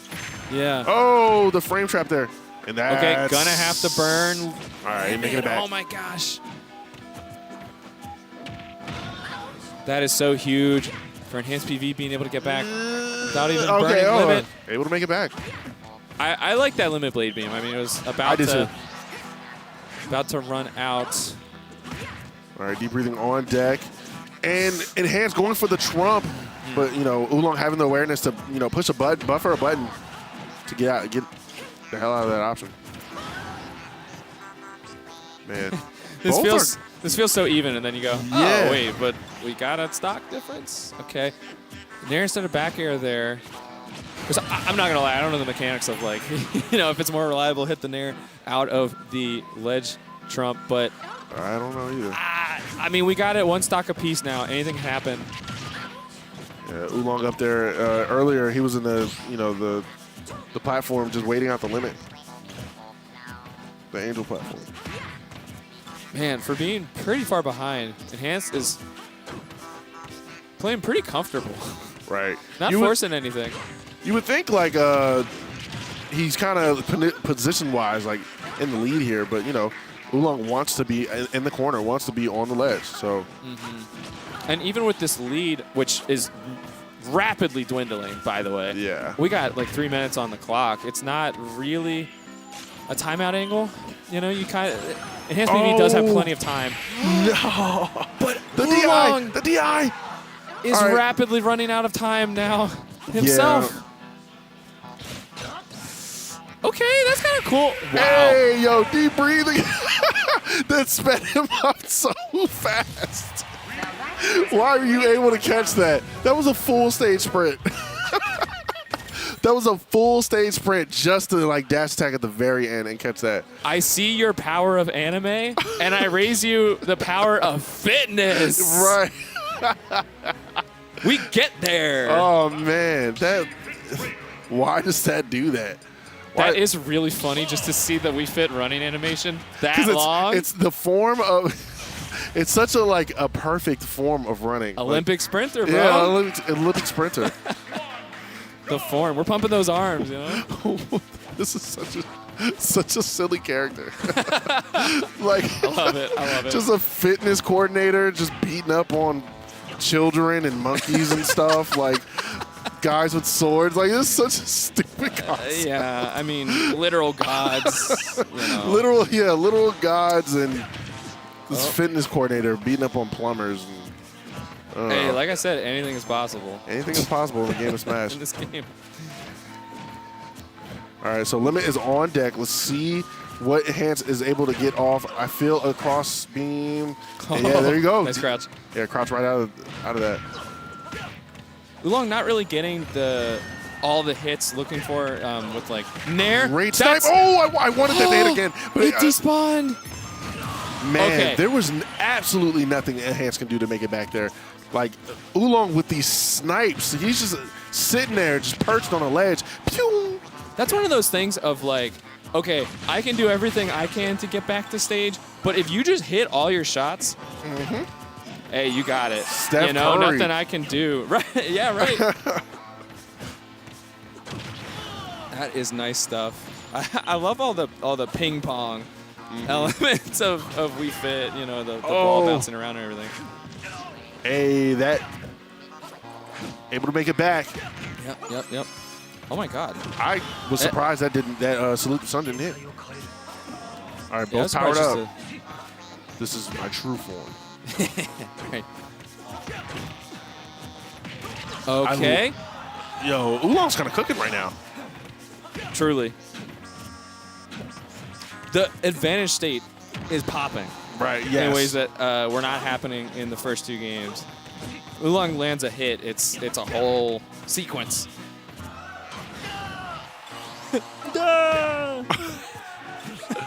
I think in terms of like the screams, definitely the female Wii Fit has the funnier like yells when she gets put into disadvantage. Like it's like very distinct. I don't know. I kind of like them. But like his but is funny both too. good. Yeah. Holy. Wow. Okay. Oolong took a little too long on the Angel platform. Good awareness from Enhanced to just, hey, you're not going to have as many iframes. Hope you know that. Yeah. But I mean, that is the right play. Stay on Angel platform as long as you can while limit's up. Burn that limit clock. But, Enhanced knew that his clock was running out, so he let it rip. And Oolong just happened to be there. I really like that. I don't think Enhanced was actually going out for an edge guard there, but just was trying to threaten it to make Oolong air dodge and not get deep breathing. Okay, we wasting? Huh? Wait. Why did that work? Huh? Okay, hold on. I definitely need some replay on that. Like he snuck in a F smash in between the cross slash, or was that an F tilt? Well, F tilt, but still, how? I was looking. Well, I was trying to look back in my mind's eye if he crouched. To But he was avoid all the getting hits. hit That's what I'm saying. by He was cross in the slash. animation. Ooh, all right. And Oolong himself was getting hit there. Enhanced has been looking for that spike, like all set. All set, and finally landing it. Oh my god! I literally turned to look at Hey, Raph what? for 2 seconds, and Oolong just takes the game. Oolong, We're yeah. going to game 5. Oolong definitely forced that limit up B and then just punished the landing with the. First of all, the up smash didn't even look like it went far enough. Did you see the gap in the animation? Yeah, like, why it's is that the freeze frame Yeah. illusion. the freeze frame illusion? But you know. Hey, there we go. We got a game 5. Oolong definitely turning it up because it was looking like a quick 2-0, a quick 3-0. I mean, from Enhanced, but Oolong on the verge of reverse 3-0ing this set here. This is why I say this is a potential preview of grand finals. Yeah. This is a potential reverse 3-0. 3-0. Yeah. He's one away. Oh my goodness. Oh. Man, I really do think that Wii Fit Trainer is a very unique character, right? For sure. Very, very specific mechanics and specific counterplay. And I do think Enhanced has been doing a stellar job with that. Just trying to disrupt deep breathing when possible, throwing out the blade beams off stage to block the soccer ball, and down airs at ledge, like all sorts of good stuff. Oolong is not able to be quite as comfortable at ledge as he typically would be in most matchups. Right. But Enhanced that's definitely taking the stock. The cross slash, I mean. Yeah. And Man, that's so tough because, like, okay, you hit my shield. Now I get to play. Nope. Nope.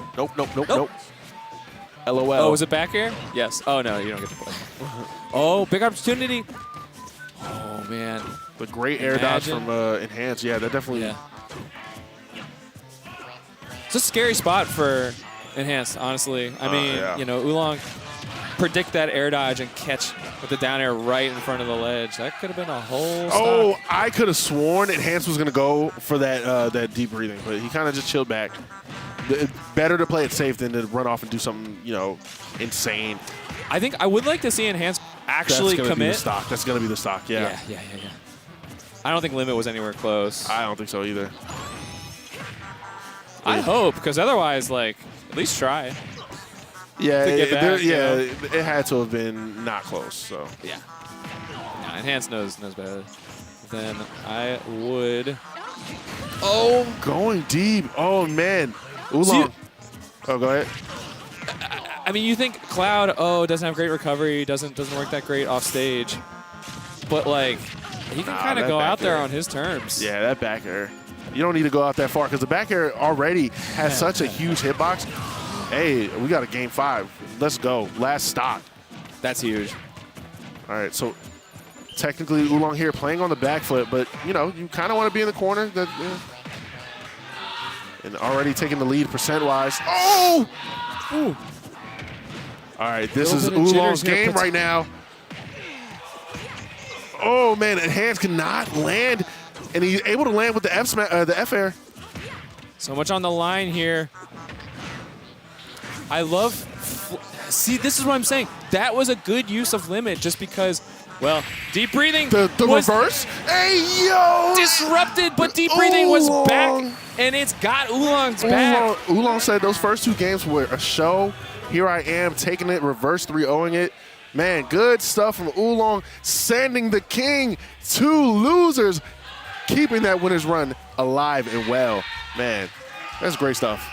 I still think you're onto something about Enhanced winning the whole thing, and there also being a long, successful losers run. I think both so. of those could I be think so. true right now. But I have all my faith. I'm putting all my eggs in one basket, and it's going to Enhanced, man. I think Enhanced. If not, I'm sticking with the top 3 here. It's going to be either Enhanced, Dexter, or Oolong. Nobody else. New York, go home. Ooh. Philly, go home. I know it's a long, cold drive home, but pack your bags because MDV's taking this tournament. We're not hosting this and giving the trophy away to some out of towner. Get out of here. Get out of here. Yeah. Stay out there. I really hope this doesn't get clipped and come back to bite you. Nah, what? I didn't say anything. Huh? What? I didn't. What? You can't prove anything. I didn't. There's no. That was a deep fake. Yeah, that was. I didn't say that. It's AI. It's AI technology. That's AI what it was. rap. I didn't. AI rap. Just AI rap. Just AI. I like it. I'm gonna change my. No, I'm not changing my name. I'm just rap forever. That's when whenever you enter bracket to like sandbag with another character. It was AI me. That wasn't me. Yeah, come on now. Bust out the Steve. Like, I want to play Steve actually. Oh no! I do, man. I just want to win. I just want a I win button. it's You know? I mean, what can I say to that, man? I have to work so Like, hard just to get these dubs, and everybody else is. We're so deep in this. It's like, Yeah. at the end of the day, I mean, gotta we don't do know what when the next you gotta- Smash game's coming out. So but everybody's like, oh, camping's lame, camping's lame, camping's lame. Sure, okay, it is boring to watch. Sure, however, it is a competition. Do what you can to win. Do what you have to win. Why do you want to play sure. honorably? Come on, bro. Like, why would you do that? Like, there's no honor among Smash Thieves? players. But yeah, there's just you got to do what you have to do to win. So if that means camp as Sonic, if that means build a wall as Steve, if that means I don't know any other lame characters, do what you have to do to win. this just in, Raph loves lame stuff. No, I respect it. But here we are going into this Nah, I winners agree with you. quarters. Dexter's versus PK Chris. I'm being a little biased here. I want MDVA to take this tournament. So, but You know what? I mean, you've created a storyline here, I did. right? Yeah. Well, I mean, the storyline was there before, but now you put your own name My own on spin on it. Yeah. Yeah. Philly and New York go home. But here we are. PK Chris has a quick 80%, basically unanswered. But Dexter says, yeah, nah, not in my house. That was great DI to get out of that, because that's like essentially a true combo. Oh! DI dependent, but man. Hey, PK Chris with the swag, with the magnets off. Great stuff. Oh, yeah, I forgot. PK Chris got he got the drip with the scarf. True. All right. Now, I'm just thinking about this matchup. Wolf not really able to go to the B button very much. Because with the Psy magnet, be able to suck up those lasers. Get the free percentage. Now, I mean, Wolf has a reflector as well. He does. So, it might be a little tougher for PK Chris to get some of these PK Fires. Even PK Thunders, although, off stage, I don't know. Yeah, Dexter kind of struggling to close out the stock. You want to hurry up before you get to 100% because PK Chris is definitely getting the mileage out of this stock. And Dash Attack sealing the deal. Again, 81% on Dexter. This is not the best of positions, but it is 2 stocks apiece, so anything can happen in the game of Smash. Great parry and great. Was that up smash or down smash? I always forget the two. Yeah, that was awesome. All right. But We got some up air strings here. I was going to say, I've been so impressed with PK Chris's parries today. Man, they're on point. Ooh. And that, again, going to be the stock. Yeah. Take it around the world. Shish. Oh, I'm a little surprised that didn't scoop. Hey, okay, the wolf slash going right above the yo-yo. That's going to be a major play in this this matchup here because that's going to stuff out a lot of Wolf's recoveries unless he goes high. Mm-hmm. And, Wolf not being the highest jumper or the best, recovery, he's going to be forced low in a lot of these approaches. I think you're right. We're probably going to see at least one kind of sad, I put my yo-yo out over the ledge. Yeah, LOL. Ah, got him, GG's. Yeah. What's in that yo-yo, man? Hey, really? That's what I'm saying. It kills animals. You can't ask questions with Earthbound, bro. And you can't ask questions except for... Ooh, I thought... Okay, even... Did you see that air dodge come out from Dexter? He thought that that PK Thunder was coming out too. So Yeah. It's... That's a scary play. That's kind of a gut check moment. For sure. But, I mean, honestly, the platform layout with PS2, you can't really be center stage there. Not at all. And loop it around like that. Yo, PK Chris throwing out these back airs, just hoping one lands because that's going to be a quick stock. All right, we got the up air string, or the fair strings, I mean. Dexter evening this thing up. He's just so good at, like, just patrolling the stage. He gets into any sort of advantage state. Trying to catch roll back as well as tech in place there. PK Chris smartly rolling right, getting out of that situation. And now is another whole situation to get out of. Do we see PK flash? No. I don't really think, besides, like F-tilt at ledge, what does Wolf have to, like, stuff out PK Chris off stage? I mean, not even laser. Not even laser, because it goes at, ooh, sweet spot back air. Man, that air dodge down, getting called out expeditiously by PK Chris. When Ness is off stage, Wolf really doesn't have any options to go off besides trying to catch the snap to ledge. So Wolf just has to patiently just wait and, you know, hopefully the timing of the F-tilt gets the snap. But for sure. And then in reverse, Ness can throw all these projectiles off stage, angle his up B, kind of down angle his side B. He's got all these options to mess with Wolf's recovery. So definitely, you know, Ness, I think, is the better character in this matchup. But you know, honestly, that's. I mean, I always hesitate to compare. Oh, this character's better than the other. Because I'm saying like who wins the matchup. I'm saying. Gotcha. Specifically this matchup. I'm not just saying like tier list who's a better character. Just specifically in this matchup. I take it back. Wolf cooking. I'm just gonna shut up. Right. Yeah, well, yo, Dex, he must have heard me. I'm telling you that, his grind run yesterday, he was upset at somebody. Well, the reason I said I was gonna shut up before I even say anything about the matchup is just that I was gonna say, I think Ness probably is a better character overall, pound for pound. Overall, I mean, it's debatable.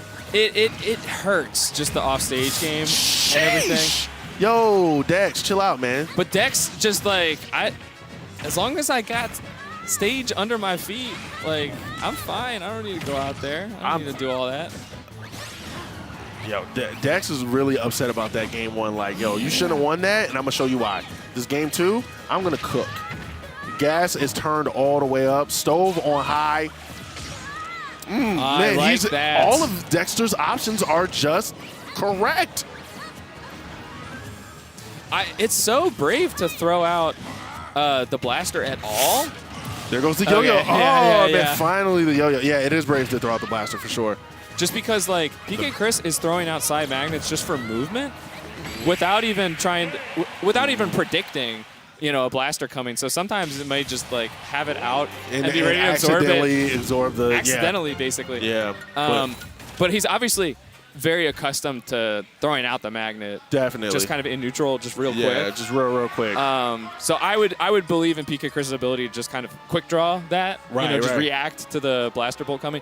But we're seeing these, like, pretty short range, basically like sword range blasters. I mean, that's probably the best option to throw him short range because, like you said, because PK Chris is throwing out magnet in neutral, you shoot out that laser just because I feel like most Wolves kind of lay on that B button when they have that distance. But with PK Chris being so quick to throw out the magnet, he's going to, not even accidentally, he's going to absorb some of that and, recover that health. And Dexter is also aware of that. So he's able to, if I'm going to shoot this blaster, it's going to be up close and personal to get that bayonet, the bayonet slash too, you know what I mean? Yeah, and I mean, I think it's like 19% or something.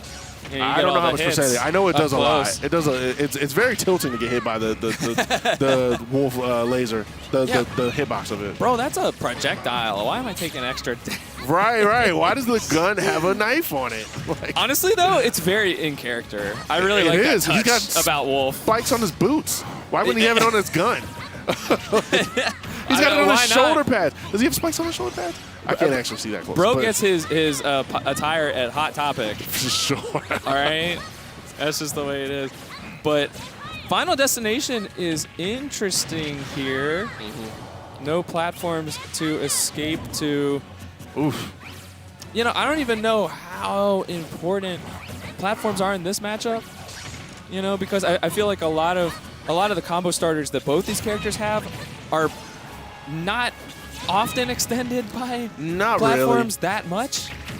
Oh, man, the sweet spot of that side B, extending the landing lag from, ooh, that was a great F smash, but Yeah. extending the landing lag from Wolf, and PK Chris able to react with a yo-yo there. Now, so this is PK Chris's counter pick. I do like this in theory because I think it might make it a little bit easier for Ness just to keep Dex in the air. Yeah, Nice F tilt there at ledge. that was so loud. Yeah, There's a lot going on in here, I'm telling you. I think we got a dub for the KML crew in the Yeah. crew battle. Just saw some high fives exchange. Good I stuff guess so. to the KML gang. All right, but back to this game. Oh, great option to lead in there with the Nair. And, oh, that missed dash attack. I'm surprised PK Chris wasn't able to get some heavy smash attack off of that. But, yeah, dude, these magnet stalls, I love to see it every single time. It's such a, it's just a nail-biting, like, edge of your seat kind of, like, what is it going to do off that magnet stall? What is it going to do? What is it going to do? Back air? Or is it going to get a PK fire? Anything comes from it. Ooh, okay, nice get off me with that juggle attempt. PK Chris taking the lead in Dexter on his last stock and racking up some percent. Could have been more, could have been worse for Dexter. For sure. Ooh. I feel like that's not low. All right. I thought that was going to be a little too low, but he was able to get the. That's nice to see, just that confidence of like, hey, I know you're not going to edge guard me, Right. basically. You've removed the factor of the opponent. I know how deep I can go and get back fully in my control. Ooh, Dexter going out there. Come on, man. You know you don't got the tools to. Oh, wow. Man, I'm surprised that wasn't far enough. Yeah. Kind of funny. We were just talking about knowing how deep you can go. Yeah. But the interesting thing there is that was basically the one time that Dexter threatened an edge guard. And then yeah. So I think guess just, it worked. Just put enough doubt in PK Chris's head to PK Chris is throw him going off. to hesitate a little too hard and not able to make it back with that up B. Added a new factor. Okay, there you go, rolling through after, I guess that was 13 hits. Great. Ooh! Oh my goodness, the baseball net coming out. I think so many things kill here. I mean, you cannot get grabbed if you're Dexter. Probably Definitely can't don't get want back aired. Definitely not back air. Definitely not yo-yo. And, Definitely not yo-yo. yeah, I was gonna say back air and back throw were gonna be the main factors here, but Yeah. PK Chris calling out that high approach with the up smash yo-yo. So good stuff from PK Chris sealing that deal. And again, I think that stage counter pick worked out pretty well. Yeah, me too. Me too, definitely. No platforms needed. Yeah, I mean, I don't know that it was like a huge swing where it's like, oh, Dexter's like really making great use of these platforms, and now they're gone, and now it's a totally different story. But played the stage well. Definitely. I didn't see the next stage pick here, but PS2 Okay, PS2. can't go wrong with the classics. But again, the music, man. I want better music. I think Dexter really just is so comfortable on PS2 Yeah. that it's not necessarily like a kind of like a lazy pick of No. I'm not thinking critically about stages or whatever. I think it's just I feel most confident on this stage. Good Lord, how do you run right up on that charge That was F smash? very ambitious because he was so out of range and then decided to close the distance anyway. So that could have backfired heavily. Yeah, But and it did like half the shield. half the shield. I do like the awareness from Dexter. Like, he knows when to back up because, like, Ness is such a flowy character, right? So you think, like, oh, here's my time to punish. Ooh, almost taking the stock. But Dexter kind of, like, takes an extra step or two backwards when you would think, here's the time to punish. And nah. Oh, For and sure. up throw. Or up air. Yeah, I mean, this stage does have big blast zones. Nothing killing yet until There that it up is. smash. All right. Isn't the biggest lead for Dexter? Obviously, wiped away immediately. You were saying. Right. Well, we got the up air strings coming out. preemptive up smash. Man, that is a punish for just one whiff. Great PK Texas. fire.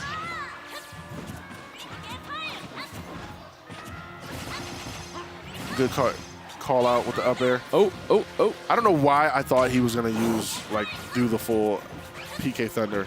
Because that would have killed him. Like, I was like, I don't know why. Yeah. Oh my gosh. I thought that was coming from the platform. With a little bit of rage, I think. A little bit of rage, definitely. Yep. No, oh no, That's Dexter. tough. I did say 1 SD. That's tough, but almost even it up immediately. Man, that nair hits like a truck. We're going to get an F-tilt at ledge. Oh, you know Too it. soon on that trigger pull. But again, the dash attack catching that high recovery from the ledge. I don't like that drop off from PK Chris. I mean, you have such a slow double jump animation with Ness that it's just all the time in the world to react. I think, even if you come up with a forward air, maybe, Possibly. best case scenario, well, not best case scenario, but very likely that you're still trading.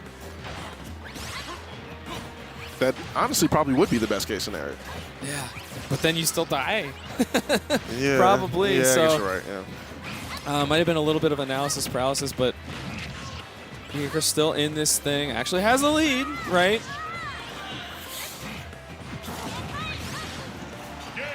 Oh, Whoa. shoot!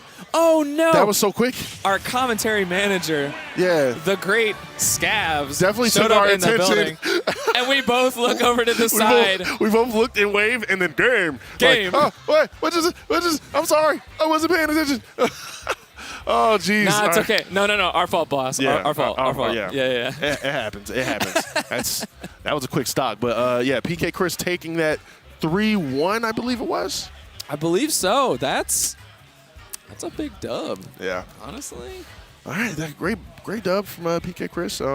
Again, where are they from? He's broken up, man. A Dexter. I am. Well, that wasn't losers, was it? That wasn't losers, was it? No. Okay, yeah. Yeah, Dexter not out of this thing. Definitely not by any means. Losers run is where we bro. The run that Dexter had yesterday was fantastic because he came back. He 3-0. He 6-0'd, or no, he might have lost the game, but he reversed 3-0'd or took it the reverse in grands and reset the bracket. So I mean, you're playing hot. Win a local. coming to the next day. Let it carry that flame over, man. It's kind of a gut check though, a little bit, that it's like, hey, wait a second. Some of these people were not here yesterday. Maybe, possibly. PK Chris, that's a new challenge. That's a new person. So. PK Chris just dropped their phone. Oh no. I mean, no, he doesn't. He's high-fiving his homies. So there you go. But looks like we got Deli Boyd versus Smub next. I believe Deli Boyd is Toon Link. Oh, okay. All right. I was thinking Fast Creek for some reason. I don't know why. But Smub, we all know Smub. Fast Creek similarly obscure. Yeah, just a character. random weirdo Small character. child. Small child. Yeah, there you go. With Villager. Yeah. But yeah, so Deli Boyd and Smub, geez, anytime I look at a Ridley matchup, I'm like, man, I feel bad for this space pirate already. About to get messed up. And then they end up Taking the running dub. a 3-stock. Yeah. Like, you can never count these MDVA Ridleys out or even down. Heck no. But man, I mean, so many projectiles. I mean, just the boomerang just hanging in the air. It's like, I feel like Links in general are a terrible matchup for Ridley, especially Young Link, but Toon Link would also be a bad one too. So I'm kind of curious to see how Smub handles himself with all these projectiles, because that's what I would do the whole time. Just swing, just toss them out and there, let him run into it, rack up the damage, and then because like a lot of Toon Link's projectiles like cleanly lead into their aerials too. right. So And you can get a back air and a back air. you can get a and lot a of stuff. B, and- Yeah. So I'm I mean, curious. by all means, Toon Link has some stuff. Definitely got a lot of bags and the tricks in the bag. So again, but let's not count out Smub. Smub being one of the best players in the MDVA region, definitely the best Ridley, probably the best player in Virginia. If we're going to separate the two, definitely the best player in Virginia. and I was gonna say, I mean, this would be an upset for Deli Boyd. I mean, I know we're looking at the you know, just the character matchup. But I mean, Smub was. Have to check it. Yeah, I have to check the bracket, but Smub, a top PR spot. I'm pretty sure Definitely Smub is above. higher on the seating list tonight. Right. Although Deli Boy was actually on the most recent MDVA That is PR. true. That is true. So shouts out to Deli Boys. you That is know, true. no mistake that they are here at this point in winners quarters here.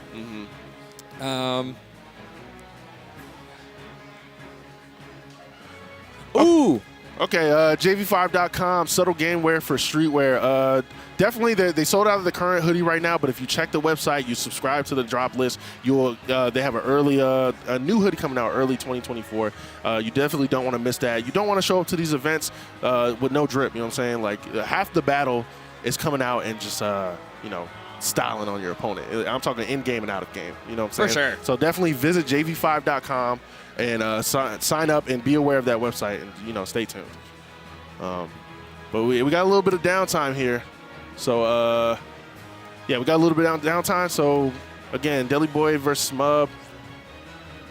Again, I don't know. I want to see how Smub holds himself in this bracket, in this battle. Because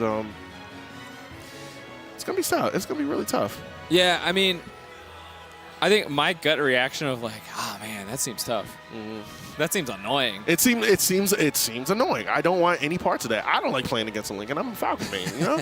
Like, Yeah, right. I don't have giant hurt boxes. yeah. Right? Because Ridley is so much bigger. Like, that is Ridley's big. easy target practice for Toon Link, you know? And Ridley does have great ground speed, but even just with Toon Link's, like, the arrow kind of moves slowly. It just kind of hangs in the air for a while. Boomerang does obviously hangs in really. the air for a while. So you kind of force Ridley to move up slowly and shield Yeah. or jump, right? So you're kind of like I think I see removing that ground speed, you know, burst range a little bit. For sure. I mean, dude, you're talking about the side B. Here I come at you horizontally. Oh, wait, there's a boomerang. Right, Like, exactly. never mind. Or the boomerang, you can up angle the boomerang. You can down angle it if he tries to recover low. Right. You got the bomb to do this. You got the bomb to do that. Somebody forgot to disconnect their Pro Controller. We have a dummy setup. There's no reason. There's absolutely no reason. Me being a Pro Controller player myself, there's absolutely, positively no reason for you to interrupt any type of set by being plugged in. No excuses. Go up to the TL desk, plug your thing into that little switch up there, and then go about your business. Like, even if I'm in the middle of a conversation with somebody else after a set, I will legitimately hold my controller and make sure I don't press any buttons, and then I'll be like, hold on, let me disconnect my controller. Boom, pop, done. But yeah, whatever, man. Some people An are, important PSA, folks. yes, disconnect your Pro Controllers. It's not hard. We have dummy setups here at Xanadu. We're thinking about the Pro Controller players. We're thinking about them. Sheesh. I'm sorry. I had to go on a little rant. Hey, I mean, no lies detected. No lies detected. Man's is spitting. But yeah, okay, we got. I don't know. I didn't see who was setting up the controls. I feel like Smub would be a GameCube player, GameCube controller player. I don't know. I gotta find that out. But Yeah, I'm not gonna lie to you. I'm not really. I don't have space in my brain for yeah, I have no idea. different players, you know, controller preferences. Yeah. Although I guess if I except for box. Box if I know players, somebody yeah, playing on box, yeah, box that's players, interesting. They stick out like a sore thumb. They're like very unique. So yeah. For sure. Actually, tonight there hasn't been any box players. Huh. Oh, you know what? One of our fellow commentators you'll be hearing from later on tonight, Nerf actually was playing with a Playing box. playing some friendlies awesome. earlier. Yeah. That's awesome. I have so Box- much respect for that. So cool. It's so cool looking. Like, I want to get a box for Street Fighter, but, you know, I'm not good at Street Fighter. Like, I'm terrible at that game. But, so I don't really feel the need to invest in a box. Sure. But I should, if I want to get good with the box, I should probably just play with the box instead of transfer over, you know. Yeah, I mean, I guess it's a different enough game Yeah. that, like, I think if I were trying to, you know, super go hard into that game, it's like, all right, let me just learn this fresh one way, you know, the way it's intended, quote unquote. Right, you know, right, kind of right. arcade cap Arcadey, yeah. setup. So, But all right, looks like we're getting into the set. As soon as they press, there we go. Smub versus Deli Boy. Who's going to take the dub? Starting on, yep, PS2. Can't go wrong. Always. All right, and here we go. The projectile's coming out. Smub kind of just playing back a little. The name of this game, I can see it already. Smub's going to wait for Deli Boy. Look at that. Quick 45%. Oh, no. All right. That was so much damage. All right, and that, what is that side B move called? It's like Dragon Rush or Pyro Rush or something? You know, I'm actually not sure of the name. I'm a ooh! Look at that. I don't think he was making that back regardless, but you know, Well, Smub was like like enough air drift, but maybe, but Smub was like, just in case, let me, let me close this lid. Let me just hurry up and seal. and seal that the is deal. an important factor with the Lynx of, you don't have the best recovery in the world. Nah. Their air drift is- Especially like Youngling probably has the worst, probably has the most exploitable. At least Link has the bomb. the bomb. drop. Yeah, he definitely has the best recovery out of the three. The adult Link, that is. And just longer sword, right? The up Yeah. B just catches so much. Man, and that up air. But man, Deli Boy having no problem. Hasn't been touched since losing that first stock. There you go. I guess you just gotta parry these projectiles. Got parry. That's Smub it. going deep, and the parry or the tech. Important tech there. That's a stage spike. Otherwise, you're going straight down. Yeah. Oh, These that two. side B was coming out. But yeah, I mean, it's just so easy to interrupt any hitbox. And just, never mind. Man, these air combos. Absolutely. Smub resetting, going straight to ledge. Good escape there. Oh, that was a great dash attack, and that might do it. Yeah. That'll do it. That's the thing. I mean, Toon Link without a jump, it's GG's. you kind of have to yeah, I got him. GG's. you're recovering at that basically the same exact angle that the fireballs are going, Yeah.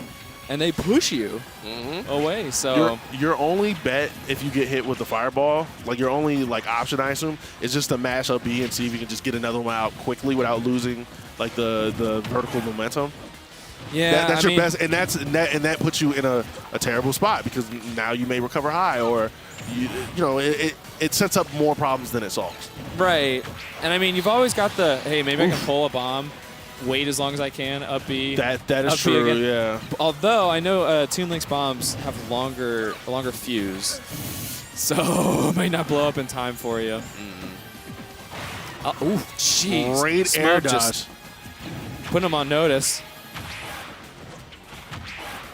But Man. suddenly Deli Boy almost back in the lead. That up air lingers just long enough to catch, beat out Ridley's air dodge. Oh, That's not gonna. I was kind of expecting to mash out at that percent, but It's hard to mash out of that move, no matter what percentage you're at. yeah. Okay, nice ledge pressure from Smub. That's kind of his specialty. And the back air. Ooh, the slight. That was kind of a huge pop off. Yeah, actually, wow. Yeah. That was a huge pop. This game was Smub kind chill. of held that. Yeah, chill out, Smub. It's game one, man. That was almost the end of the Luke celebration. The both arms up. All right. Didn't point at the cameras first though. He didn't point at the cameras. He didn't point at the cameras. He just kind of did the arms up. All right, I guess Smub was not confident in going into this game one, because like Smub looked calm, cool, and collected. I don't know why the pop off was kind of threw me off a little bit there.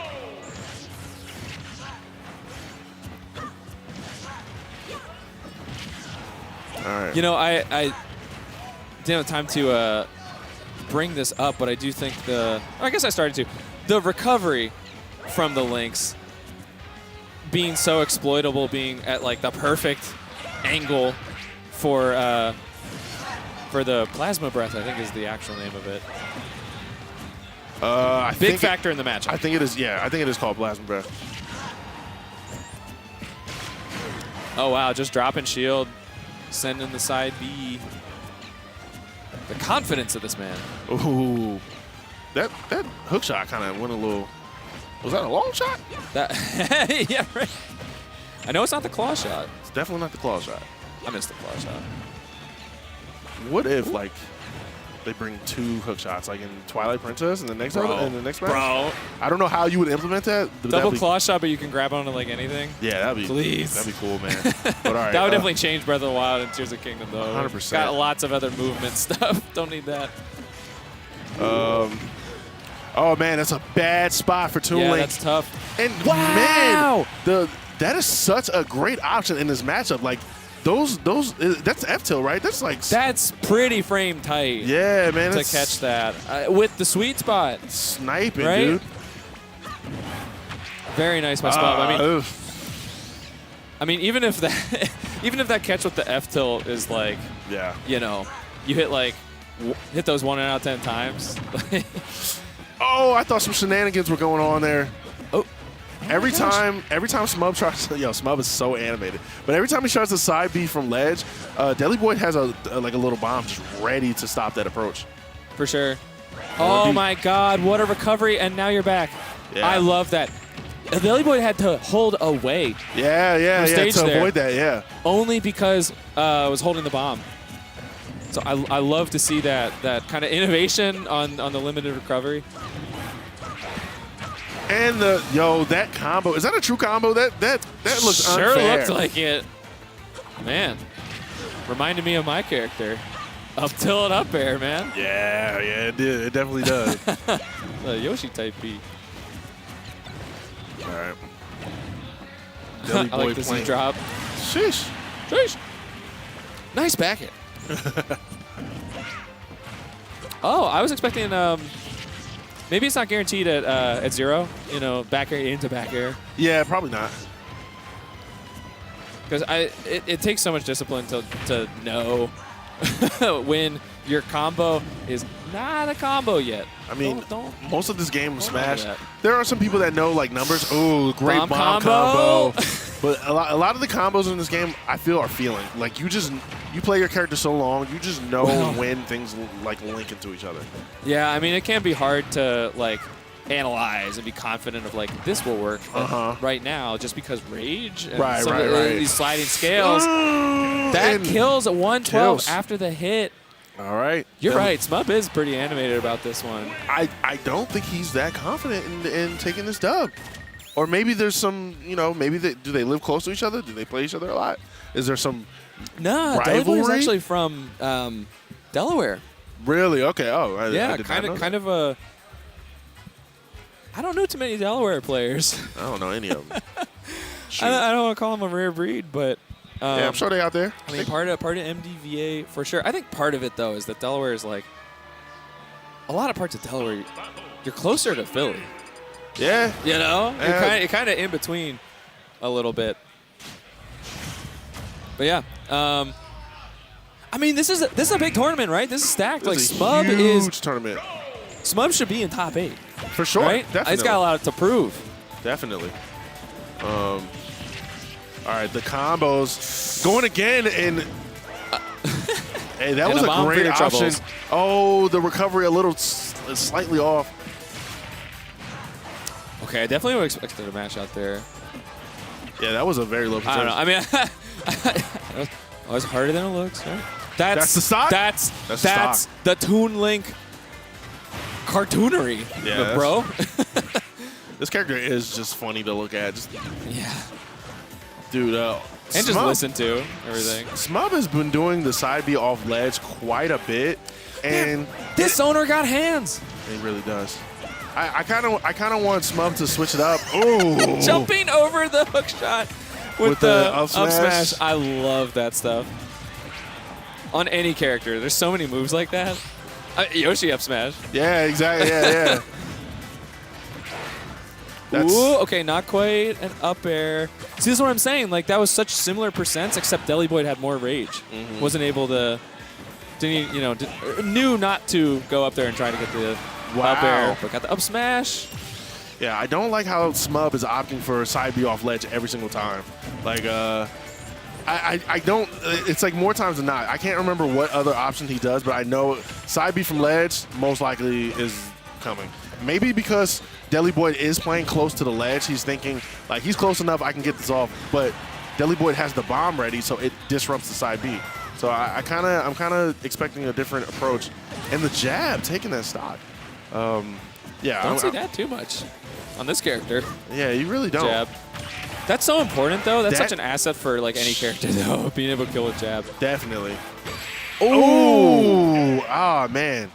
Those are some nice little confirms there. The down air through the platform, which is not that much of an achievement because I think Ridley's actually poking above the platform. It's really being up big. smash. Yeah, because like I don't know if you saw earlier, but that the down air from Deli Boy like kind of sharked through the platform. And Yeah, that's what I'm talking really, about. Yeah. popped him up. So It's just funny. It's like, well, okay, it's not like it hit Kirby below the platform. yeah, hit one of the taller characters. A nice little confirm. And then nice little confirm to take the game there. So Deli Boy up 2-1. We know Smub wants this, but you know, from the the expressions in the player cam and everything, well, we know Deli Boy wants this too. The way they're playing, They're both focused. They're locked in. Oh man, I love the F tilt. Oh, you're right. Okay, so if Smub wasn't able to get those F tilts earlier, the drift would have been just enough to get Deli Boy into that. Ooh, and that killed. sure. I was not did. expecting that to kill. That was an up smash. And he barely. It was like the tail end of that up smash. Oh, I really wanted to be like, the tail gosh, end, but he doesn't hit you with the tail on that move. That's the cheap joke. Yeah, I guess it was. I guess I opened that door. You got to walk through it, right? I just wish it was actually a tail move. Yeah, that would have been perfect. That would have been perfect. All right, Smub. Why didn't the up air come out? All right. Yeah, Going I low. was definitely looking at the bomb there, you know, seeing if Deli Boy was trying to Do some throw shenanigans. into that. Ooh, That's- Smub is kind of cooking this. Okay. Dude, that does a lot of. That has so much knockback. I don't think Smub was at Yeah. like. I think Smub was at like at least 100. It's like to 117, I want to say. Yeah, After the 110. hit. Ooh, okay. Boomerang assist. Oh, okay, the bomb blew up immediately. Yeah, Toon Link has so many confirms. Reliable stuff. Dude, I was so I think confused it there. was a back air trade. Yeah, but yeah. you take that trade. Definitely takes your rates. Smub, this is definitely a better game 3, or no, game 4, I'm sorry. Once again, I think we saw this earlier with Krupuba. It got hit. It looked like in the face with a projectile and didn't have the like. Explosion. Yeah, the cannon thing like from Metro games where you shoot Is him in the that why mouth, it that- like blows up. That is the thing in the games. Oh, yeah. okay. While he's like charging up. I He's never knew why that was vulnerable. a thing. I just. Takes extra damage, I think. Yeah. Okay. Which is nice that it's like, okay. Man, we, yeah, we, Toon Link we has- make those recoveries. Snake type beat there, holding the bomb in shield. Right. Toon Link has a little bit more drift than you would expect. Great spot dodges from both characters. Yeah, sending that F smash. The back air. All right, we got a game 5. Sure Let's do. go. All And right, that I was know. I want Smub to win this because he's going to pop off. He's been popping off in between the games. You don't think he's gonna pop off after the set? All right, you know what? I'll split it with you. I want Deli Boy to win Okay. because this is a big PR win. This would be. So You know, we I mean, shall- this is a former Arcadian. Deli Boy? Don't quote me. I can't remember if winner. I think Deli Boy's won an Arcadian, but certainly has performed extremely well. Yeah. Okay. These Arcadians. And next thing you know, on PR, next thing you know, game 5 with VA's best. you know, PR threats like Smub. You love to see it. Okay. The trip. Great option with the up air though. Oh, that wasn't up. That was Nair. I'm sorry. Oh, the shenanigans. Yeah, That's yeah, gonna be yeah, it. it's oh, the- good. DI away. Everything's fine. Nobody actually has that much percent, but we were so close to That death was that in was multiple ways. You just don't want to be up there as Ridley. Like no one wants to be up there when you're in that up B animation. That okay. I do think with the plasma breath, once the fireballs are coming forward, I think the like vulnerability of the mouth is not active anymore. That was side B, right? That was definitely side B. I turned to the side, but I heard the sound of dragging. Such a brutal move, man. For sure. I love the reference to Subspace Emissary. Is that what it's from? Yeah, like drag Samus around the I didn't know room. that. Yep. Looked quite painful. Such a tilting move to get hit by, too. And man, Deli Boy calling out that high approach with the fair. Smub looking a little flustered after that KO. Dude, the sound effects they like brought in from Wind Waker. So on cartoony. It's so satisfying. It has like a whip. Yeah, it's so cartoony though. Like it's like, ooh. I love it. Oh, holding up smash. Up smash covers the whole platform. Great option from Smub. Dang, trying to catch that. You know, I kind of like that, actually, jumping toward the falling bomb, because Deli Boy's probably not expecting that. Yeah. Thinking I closed off this area. And it worked out for Smub. Whoa, that was a sweet spot. Oh, flicker shield for parry? Man, what? Those fireballs? I thought that was perfectly placed. Yeah, I mean, that was the best Smub could do for where Deli Boy was, but kind of unforced error. Blowing up the bomb there. That's the stock, baby. It okay. sure is. Who Smub cares about popping that off bomb? again. Look at him. Smub is, he's so animated right now. He's feeling it. Oh, man, that's a rough way to lose your second stock. He's feeling some pain from that one, too. All right. So far, the percents are relatively even. Ooh, I is- saw the up B. Yeah. I freaked out. He was definitely saving that. Again, saving it. That was. We haven't seen that all set. Yeah. And he's been 3 times in a row. That's classified information. Oh, my goodness. That's the stock. it.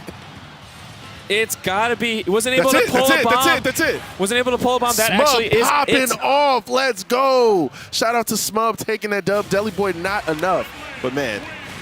Sheesh. Deli Boy is clearly there. Yeah, for sure. Hanging with the big guns of MDVA. Yeah. A PR threat. Definitely himself. don't feel bad about that loss, Deli Boy, because Smub was shook. Let's not even pretend like he wasn't. He was shook. That's why that pop off came off, because Deli Boy or Smub knew, like, man, this ain't gonna be an easy one. So shout out to Deli Boy. But that's going into losers, so you can see him again in grands. It ain't over till it's over. You know what I'm saying? So Absolutely. Always. it ain't over till we get that last game. So Now, I think at this point we are close to top 8 I at believe this so, too. point. So we'll see what we have coming up next. It's actually going to be Beast versus versus Oolong. Oolong. yeah, I think. Okay, so I think we might be. You guys wanna? Oh, okay. All right. Well, yeah. That will do it for us. Yeah, I'm definitely. Mr. Patch. I'm just Rav. Thank you guys for tuning in, watching this block here, the top 32. Yeah, follow our Twitters and below. stuff like that. You'll definitely see me again. All right, guys. Same. See ya. It's been fun. We'll see you.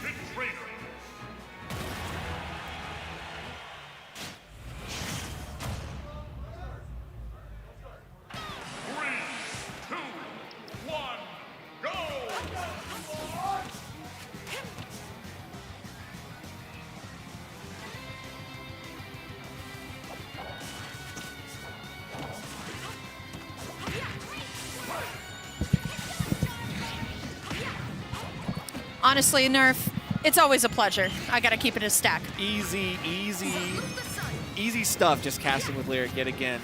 Who would have thought that Lyric would show up to a Xanadu Homecoming with over 110 entrants? And now, look who is in top 8. We are finally here, winner side, Beast versus Oolong. With button check. Yeah, no, they're button checking because honestly, I love Homecoming because it's a vibe, right? Like, obviously, you get like the. Also, I need to like throw this up. Like, Yeah. everyone's mad quiet. Homecoming's a vibe because obviously super stacked talent from all over the East Coast, realistically, but also it's just good vibes. Yeah, for real. I mean, we have so many people coming in from all corners of Tri-State. We've got the MDVA heavy hitters coming out to play as well. There's just so much here that we can take a look at. But this is the one that I'm actually super excited to see because Beast has been playing a little bit shaky today, but I think we're starting to clutch up for the upper echelons of the bracket. I think we're starting to played pretty well. I don't know, though, because Oolong is a wild card player sometimes. Oh, yeah. #1 in MDVA for a reason. Yeah, you guys are good. All right, let's do it. Yeah, no, we got to get our players settled. We got to get settled ourselves. Like, God, I haven't been on a Xanadu desk in a long time. Yeah, welcome I back. think it's really funny, though. We hit the, what's it called? We're hitting the Tri-State MDVA on mic and in the match as well, as we're going to get started here. Winners semis at Homecoming. Yeah, this one's going to be weird because I think if anybody in your region plays Wii Fit Trainer, you are always going to have a little bit more of like that matchup advantage here. This is a niche character through and through, with the way that she's kind of able to just kind of take stocks basically out of nowhere. Yeah, I mean, even without the deep breathing, you still have a lot of kill power against the lighter characters of Squirtle and Ivysaur. Once we see the Prodigal Zard come out, I think that's going to be a lot harder for Oolong to get these kills, especially without deep breathing. He's going to have to make sure his uptime is solid. Still got a good edge guard lining up for Beast, but it's never really an edge guard because Oolong loves playing off that lead. Doesn't really matter too much. He's still comfortable. Yeah, honestly, Wii Fit going to ledge is kind of like a bait in a way, right? Like, you, as Wii Fit, you want your opponent to fight you there. But I think you were saying a little bit earlier that Beast has been playing shaky all day. I actually have to disagree with you. I think Beast definitely played shaky versus the Rob B Sword Fighter player. Okay. But I think we've seen a heat up ever since, right? I mean, beating Mr. E is no easy feat. And honestly, taking the first stock here is really important. But we have to notice how Beast is going to get off the ledge every single time, because Oolong is constantly on it. Dash attack not going to be enough just yet, so we're going to throw out the header here, and Beast going to air dodge through the ball once more, but Magnet Hand's actually going to save it. Still, Oolong not going to let go of this edge guard at all. Yeah, going high with the Flare Blades. Obviously a good choice, but still you're extending your lifespan as much as you can. I talked about how it was going to be tough for Oolong to get the kill on Beast, and almost 200% we finally do get the first stock off, but 50% behind. Has to do what you can. You need a little bit of Sun Salutation just to give yourself a little bit of distance and give more than just the header projectile as a mix-up option. Beast has to be ready for it. Covering the entirety of the space underneath the platform when it's fully charged, it just means that Beast has to make a move. Yeah, absolutely. Good grab, though, by Oolong. We're going to get started with that deep breathing here. So now we have to watch out, especially on Squirtle, with Squirtle being a little bit lighter here. Water Gun not going to connect, but neither will Oolong's attacks either. So now we're back into this Wild West standoff. It's very impressive how many single times that Oolong hits these parries. It's very, very, like, important, too. Definitely don't want to take this chip damage, but great pivot by Beast. And now we're going to potentially see down air a little bit early here, but can we pick up the edge guard? No, we can't. And now Oolong getting a couple of juggles here, and honestly, it's working out for them super well. Yeah, Oolong's really good at getting those sharking opportunities. Still has to go back and get the deep breathing. You do lose a little bit of that advantage state when you do so, but doesn't really matter. Beast trying to go for every single up air in the book on that platform, getting right into the Pokemon switch, but so long Charizard. Yeah, absolutely. I mean, once again, it's Zard is a little bit heavy, but thanks to deep breathing, that just kind of evaporates all of the struggles that you necessarily need here, but still, though, gonna get the ground here. Now Oolong taking a literal huge advantage here over Beast. If Beast is able to get something going with the Ivysaur, I can see it, but Switch is going to get called out, and that gives Oolong a great three-piece combo. Of Smash not going to do it, so there's the F-tilt. Still has deep breathing ready to go. There's the forward air from ledge. That's the Beast special here. Now he's trying to line up for another one, but still Oolong just taking his time on the ledge, and that's what you need to do. Yeah, and Beast is kind of like jumping on the platform a lot, trying to just be able to, okay, show I can get on the platform and get off very quickly. Oolong still getting pressured out enough where the F-tilt is going to get a nice ranged option to take that stock. Beast looking pretty good.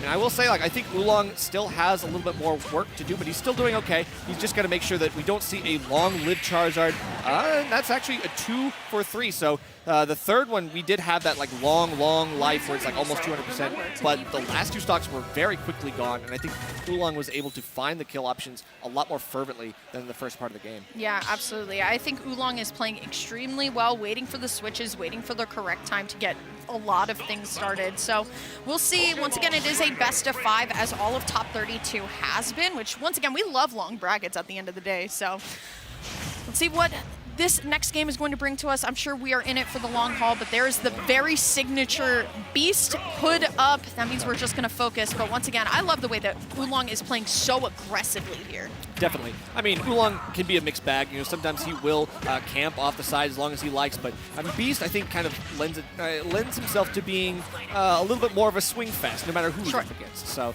Oolong, I will say, like, we're going back to PS2, and I think that the slightly lower ceilings of PS2 were lending themselves really well to Oolong and his vertical combos. He was getting a lot in the last game. We'll have to see if it continues in this one. Yeah, absolutely. Good neutral between both players so far. It's been, like we talked about, a really enjoyable set. Good pickup, though, by Oolong to get a little bit of the deep breathing going. I like how now Oolong is actually going out to start challenging Beast, saying, you know what? You know what's up, and I'm going to get off there, but down air not going to connect, lining up the back air, but still the header going to come on in and save here. Great parry, though, by Beast, and now, once again, we're back into this neutral, finds the first back air, lining up for the second. Great evade by Oolong, and Beast still so slow, unable to punish the free fall.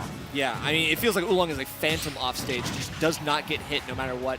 Just blurs through everything that Beast is throwing out, and still getting a couple good gut punches as well to try to take the wind out of Beast's sails. You can see that he's struggling to get the kill yet again, but deep breathing, maybe we can make some differences. Yeah, still though, no punish on there except for just landing on the stage. There's the grab. Oolong once more, starting to take a little bit of a lead here, but you love when Beast does that. That's what Ivysaur does best. Really just kind of comes right down and just says, guess what? Giant up air hitbox. Back to even though, so now it's just deep breathing. Once again, both players I think are starting to play really well.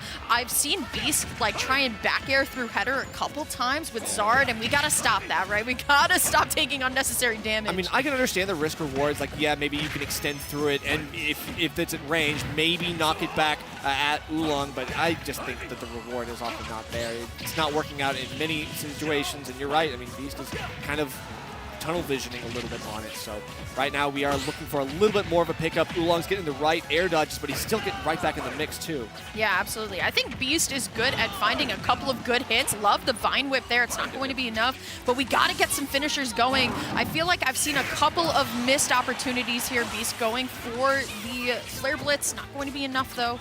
So now we got Oolong hanging out here, and honestly, Oolong is doing what he needs to do, right? Camp with header, and then wait for the good time to go in and still stack up some more of that damage. Right, and we can still have the Sun Salutation. We've kind of like let off on that one as an option, but Beast is definitely not holding back at all himself. He's going to be able to get that forward smash, take that second stock, and getting in this combo almost off the top. This is what I'm talking about. There's those ceilings that they sneak up on you, and they're going to do it again. Beast unfortunately losing that one, and Oolong makes this a set. Yeah, no. 2-0 so far for Oolong. It definitely has to be a stage switch at this point, right? I totally agree with you, Nerf, that Oolong's just way too comfortable here. Honestly, if I'm Beast and I want to fight a little bit more close quarters, I definitely want to go on in there and then just start wreaking havoc. So maybe a Hollow Bastion, maybe a little bit of a Smash Fill. Beast is a close quarters fighter, but I feel like we've seen Oolong play strong all day, going down 2-0 versus Enhanced PV, and now making it all the way to winner semis. He's definitely not out of control here. I see the hover for Town and City, but once again, we will be going to Hollow Bastion. Yeah, that tracks. I mean, this is where I would think that those vertical kills are going to happen even more, though. I mean, maybe Beast will be able to capture some of that magic himself. I don't know. We haven't seen a lot of like the fly attempts because it's not being able to be used. Oh, actually, never mind. It's going to be Falco. I guess we're flying in a different way. Okay, this actually makes sense. So you need the reflector in this case. I'm a little bit worried about this pick for a couple reasons, right? I think this is a good pick. In a best of 5, I always say that going your secondary game 2 is always a nice way to kind of see. Going game 3, you never really know. But this is why we're on this stage, right? We get these, very long percent combos here, but then your Falco off stage versus Wii Fit trainer, it's not necessarily the smartest place that you want to be, but so far so good from both players. Beast definitely looking a little bit more comfortable, but Oolong still just closing the gap so well with header. Yeah, and I mean, the thing is, Oolong is very used to a spacey edge guard. You know how to deal with the spacies and how they recover. Unfortunately, it doesn't matter which one it is, it's still going to be edge guarded the same way by Oolong. And that time that he's spent dealing with this may be able to help him out. But right now, Beast is doing well. I mean, I think he's keeping this very competitive. He's trailing a little bit in percent, but yeah, so far it's the aggressive plays that I think are getting him a little bit more leverage.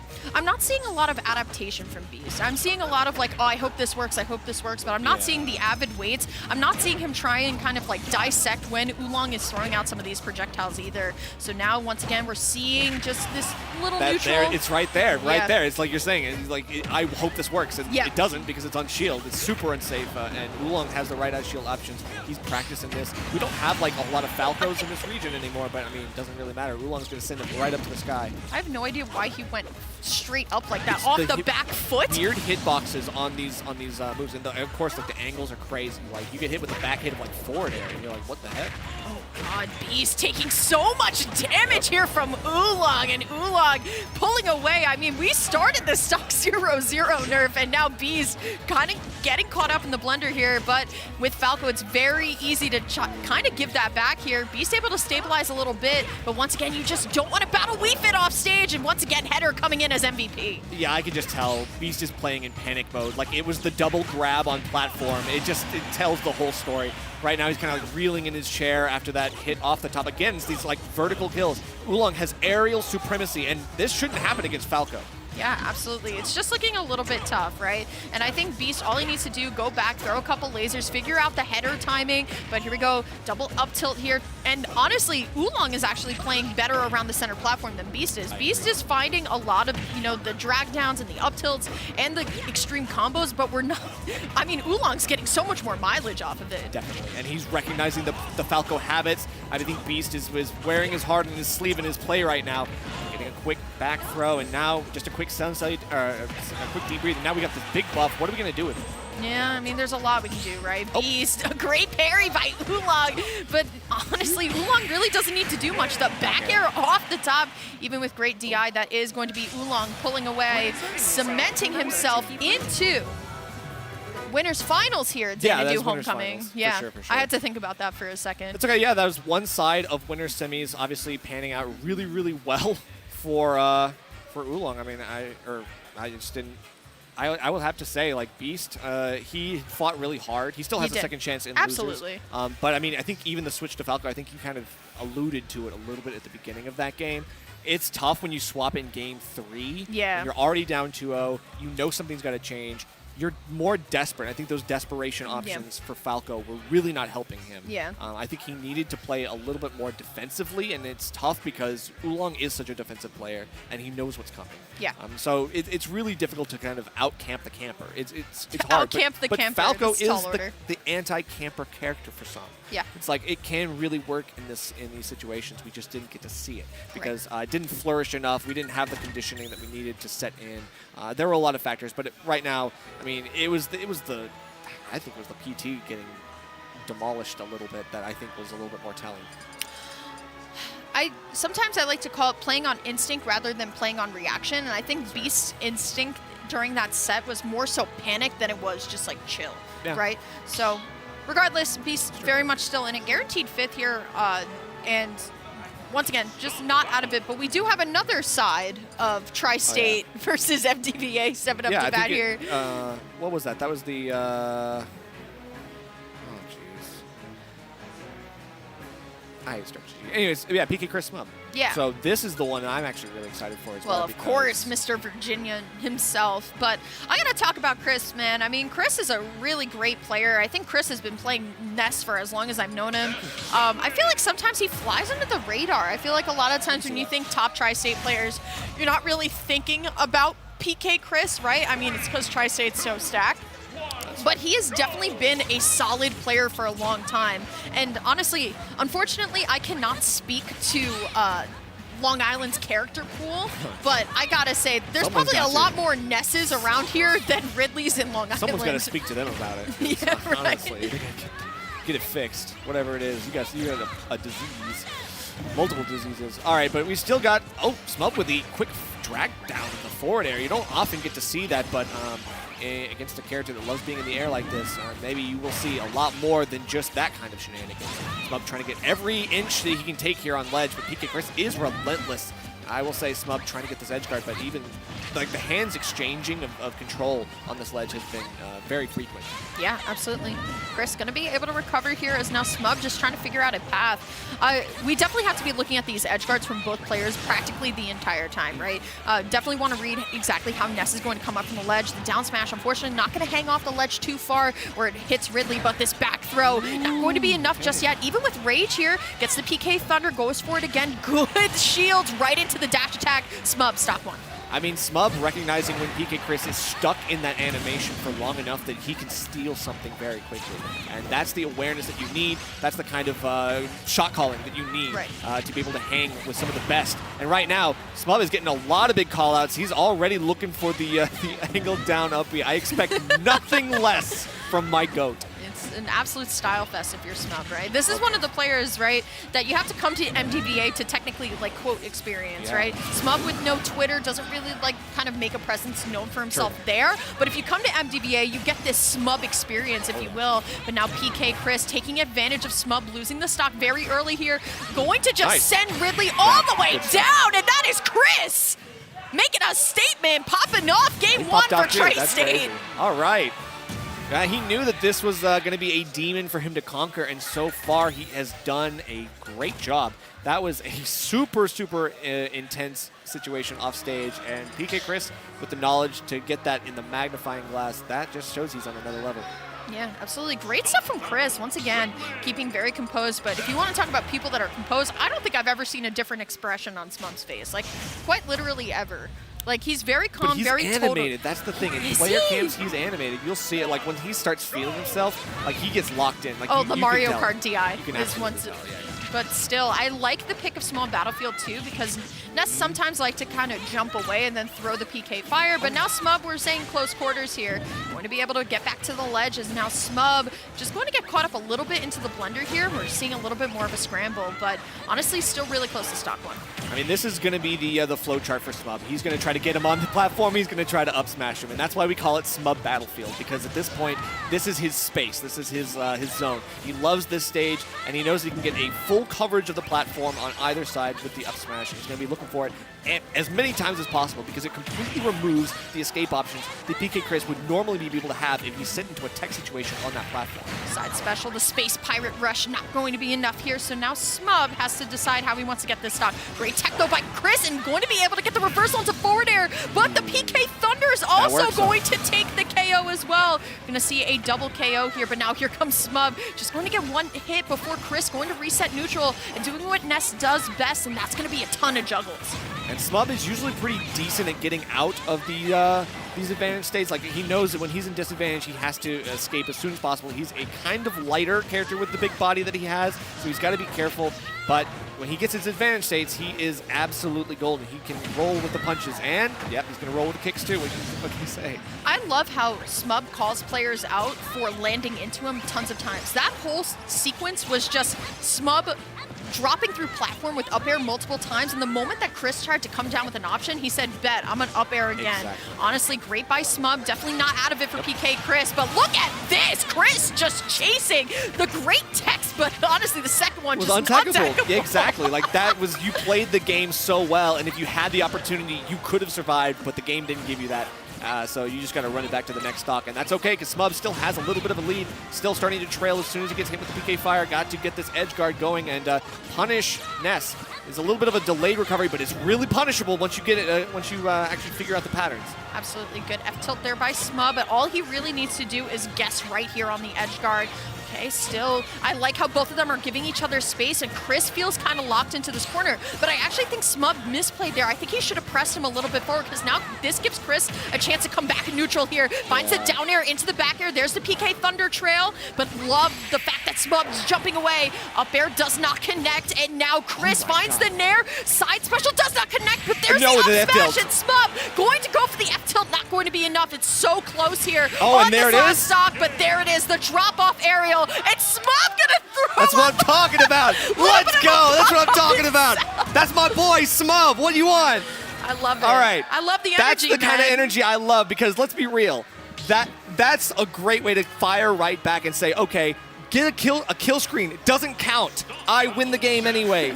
Double kill screened up. He actually found like the patience necessary where PK Chris kind of faltered. He went for that smash attack. He was charging the yo-yo, and if Smub is able to get out of that, it's going to be a punish. He finds it, and of course he doesn't waste any time as well. As soon as he gets PK Chris off stage, he knows what he's got to do. I'm loving the fact that PK Chris brought this back for Smub. You just said that Smub really kind of excels on this stage, and honestly, it's working out really, really well for Smub. But Chris, once again, wants to keep it in close quarters here. I love the way that Smub plays, man. It's so aggressive, yet so stylish in a way, but Chris going to have advantage here on the edge guard, at least for the moment. I love the stall with the side magnet. Things are looking good. There's the trail. Smub should still be able to recover, and he does, but I want to see Chris start challenging some of these nairs coming up from ledge. He does it either a short hop or a full hop, right? But we want to see a little bit more of that punish. Yeah, it's really tough because, I mean, Ness has a little bit of disjoints with, like, the forward air and things like that, but Smub knows how to space super well. Like, his micro spacing is always super solid. Not sure what the forward smash is. Maybe it was supposed to be an up smash, I would imagine, but who knows. He's still living to higher percents. This is what you want, like the longevity that you absolutely need as a character like Ridley. Just going to get petered out here by the Nair on ledge.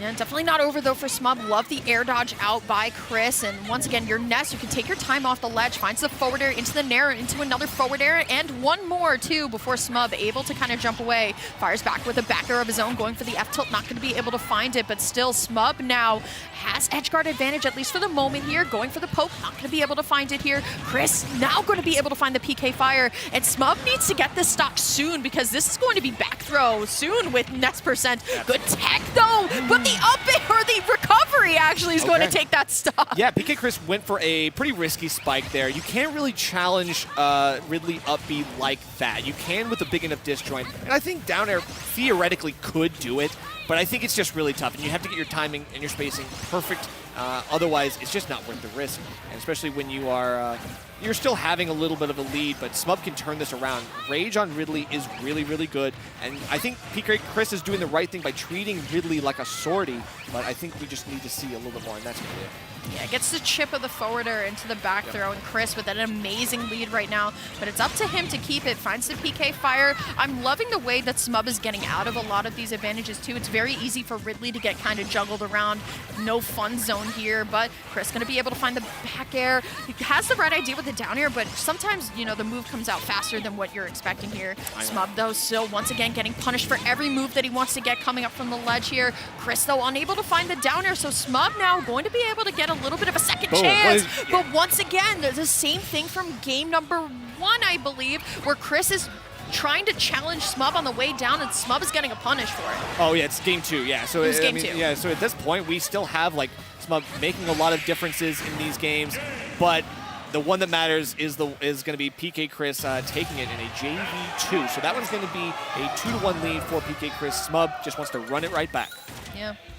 See if they're going to go back to Small Battlefield one more time. I think both of them are just super comfortable, and they will. Super comfortable. They're absolutely, yeah. Smub gave the whole finger wave. He's like, I already know what we're doing. The first time I ever saw that was from Jackal, I believe, and I called it the Jackal Twirly, and then everybody was so very nicely telling me that everybody does that, yeah, you not can't call just it that. Jackal. I mean, and I was honestly, like, all right, so it's the Twirly at this twirly. point. The fact that you're calling it a twirly, that's the real crime. But Listen, Smash is girly pop or something, right? of course. But the funniest commentary clip apparently I've ever had is me saying girly pop, where are we going? Which is sad. Regardless, though, you know what's not sad? Smub getting an amazing lead straight out of the 3-2-1 go Perfect with stock. a 0 to death, basically, in a perfect stock. Now PK Chris gonna try and return the favor, but man, if I'm Chris, I'm hurt. I mean, that's the thing. They've had a war of popping off on each other from game 1. PK Chris started it. Now you gotta reap what you sow. You know what I'm saying? Yeah, still coming up from ledge. I mean, Chris still very much in this, but now Smub is taking a huge lead. Finds the back air, though, so Chris has done a really good job of stabilizing, but once again, Smub coming up from ledge every single time has been fantastic. That's actually interesting. He's using the first, like, one hit of the fire breath to actually, like, trigger the hit detection of PK Fire and keep it as a range projectile and not actually get stuck in it. And just like that off stage, Smub going all the way out there. This is a 3-1 lead. What happened? Stock 1 was literally over in 10 seconds. And it probably will be the same here. You gotta stop going to the platforms, big dog. Like, That's jeez, like, Smub wants you there. Still, though, gonna be able to recover here. How do you get up from ledge? Once again, we're seeing a lot of these nairs from the ledge. I want to see a little bit more of a punish on it. I mean, but back throw. He's just unable to punish that because he's going for things like the up smash. Smub is doing the right thing by backing off and again, like, just very carefully hitting the very tip of the nair. Like, he's so good at just hitting with a max range nair and then moving away so it's near unpunishable. Yeah. Ooh, still What? He's dead! Oh my god! He just quickly yeah, you know what's up. I can't tell if that was no DI, the strongest That was thing I've horrible ever DI. seen. The strongest up smash I've ever seen. He DI'd the opposite way, like Bro was done. Oh my god, PK Chris has got to figure out how to fix the cracks in the armor because they are showing. Yeah, I totally agree with you there. But now we got the MDVA crowd starting to get a little bit louder here. Honestly, I have to say the energy in the room with the New York City crowd versus the MDVA crowd has been really nice to see. We're ending 2023 Smash off in a really nice place here. Yeah. But so far, PK Chris coming out of the gate hot right now and finds the Thunder as well. Going to go for the second. Will find it once more. And the Rocket not going to be enough and not going to be able to find it either. Yeah, but just like that, you put 86 on the board, and Smub manages to clip that last little bit of the up smash.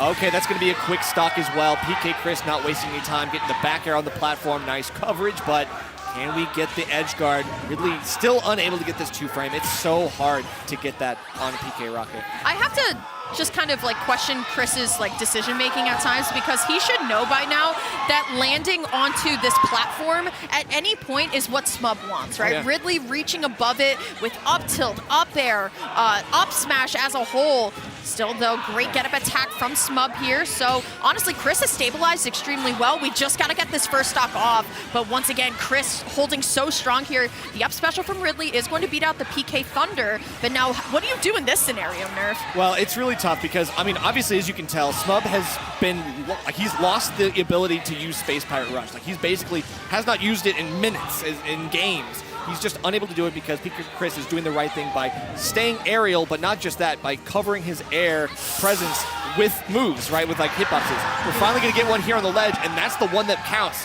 So at 114, Ridley can use the rage to do something here, but we need to see a combo. We need to see an advantage state because those big juggle combos that Smub was getting in the last couple of games have been very good. But PK Chris is starting to break out of them now. I love the way that Smub kind of reeled in the camera. This is what I'm talking about. He's animated. He like reeled in the camera, but once again, you're on this platform. You have to get off. Look what Smub is looking for. These up tilts just to get juggle started. I like how Chris landing with the up air, but still Smub now want to get caught up by an up tilt, but does not matter here. Once again, I think both of them now playing so careful. The spacing game. And back air, honestly, off of that, I want to see a little bit more of like a down throw, for example, but it does not matter. PK Chris going to go on into winners finals here at Xanadu Homecoming as Long Island going to be celebrating with the boy. Still gets a fist bump in there for good sportsmanship, and there's Bugs and everybody popping off. It's a good time here at Xanadu Homecoming. The vibes just simply immaculate. Yeah, it's all good. I mean, you know, Smub obviously representing super well. VA's own, going to be able to have a second shot in losers. That was still winner semis, so that just means that PK Chris sets himself for a winners finals debut against Oolong, another one of MDVA's best. In fact, MDVA's best himself, #1. In MDVA? Yeah, Oolong Right is now? #1. Right now? Really? Yeah. Well, I mean, I think the season's almost over, right? So it's like Who's #1 PR? Oolong? Oolong. Sheesh. Oolong. What happened in this region? Wii Fit Trainer #1? Oolong That's has- crazy. okay, That's no. so impressive. Oolong I'm is not knocking crazy. on him. I'm just Oolong is saying. actually No, cool. Oolong is insane. I'm just saying Wii Fit Trainer is He got a lot #1 is better. A lot of people cracked. like forget, like, yeah, he was scrapping with like ZD and Pink Fresh and Dexter Oh, yeah. and like all the greats. Sure. But now he's carrying the torch himself. He's one of our best defenders. You should have seen him at the coin box. He was so close. Took Cert to game 5. Took Cert to game 5. Took Mr. E to game 5. Was so close though. He did lose. I can't. He did lose, but he did really well. He lost that set, by the did way, really well. but he did great. He did lose though. But this time, I think we're going to be able to handle it. I mean, he's got another tri-state hitter to worry about. And once again, this is a squad stream, by the way, so if you want to pop on over to the True. side stream, They're just on the other way. Just Raph and Player 4 are taking you guys through the loser side of the bracket. That is Deli Boy Perfect. versus Chris. It's Steve Toonling. Don't you want to watch Steve Toonling? No. It's on KML tournaments if you ever want to. If you I don't know if you feel like you really want to watch that. I don't want to watch that But at all. the commentary is great, so you should watch it for the commentary. I don't want to watch that at all. Just put their audio on and don't watch the stream. Just don't watch it. Just listen. Audio only. Like, wow, I'm sure that's a great game that they're casting. Glad I don't have to see it. Oh. All right. Oh my God, the bring you got you with a jump scare. No. You do have to see it. Oh my Not God. forever, Okay, so just let's. for a little bit. Okay, yeah. So we do have to watch this actually. So This is interesting, egg on though. my face. Honestly, this is a very bad. interesting matchup because I do think any character with like hard projectiles can beat Steve, especially when you're able to zone Steve for him, right? So I think this is a great matchup for Toon Link, but just Anvil Drop's going to take that stock. Jellyboy 2-0 right now on Kalos though. Like, bleh, bleh. Well, yeah, but it is, one of the. I think it's a good one to do. I mean, technically it's Chris's counter pick, right? So Jellyboy up 2-0. Some people do say Toon Link is a viable play against Steve. I wouldn't say it's a winning matchup, but it is at least more even than some. But Neutral getting up right into a potential forward smash is not even, and I would never advise that against anything. So Yeah, that up smash is so strong, dude. even Chris was like, "What in the player cam?" I see. He thought the exact same thing. I was like, "What?" Yeah, it's strong. It's very, very strong. Honestly, am I seeing Smub Mr. E though? I think it might have been a poke actually.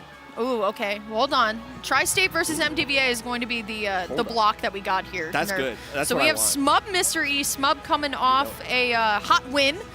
Or a hot loss. Hot loss. My fault. I had Off to my rub that in a goat. little bit. My God, fault. off my Let's go goat. Tri-State. Hot loss versus PK Chris, but now you got to go down to arguably the #1 seed in the tournament for sure, but This is what I want. arguably somebody who This is kind the- of been nice, but that's going to be Jellyboy taking it 3-0 over Chris. Like, Steve Toon Link? All right. you I got guess it. that's cool. I mean, hey, whatever. If it works, it works. Everybody take notes, okay? I swear But this crowd was bumping earlier. it was bumping earlier. I mean, obviously, this could still be a moment where people pop off. It's another Tri-State for sure. MDVA matchup, and this is the one that I actually was hoping I would. I was praying that this is one of the sets that I was going to get, because I'm convinced. You are that- convinced. I am convinced that Smub is ready for this. Smub is ready. What I'm makes you say convinced that? Because he's Smub. All right? Smub is always ready. I gotta get you a shirt with Smub's face on it, big dog. Someone's got. I mean, honestly, we have like the whole. The MDVA Discord has like a picture where it's like Smub in a suit, like a mirror photo where he's in a suit, and we just use it as emotes all the time. It's actually, love it. It's very funny. But Sortie versus Sortie on Smashville game #1. So Mr. E has really good spacing, right? That's Yes, that's good. Just you have to have very good spacing as a Lucina May, obviously. You're a Fundy's character. Smub, though, we already talked about how good his spacing has been tonight. I wonder if those max range nairs are going to put a wrench into Mr. E's continued run here, because it has been fraught with some interesting wins and losses. Yeah, no. Mr. E definitely losing pretty hard to Beast in winners. Yes. We're going to get started, though. Honestly, E has definitely been making the run, right? Yeah. I mean, you got to get all the way back here into losers' quarters, so at some point it's got to be a run. So we'll see how this one's going to go. Once again, I got to say, not too sure of the Ridley population in New York City. I apologize to however many Ridley mains are there. I have not been playing this game frequently. But if it's one character that everyone should know, I'm going to give you the 3 characters you should know how to fight by now. That's going to be Lucina, Palutena, and Wolf, because those were your day 1 bosses. That was the day 1 meta, right? Those were. I still think those 3 characters are Team Fundies. I'm not going to lie. I think Wolf, Palutena, and Lucina all require very pristine spacing, and it's very impressive that Mr. E has always kept to his guns, because he's been playing Lucina, ever since we kind of got the spotlight on him. But That's true. once again, Mr. E has been playing this game for a long time. I love how we're going to Smashville, though. We're getting into close quarters. Yeah, this is going to be just two guys swinging around in a room. Like, they're just going to be like throwing blows at each other. And it is a duel of, like I said, 2 swords. It feels like we've got the disjoints on both sides. Mr. E still has some really good frame options with Lucina that I think sometimes exceed what Ridley is packing to the table. But Smub is really good at preempting those kinds of options and having an option ready to go. Yeah, absolutely. And I think Mr. E is now recognizing why going to Smashville versus Ridley may not be the best option, right? Smub has tons of zoning opportunities to get Mr. E to jump, for example, to punish it with a back air. The Space Pirate Rush, though, Ridley's side special is going to take that first one. Smub barely touched on this first stock. Yeah, a very comfortable percent. Never Mystery mind. trying to put the trying to put the nail in the coffin, but that really only puts like 40 extra percent on. You take the jump, and that is what is most important, right? So gets the extra added measure of the counter just to pressure, and Smub cannot get out of that situation. Is just a checkmate.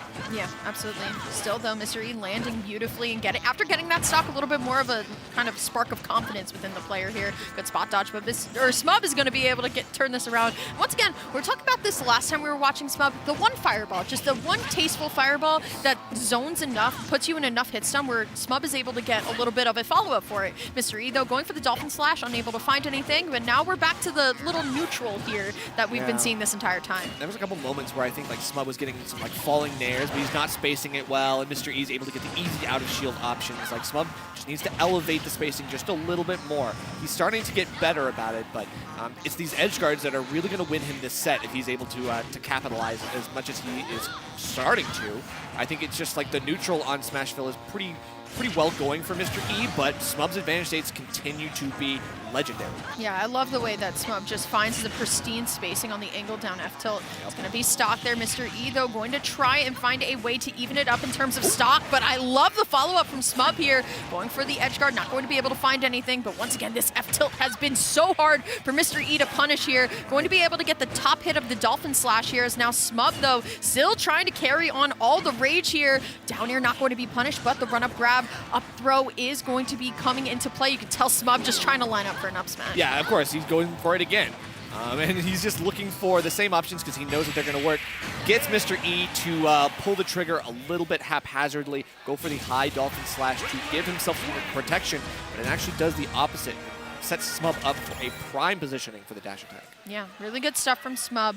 I actually disagree with going to big stages, or smaller stages here, because Mr. E is now kind of experiencing what Smub is doing, right? Once again, we talked about this a little bit earlier. It's the nair, it's the single fireball, and it's the fact that Smashville is so small that you don't really have a lot of places to kind of run and hide. You're not able to reset that neutral consistently. Now, granted, that works really well for Lucina once you get the juggle, but look at this. I mean, Smub completely confident. Yeah, it gets himself right back into the driver's seat very, very quickly. It takes 50% on in 10 seconds and counting. Now takes his resources. He's done. And Smub with a 0 to death just seems like he knows what Mr. E wants. And out of disadvantage, Mr. E just cannot make enough difference to deal with the pressure.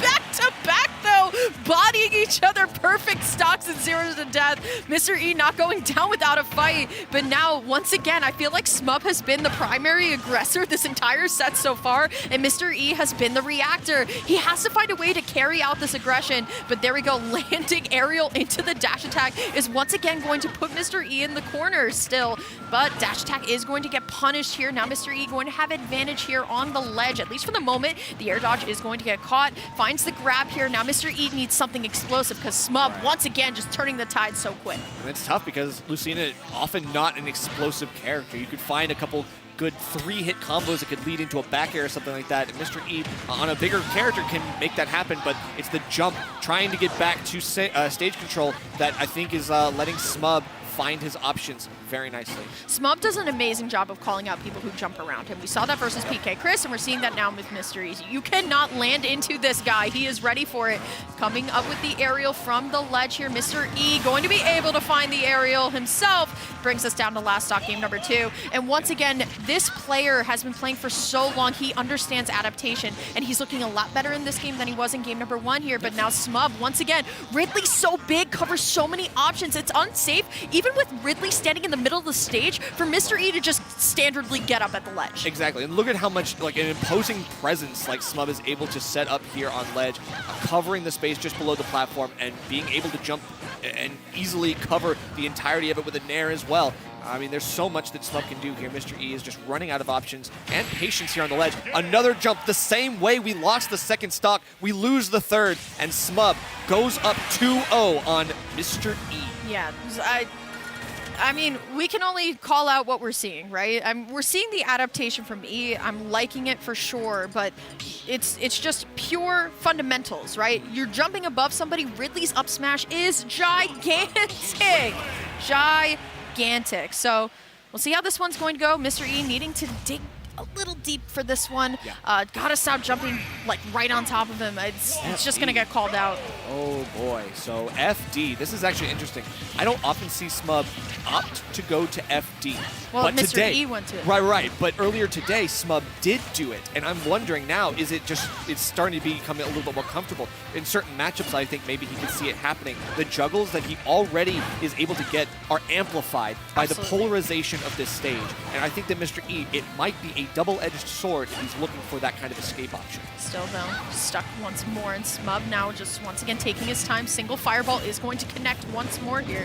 Now Mr. E going to be able to get the kind of pivot grab that we're waiting to see just a little bit. There's the Nair though. Mr. E though going to fire back with a forward smash. Not going to be enough. Even with Rage, I love how far down he went. Pressured Smub a little bit with the recovery, and that's going to be first stop with the down smash. Jeez. I'm talking about Yikes.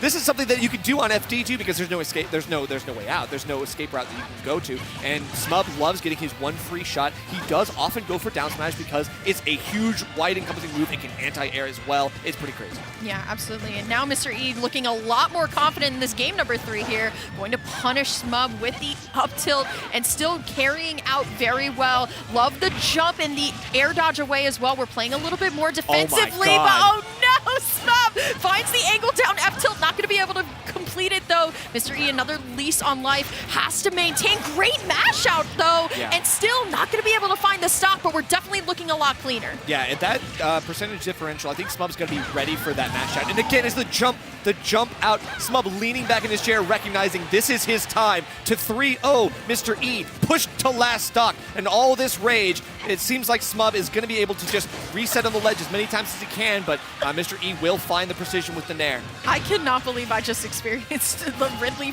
ledge reset. He stood up like he thought it was going to happen. He stood the way he wants it so badly. He's going to do it again. I know Love it. He is such a one-track mind sometimes. Still though, Mr. E jumping over Smub is just giving me so much anxiety here. Game number 3, basically even percentage. And now Mr. E has to find a way to stop this. Love the back air coming up from ledge, but it looks like Mr. E is now going to try and find the answer here. Back air coming out from Smub here, so now it's just about getting around some of these fireballs, going for the F tilt, not going to be able to find it. Mr. E trying to close the gap, but look at Smub, just kind of playing safely into the corner, at least for the moment here. There's the grab into the back throw, and now it's all Smub. How do you get out of the corner? Both of them just rolling back and forth. It's looking a little bit scary, but if Mr. E is able to get the read here, but Smub is so strong. It's these like stray hits that are starting to really like coast to coast send each other to the sides. Smub looking for a flashing of the shield, trying to get something. Mr. E smartly goes for a grab and that defensive option. Now we're just waiting for that back air to land. It's hitting the shield and whittling it down, but Smub has to take to the skies. He has to find a way out. He gets the dash attack of all things, but it's not going to kill. He's just going to set up an edge guard, and is this going to be it? Is this how Mr. E falls? No, Mr. E keeping the jump. Oh my goodness, the Space Pirate Rush. It's not going to be enough. There's the up throw, but FD so big. Oh my God, the mix-up of all time. He hits it, the move that never works. I see you, player 4. I told you that option works. I told you. He's gonna do it. Won't he do it? I told him Ridley down there has its uses. He's like, nah, that move should never be used. That move should never, ever be used. What did I just look at? What did I just look at? 3-0 and a handshake, and Smub takes it over Mr. E. Let's go, baby. That's what I'm talking about. MDVA coming out. What did that work? Why did that work? All right, a little serious piece of commentary. If I had $1 for every time that Smub punished somebody for landing on a shield in the past like 3 sets that we've casted, I would have like $4. Stop landing on Ridley, man. That was funny. Lesson learned. Chat was arguing if Ridley is fundies. Is What do you Ridley think, funny? Nerf? I mean, technically, because you don't have a lot of like X Factor. No, that's not true. It's not Fundies. No, it's cheese. It's actually cheese. I'm straight capping. Is the cheesiest character probably in base roster. But what about honestly. down air? That down air was pure fundamentals, if you really think. Somehow, Fundies won out. I guess we take those. Fundies gang, rise up. This game is funny, man. You got it. Oh, we're unlocking spirits They're on the doing main spirits. stream. Oh, okay. Oh, Wolf O'Donnell. I know exactly why he bought that. Oh, they're unlocking music. I believe we're going into winners finals, Brig. I can't tell. I don't know. I think this is Oolong. That Yeah, Oolong okay. PK Chris, So, it's winners time. That Winners was the finals. first half of top 8 because losers is happening on KML stream. Oh, so But swap. we're moving into winners finals here. Oh, bet. Shout yourself out. Yeah, I'm Nerf. I'm Lyric. We do this a lot. Yeah, you know me. Something. You know us. Follow us down here. If you like Pokemon cards, that's my thing now. Pokemon And thing. Smash, obviously. But yeah, Yeah, you're here for the Pokemon, clearly. I did oversleep Clearly, a you're here for Pokemon the tournament Pokemon, today. yeah. I'm not gonna You lie. got- I you did got the oversleep sense for of the bag, Pokemon, like, and that's yeah, why of I'm here. course. I was Card like, you know what? games I'll go over to there, Xanadu. yeah. And then You it was still like, see it. we'll just you can do top 8, whatever. Nerf, follow him. He's fantastic. Follow me if Thank you you all want for watching. terrible stuff. Shout out to Momo and Player 4, Momo who's and going to be Player 4 taking right around us the corner, yeah. through the end of bracket. Super excited. Don't go anywhere. We'll be right back. Transition, right?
Yo, I'm Player 4.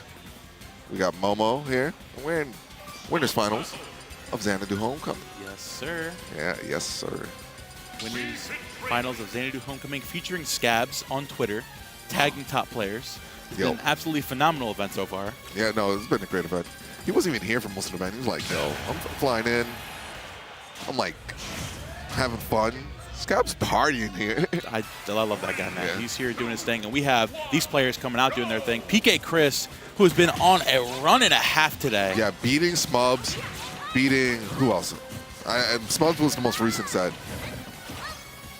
I know he beat like several other great players. Oh, beating Mr. E, I think maybe. I don't think so.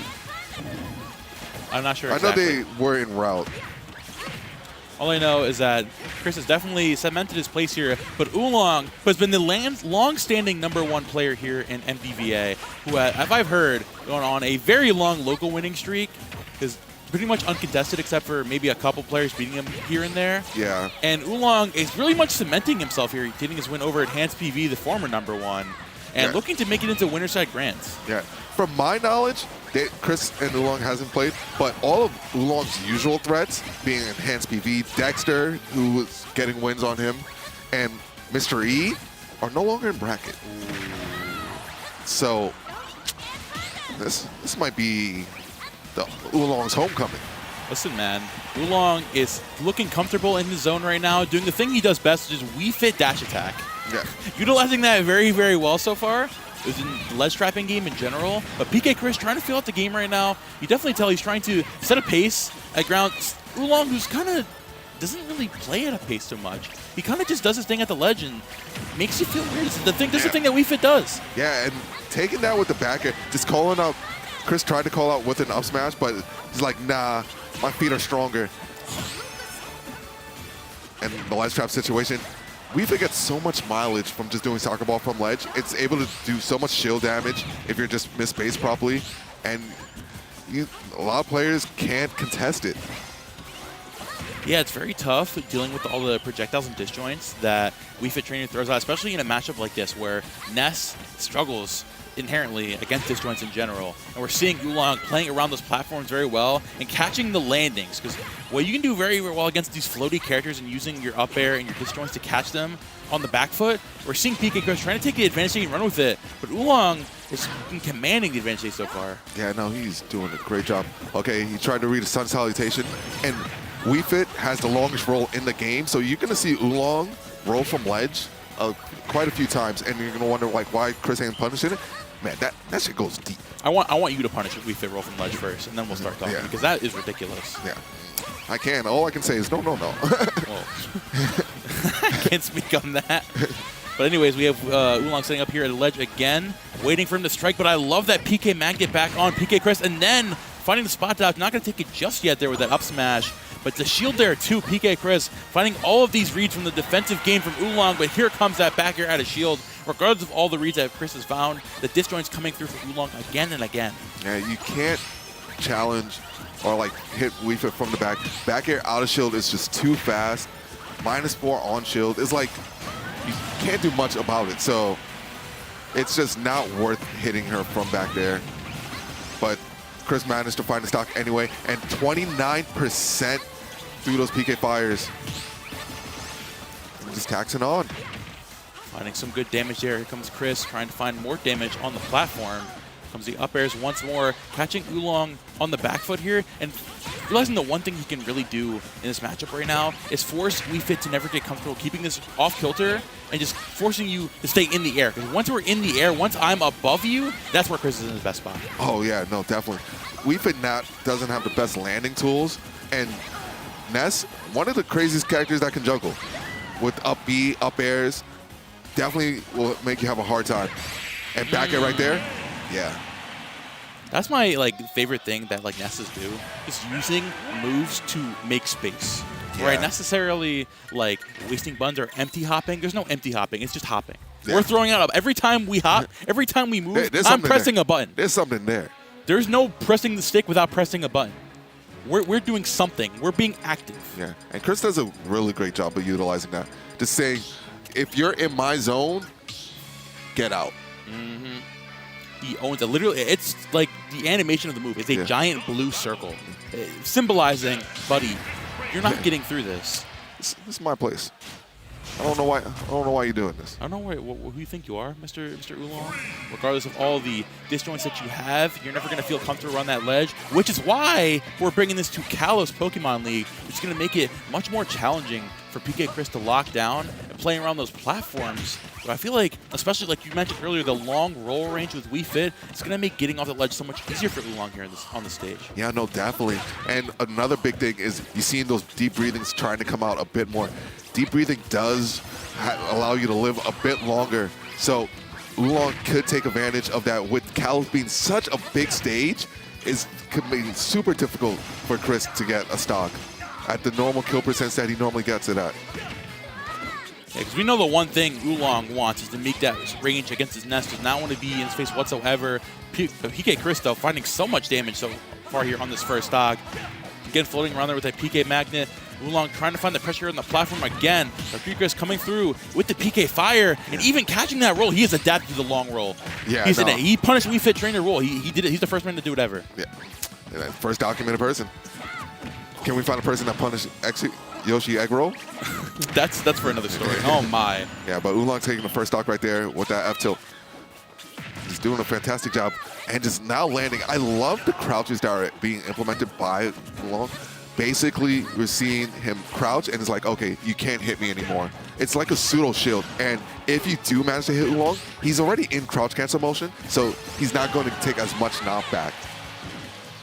Oh yeah, 100%. It's just shrinking down your hurt box where these big aerials from Ness can't really hit you from all the way down there. And force... Did that work? I didn't know that worked. Sure, man. That's insane. But still, Oolong still somehow in Venice State, but losing that trade there, unfortunately. But 66% of extra credit is going to put you in a very pretty position here for Oolong. That ball did like 20? What the heck? Dude, I don't know what kind of ball were you. I don't know. This is like this situation of putting a rock in a snowball. Yeah. There's some weight weighing down. Oh, my. Yeah. Chris tried to fight back, but it just wasn't enough. The stock is lost. Oolong up a stock, 45%. And yeah, just the game is now just going more their pace as we go on. It's the biggest thing, like you mentioned earlier, the bigger stage gives Oolong much more space to get deep breathing up, get sun salutation, and play his game. Calculate your approaches more and being able to avoid the space that PK Chris is making. Find the little options to get back in and do your thing. Yeah, that's definitely getting so tough. And Chris definitely read the soccer ball, but just was too early on that one. All right, nice parry. Dash in, back throw, not going to do it. Stage definitely playing a big part right there. 155. And Cal's playing a big part. Going to close it out right there. But definitely took a while for it to end the stocks. And those are the type of stocks you want. If you're going to high percents, that means you have more interactions to play with. Oh, that means the less your opponent has. I'm loving Oolong's use of that forward air there to keep just in that bad position. But here comes the PK Magnet once again. Chris finding so much off of each interaction, and now forcing Oolong to play under that platform and keeping him scared to throw out the soccer ball again. That's the one thing you need, because that soccer ball is commanding this entire matchup right now. Yeah. This Nest cannot deal with it right now. Hey, Chris does not know the best things to do against that soccer ball, and Oolong's getting a lot of mileage. Up air, not going to do it. Good DI. All right, drifting all stage. Yeah, going past that's ledge. Unfortunate. Okay, yeah, and that's going to do it right there. All right, 1-1. Yeah, drifting past the ledge there. Unfortunately, going a little bit too high with Ness, and Oolong taking it with the F-Tilt. Wii Fit trainer F-Tilt infamously doing basically everything for the character. That move is not okay whatsoever. Nah, second that move, you got deep breathing on. That move's like, yo, stock's gone. And that's the thing, but again, a really good point that you mentioned, right? Kalos being so much of a bigger stage, giving Oolong the difference breaker of getting able to find more sun salutations and deep breathing. You can take more hits and you do more damage. And that's why PK Chris brought this to a much more linear stage where we get FD, where the projectiles are so good, the soccer ball is still going to be a menace to deal with, but now you don't have as much space to get your deep breathing on. Yeah, and this is from the three stages that we've seen PS2, Kalos, and FD. This is the shortest stage in like length, so PK Chris definitely can just come up on Oolong a lot faster and pressure those deep breathings if they're done like on stage. As I say, on the contrary of that too, Oolong can put on the pressure on PK Chris as well, because he's finding so much damage with these juggles, the anti-airs as well. Chris coming out of the corner though, trying to find more damage with the forward air. I'm loving the parries from Chris so far too. He's definitely adapting well to the projectiles. The more time goes by, the more he's realizing what to use to deal with projectile. Yeah, I know he's doing a great job, but Oolong ending the stock right there. Daring to fair, gonna close it out. And only 87%, doing a great job trading with Chris, just tagging on more percent. Oh, with the PK Thunder, but still getting hit through that air dodge. PK Chris's usage of the PK Thunder, man, is absolutely unmatched, and catching the air dodge with the backer as well. Finally taking that first shot. Yeah, that frame trap. Chris just able to throw out a button and then just, yo, you're gonna air dodge here, you're gonna die for it now. Oh my. Oh me, oh my. Damn right. Oh, missing the dare. Wii Fit's just too skinny. This is what the workouts are for.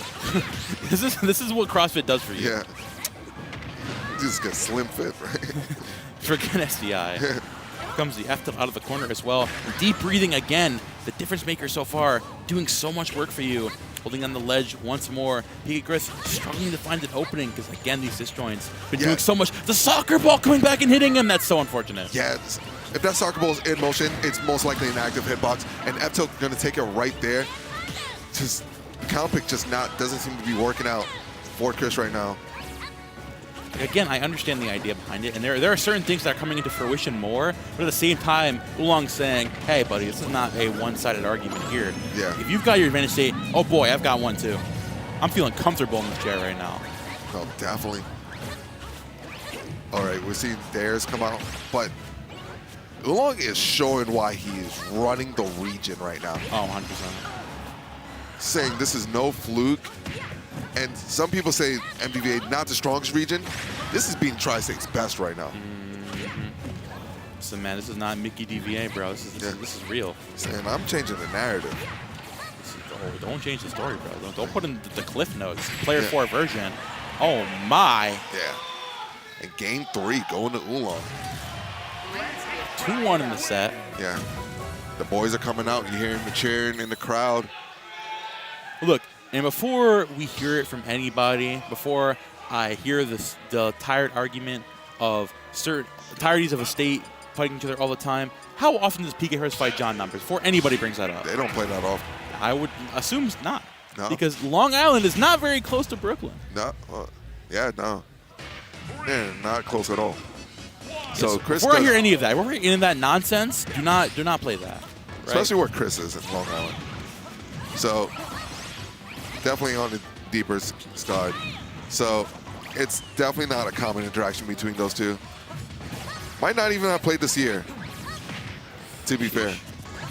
So that's the thing about these big crossover events. If you find matchups that are just really tough for your character in general, but Oolong adapting super well. We're seeing PK Chris, again, bringing this back to FD, but taking a more aggressive approach, saying again, we need to do one thing. We have one singular narrative, and it's lock down this ledge. If we can go off stage, you get deep breathing, that's fine. But once you get back on the stage, this is my house. This is my jungle gym.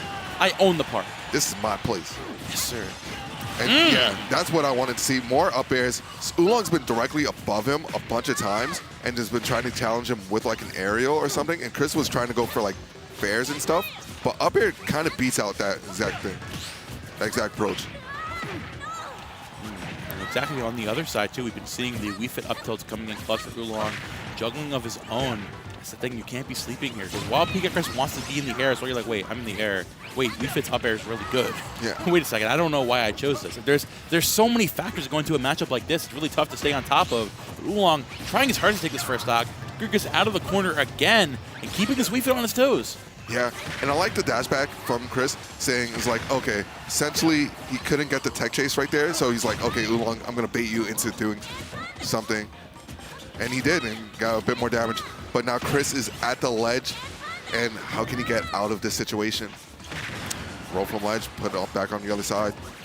I think it's from coast to coast, but PK Chris still hanging on here strong. There's a PK Thunder. Again, the juggle game from this Nest been looking fantastic. The reversal with that forward air, and the PK Fire actually coming in clutch to deal with that soccer ball and the nair. You thought he was trying to deflect earlier with the F smash. Now the answer is his own side B. Yeah, and he's just doing a fantastic job. PK Chris now up 3 stocks, 2-1. This has been the biggest lead he's had all set. Oh, the duck under? You just ducked under Wii Fit. That's Wii Fit's thing. Wii Fit's under you. Wii Fit's like, you've been listening to the trainings? You've been going to the CrossFit, bro? You watch the Zuma videos? Yeah. Whoa, Oolong, hold on, buddy. I'm an Oolong fan now. Blood in the water. He is somebody is feisty right now. Yeah. There, bear. That was 78. Oolong is turning up and immediately gets shut down. Yeah. Okay, Chris finding the spot dodge there, charge up smash. We have a game 5 in our hands. Yeah, definitely one of the most exciting sets we've had just far. And this is like our 3rd game 5 of this top 8. So, oh yeah, these sets have been going off so far.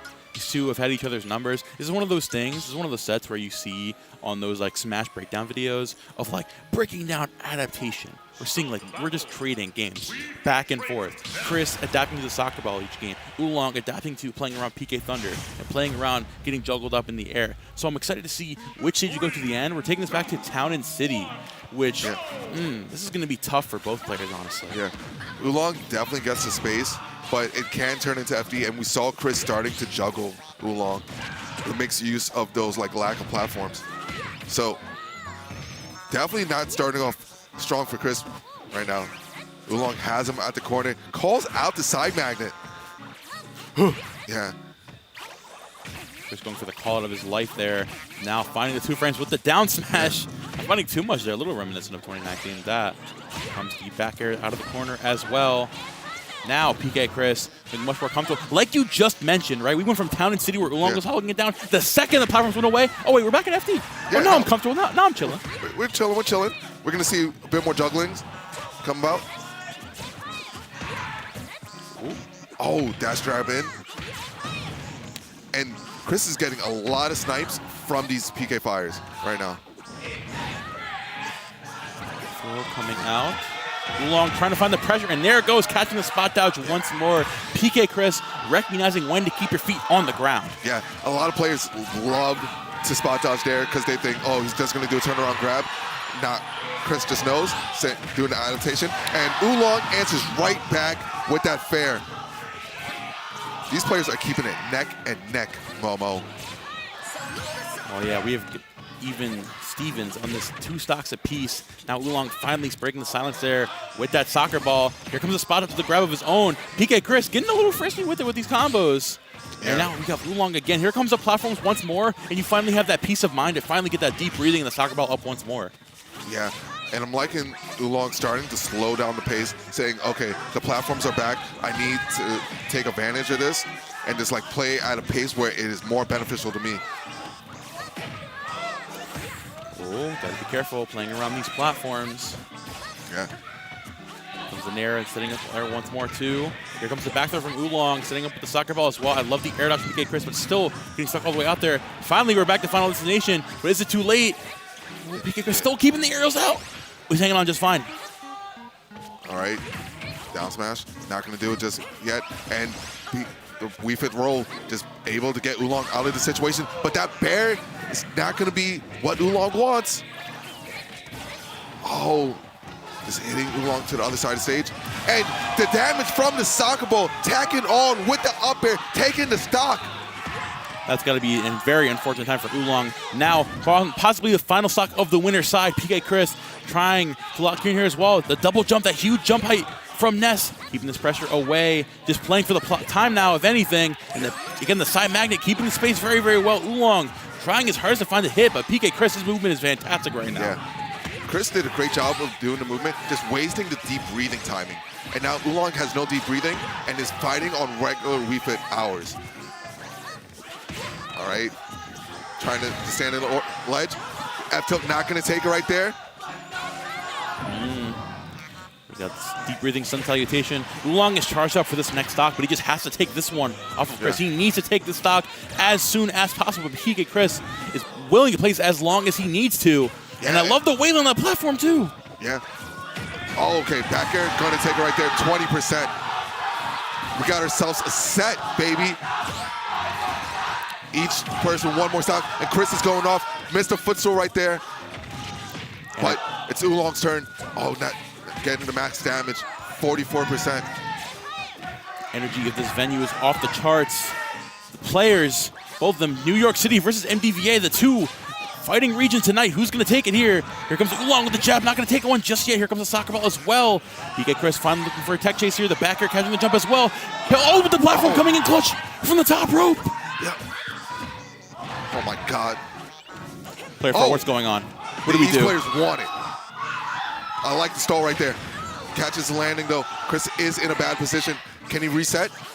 Yeah, that's gonna do it. And Oolong, MDVA's best, and for a reason, standing on business on the stage, saying, you know what? I'm tired of the haters. It was not a fluke. I am here to say I am not fluke long. I am here to stay for an Oolong time. Nick District talking shit. What he say? Okay, John number catching the stray right there. Wow. Not even here to defend himself. I've never heard somebody who only goes to locals catch so many strays as John Numbers. He catches strays all the time. He just goes to Zeno, bro. Let him do his job. I'm a Numbers fan. Exactly. He gets too much hate in these streets. Yeah. It's ridiculous. Anyways. But Oolong clutching it up in grand finals side, winner side.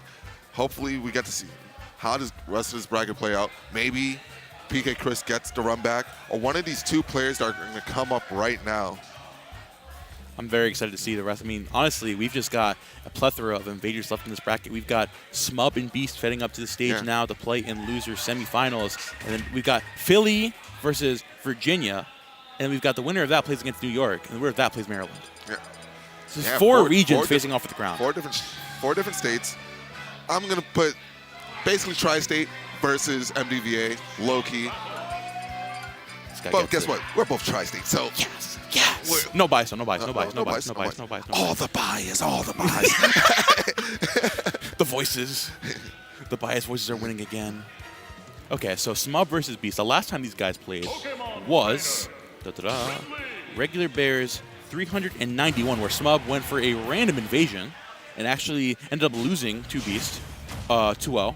Yeah, but the 2 times before that, Smub has had Beast's number. Ended up taking it in 2 Game 5 sets, a Game 5 set and a Game 3 set. So I'm excited to see how Smub is able to bring this back and how Beast, on a fantastic run today, been obviously outplacing to see. We're starting to see how he deals with this huge character as he's able to been running through a lot of strange matches for PT today.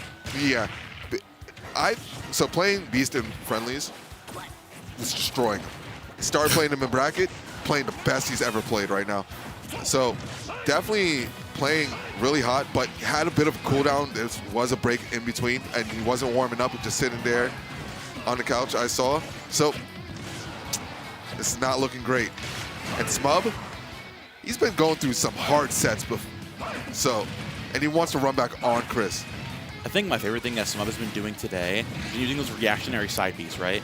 It's catching somebody with that command grab in the corner and then reacting to the landing there with an up air. The way that Smub plays so reactionary with the character, like really, like it must be contagious wanting to throw out such huge hitboxes all the time and stay in advantage state. And sometimes you gotta chill out and find your opening, and that's what Smub does so well as he takes the lead here. Yeah, I think that's one of the biggest things about Smash Bros. Is like you need to know when your advantage state stops and you reset and just pick positioning. Okay, great air dodge to the ground to get the tech. And yeah, gonna just lose the stock right there. Unfortunately, Ridley's up B doesn't give him a full 360 motion. He's limited to amount of space he's doing. But the air dodge called out, or the switch basically, Charizard does not matter right there.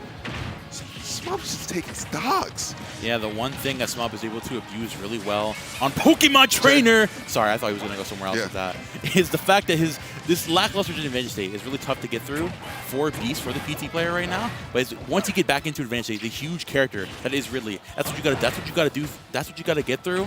That's the thing. That's the game that you got to play. That's when you have to get into advantage state and do your thing as long as physically possible. Because once you get out of that, Smub is going to up air you to absolutely no end. Yeah, no. Smub will just take your stock. And we're seeing basically him going to ledge right now and just grabbing Beast cross stage with that side B. Stocks almost done right there. 140 on the last stock. This is, even Beast takes a stock, this is going to be super hard for him. Yo, what is going to really down edge today? Okay. I am not a believer in that move. I'm not a believer either, but really down smash, that's a down move that's pretty good. I'm a believer of that. That move jumps you up, does an entire, like a mile leap, comes down, and takes the crops of the unscathed. Yeah, no, it does its job to a phenomenal degree. And here we're just seeing like epitomes of character archetypes going up against each other, right? Like Smub doing this thing fantastically of locking down this place between PS2 platform and ledge. That small little bump there where you have to either jump or roll in. Really nair and up smash just covers all of that. That's your umbrella. That's the Smub area. That's the Smub tub. The Smub tub. The Smub tub. I'm pointing that right there. He's just bathing in there. He's bathing in the nairs. All right, but those nairs aren't as safe as you see. If you go to the frame data, it's like minus 18 or something. Oh my but God! Guess what? That Smub situation. tub. That situation. You saved him. Oh, okay. He was dead. He was gone. Oh! He's gone. He just took from Smub is gone. Oh my God! Wrong tub. This is Beast tub. For the shower. Rubber dub. That was not clean at all. That was gross. But nah, Beast. It was dirty. It was absolutely dirty. But Smub trying to turn it right back on its head, finding the forward air as well, too. Man, Smub turning up and taking this back into his hands. But I'm loving the explosive gameplay from Beast as well. He's recognizing the game that Smub is bringing to him, saying, all right, you want to tussle? We're having a dragon fight. We're having a dragon dance right now. And that's where it gets really scary. Because I'm scared of dragons. It's not I don't have a wizard in my party, bro. I'm not ready to deal with this. It's over for us. We only have a bard and like a cleric who's on 3 health at this point. Oh my. All right. 69%. Nice. But Smub able to take the stock. And now applying the pressure onto Beast. Dash attack, putting Beast in the disadvantage. And this is where PT kind of does their worst at ledge. Not one of the best characters at ledge, able to be ledge trapped. Not one of the best rolls, not susceptible to being hit out of jump. And that's why you see the telecancel right there from Beast just trying to dodge the situation, but switching to Zard. What's the ledge trap right situation? Smub just lets him get back. But a little too overzealous to let it there. Rip there with the up smash. And Beast with the big punish. My favorite thing about Beast today, he has been on the money with the punishes. He sees somebody makes a mistake, he takes full advantage and absolutely destroys that stock. Yeah. Beasts are living up to that name. This Charizard putting in the work tonight. Yeah, it's in the name. So, you know, oh my gosh. Knew he was going to side B, but just did it a bit too early. Really does have a bit of startup right there. And now we're at 1 stock apiece. All right, Smub tried to go for one of those side Bs, fan side Bs, but just didn't work out. At ledge right now. Beast is giving him the respect. Comes the forward airs out of the corner as well. Beast trying to find the damage there with the Squirtle. And yeah, the Squirtle doing so much damage there with the back airs on this huge hurt box that is Ridley. Switching to the Ivysaur there is going to be really good for finding these disjoints, staying away. But Smub's got a disjoint of his own too. That huge tail, that F-tilt is going to be hard to get. That knife. Yeah, everybody talks about it. Everybody's like, yo, F-tilt, F-tilt. That's what I know Smub for. Just abusing those F-tilts, really F-tilt, just able to shark and just take stock. But guess what? The Beast side B, damn! Stock's gone. Let's go, Joel. That stock's right there. Yeah, that roll out did not help. Bad DI. Damn. He's in the blast zone, Momo. He's gone. He's gone. He is back to the Mesoteric age. And take that dinosaur back where he belongs. Yeah, now we're 1 stock a beast. 1 stock a piece. This might as well be 1 stock a piece. How fast the set is going right now, might as well be, bro. Because wow, I mean, the way that Beast is playing so reactionary around Smub's and insane game plan. The way that Smub places, he places like so insanely quick and jittery, where only a couple players are able to play so insanely 5 steps ahead in their advantage they can keep up. Beast being those one select players. Yeah, no, definitely just the ability to just be aware of the situations. Oh, but he wasn't aware of that. I was not right aware of that either. That's fine. Yeah, that works. Just caught him with that F smash, just landing on him, and that's just a stock gone. And Smub only taking 20% and already lapping him in percent. You would think this is the first stock the way they're battling, but no, Beast is down a stock. Oh my, Smub is locked in right now. He's trying to go for those F-tilts in off stage, but Beast finally trying to find the space here. Cannot get comfortable again, because like I said, Smub takes these stocks incredibly early and just constantly throws out aerials, does not give you time to think. Especially with a huge hitbox at Charizard, you don't have time to play that game. You got to get back in the zone too. Yeah, definitely do. And Billy is just dying here. Wow. Yeah, why you got to drag the whole stage into this, man? Well, this is your last rep right now. Oh, wait. Oh, hold on. Hold the phone. Okay, hold the back air. Does it make it back? Oh, no, goes for the not down. this time. Not this time.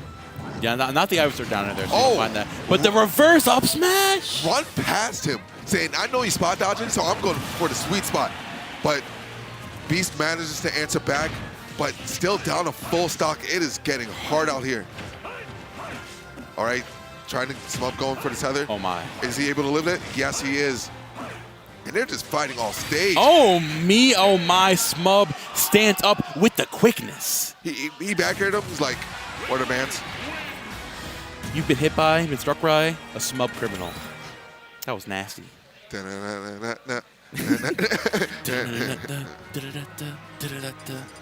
MDVA. Nah, man, but I'm always enamored every time I come to this region by just Smub, the way that he plays so insanely on the ball. Yeah. And Beast is just like, the thing that I'm struggling with, the thing that he's struggling with here too, is like, he's like, getting the slow start up at each match. Yeah. He's time to rev up at the beginning of each stock. You need to go into the game ready to do the thing, ready to destroy those things. You got to get into the zone. You don't need to find that singular combo Squirtle and then go destroy the stock. You need to go immediately, because Smub sees red from the second the game says go. Yeah, no. You got to adopt that. You got to do that. Take advice from your opponent. Exactly. And what's even crazier is what I love about this region. They're not playing like the top tiers of this game. They're playing like a lot of characters that are forsaken. We've seen Ridley not essentially like Ridley not one of the best characters or highly represented characters in the scene. Wii Fit that we see in Winners Finals, and they're making it work, and they're being some of the best players we have right now. Finding our strongest soldiers. Beast, of course, in a very clean advantage state so far. And we'll find I love the parry there on that Ridley Nair. Finally, Beast is adapting more of this defensive state, saying, okay, if you're going to play so aggressive, I need to pull out the shield a little bit more and find my small little damage with Squirtle. Once you get up near 90%, that's when my Ivysaur comes out to strike, and I find that Razor Leaf into the up special. Yeah, but right now we're at the percent where Smub is looking for those F-tilts and those fireballs at ledge, and most people don't know what to do, and we're seeing the side B again. Like clockwork, Momo. It is doing its job. Golly, brother. Oh, no! No! He's just a boy! Damn. But he's getting messed up like a man right now. This is crazy. Smub, we need to have a talk after class. This is getting ridiculous. He's skipping. He's skipping. This is ridiculous. I mean, Beast is still trying to keep his level head on. Realizing this is your possibly final stock of this tournament, and you've got to lock in. There's no better time to lock in right now. No, if this is the moment, there's no other. And okay, respecting space, saying, yeah, I'm not getting back to the corner to get cheese like that again. Oh, didn't get the jab lock. Smub decks those. For the F-tilt as well on that ledge. And catching that jump from ledge there too. Smub playing around the ledge phenomenally. Now it's so big. Oh. Just trapping him. Oh, it's yeah, that that's it. sheesh, That's dog. It. Dude, the frame perfect. I tweeted about this the other day. The way he jets up from the chair, the frame perfect fist bump. He just knows. Look at it. Hold on, peep this real quick, right? This is the form. All right. Game end with Smub. F-tilt, right? F-tilt comes out. He gets up.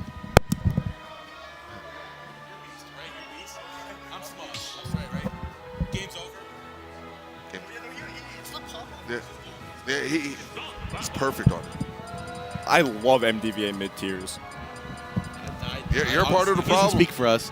Get out of here. Get out of here. Psst. We don't speak for that guy. Yeah. Anyways, we do speak for this guy, though. Oh. We have Mr. Scab stepping up to the plate. Yeah. The man, you want the to sit in the myth. front? We gave you the middle. No, we both want to give you a hug mid-set, man. I see how it is. Yeah. Nothing but Mr. love here from Monkey Scabs, Kong. how you doing, sir? I'm doing all right. I got called into this because I heard there was not nearly enough Smub slander on there. Oh, no. Or it's a little bit too much Smub slander. We would never More slander bias. Smub. We More slandered MDVA Ridley. bias. I was No slandered. bias. I Where's was the slandered. bias? Yeah, let's go, Chris. All right, there we go. Now we got at least one person can talk for NDVA here. Yeah. All right, so this is a run back from this tournament. Chris winning winner's side, but it was a hot Game 5 set. And Smub, yeah, no, he got hit by that. And Smub, made that up. Smub was talking about, like, basically, he has the adaptation lock. He said he made a game plan, and I'm here to see it. Because if he can find the download on Chris right now, it will just be MVVA Grand Finals. And I know you'll be Typical excited. Tuesday. That's all it is. This is about to be a typical Tuesday Welcome here. back to at Oolong Xanadu, Smub. guys. Welcome back to Xanadu. Though that spike very nearly connected. Smub, like he lost that last game, the last set, because that one has to be super careful because this is one of the few characters that has that big enough disjoint to challenge Ridley up to. Yeah, and that's crazy because not many characters can just do that. No. And especially if you're just not aware to it, it's like, okay, I can't just get away with that. That's one of the really things that Smub has in this matchup, right, is the disjoints that he has from the aerials in general with his up air and the nairs. Of course, PK Chris, the huge disjoints himself and those projectiles, making it so difficult for Ridley to do anything. Because that huge hurt box is Ness's little plaything. That is a little, you know, the slime toys that kids play with nowadays? Yeah. That is him, his creature, his thing. Just a living fidget spinner. Exactly. There you go. I mean, it's kind of like Ness versus a character that gets comboed. Always a bad matchup, but we're kind of seeing it right there. Like, how does Smub actually land when he gets hit with DK Thunder? To be honest, the truth is he's not supposed to. Exactly. Prayer. How does Ridley win? He doesn't. Unless you're But- Smub, of course. Yeah, Unless you're Smub. yeah, that's just a different person. Smub Ridley, regular Ridley, different frame data. Exactly. Definitely like that. That F-tilt's a little bit more active for Yeah. Smub. It's like, This is Smub Chris and F-tilt. He's looking to fight for it right there. Find the 2-frame on PK Chris on the ledge. Going for, again, the side B he's been finding so early on against a lot of these players. Is finding the side B at the high percentage. PK Chris, again, playing at the jump range, forcing Smub in a very bad position. These back airs going off as well. Catching the air dodge again with the PK into an up smash. Who finds that? That was a pickleball move. What about that adaptation? He hit he hit it off the wall, bro. Smub was talking about adaptation. I did not see the adaptation. He just got 3-star. Exactly. That's a little bit rough. Yeah. He just played Beast, bro. Chill. He got hit with that flare blitz to kind of mess him up a little bit. Just give him some time to. He's still a little dazed. Exactly. There you go. It's like a.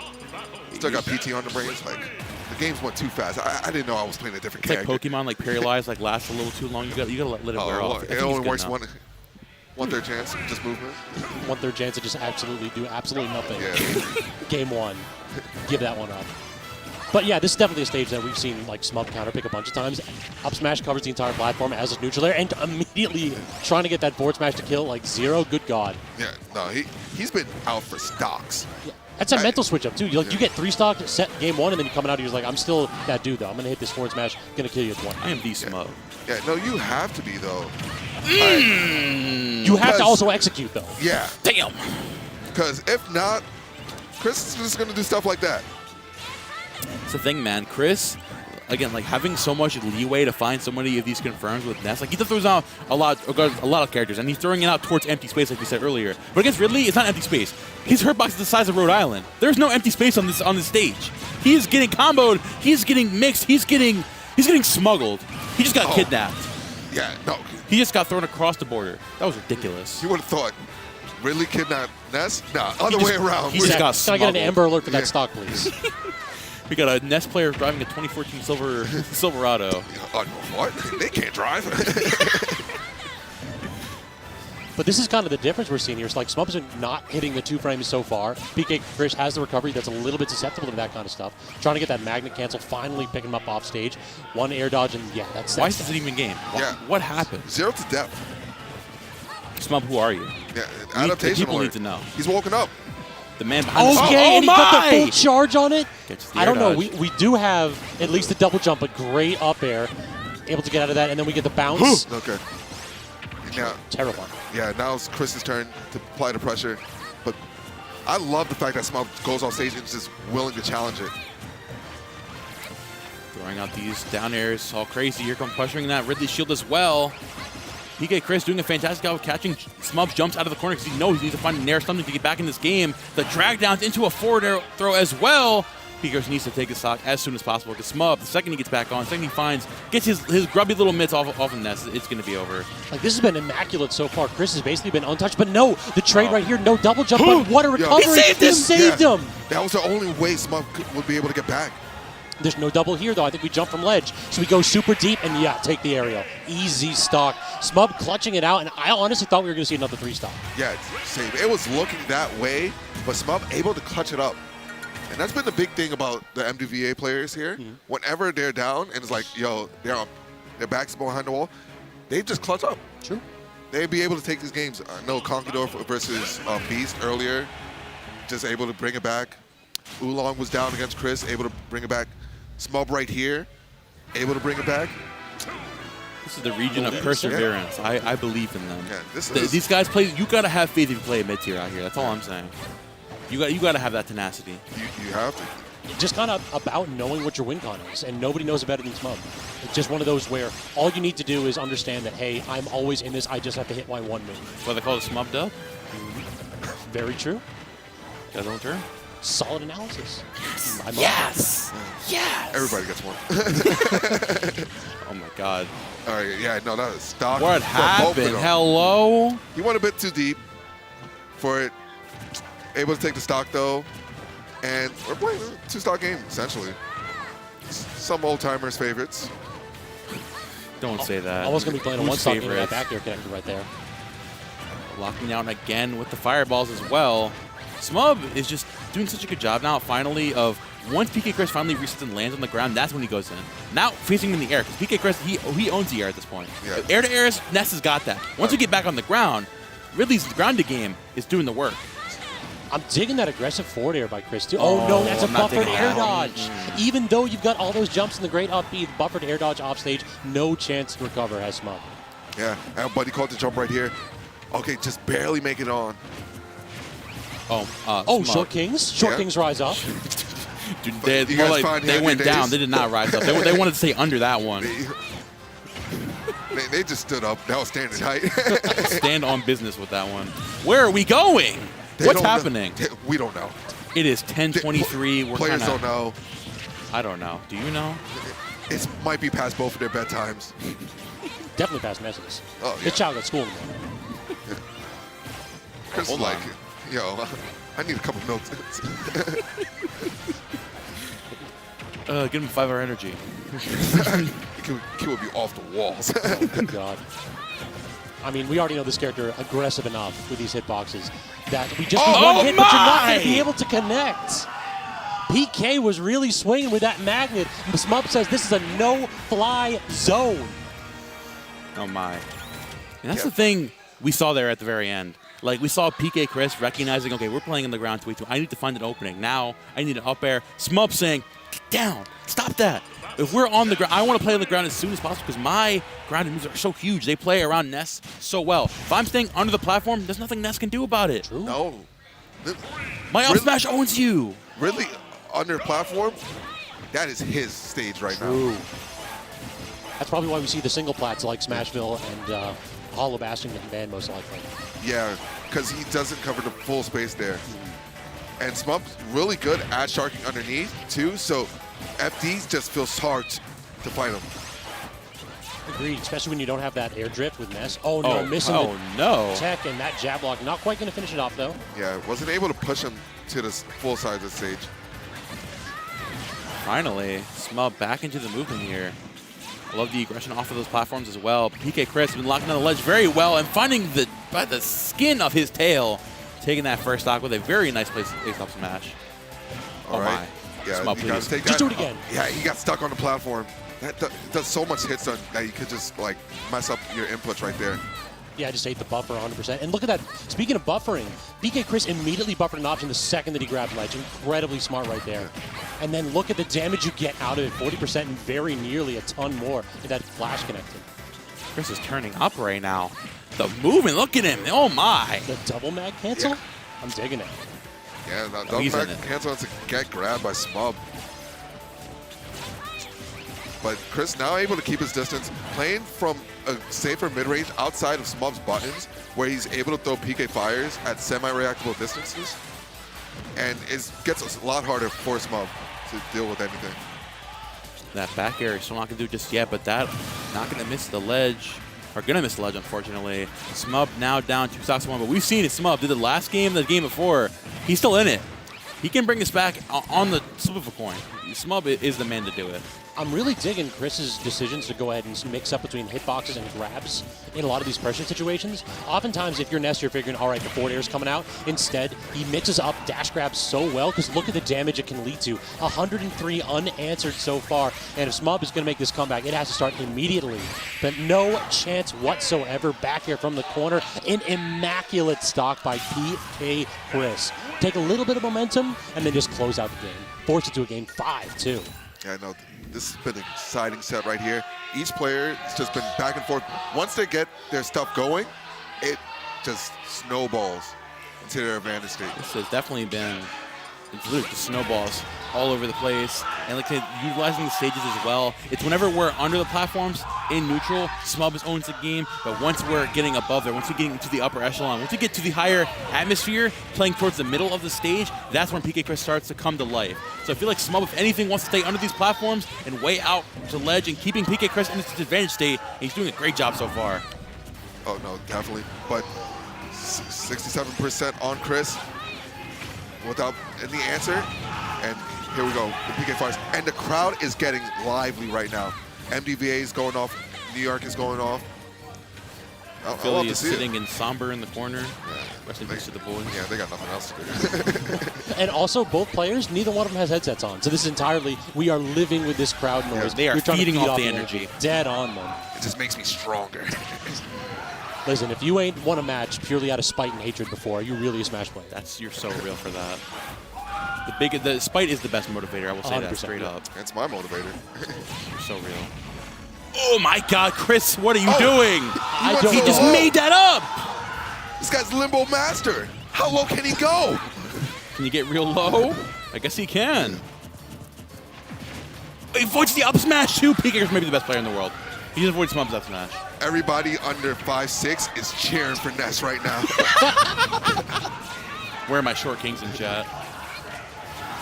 Ooh, and I love the PK fire there too on the up smash of PK Chris. coming to a life with these ledge traps, and honestly, Smub cannot land. All right, just let it rip then. That's the problem. The second that he gets 2 feet set on the ground, we are immediately coming out here with haymakers. I need something.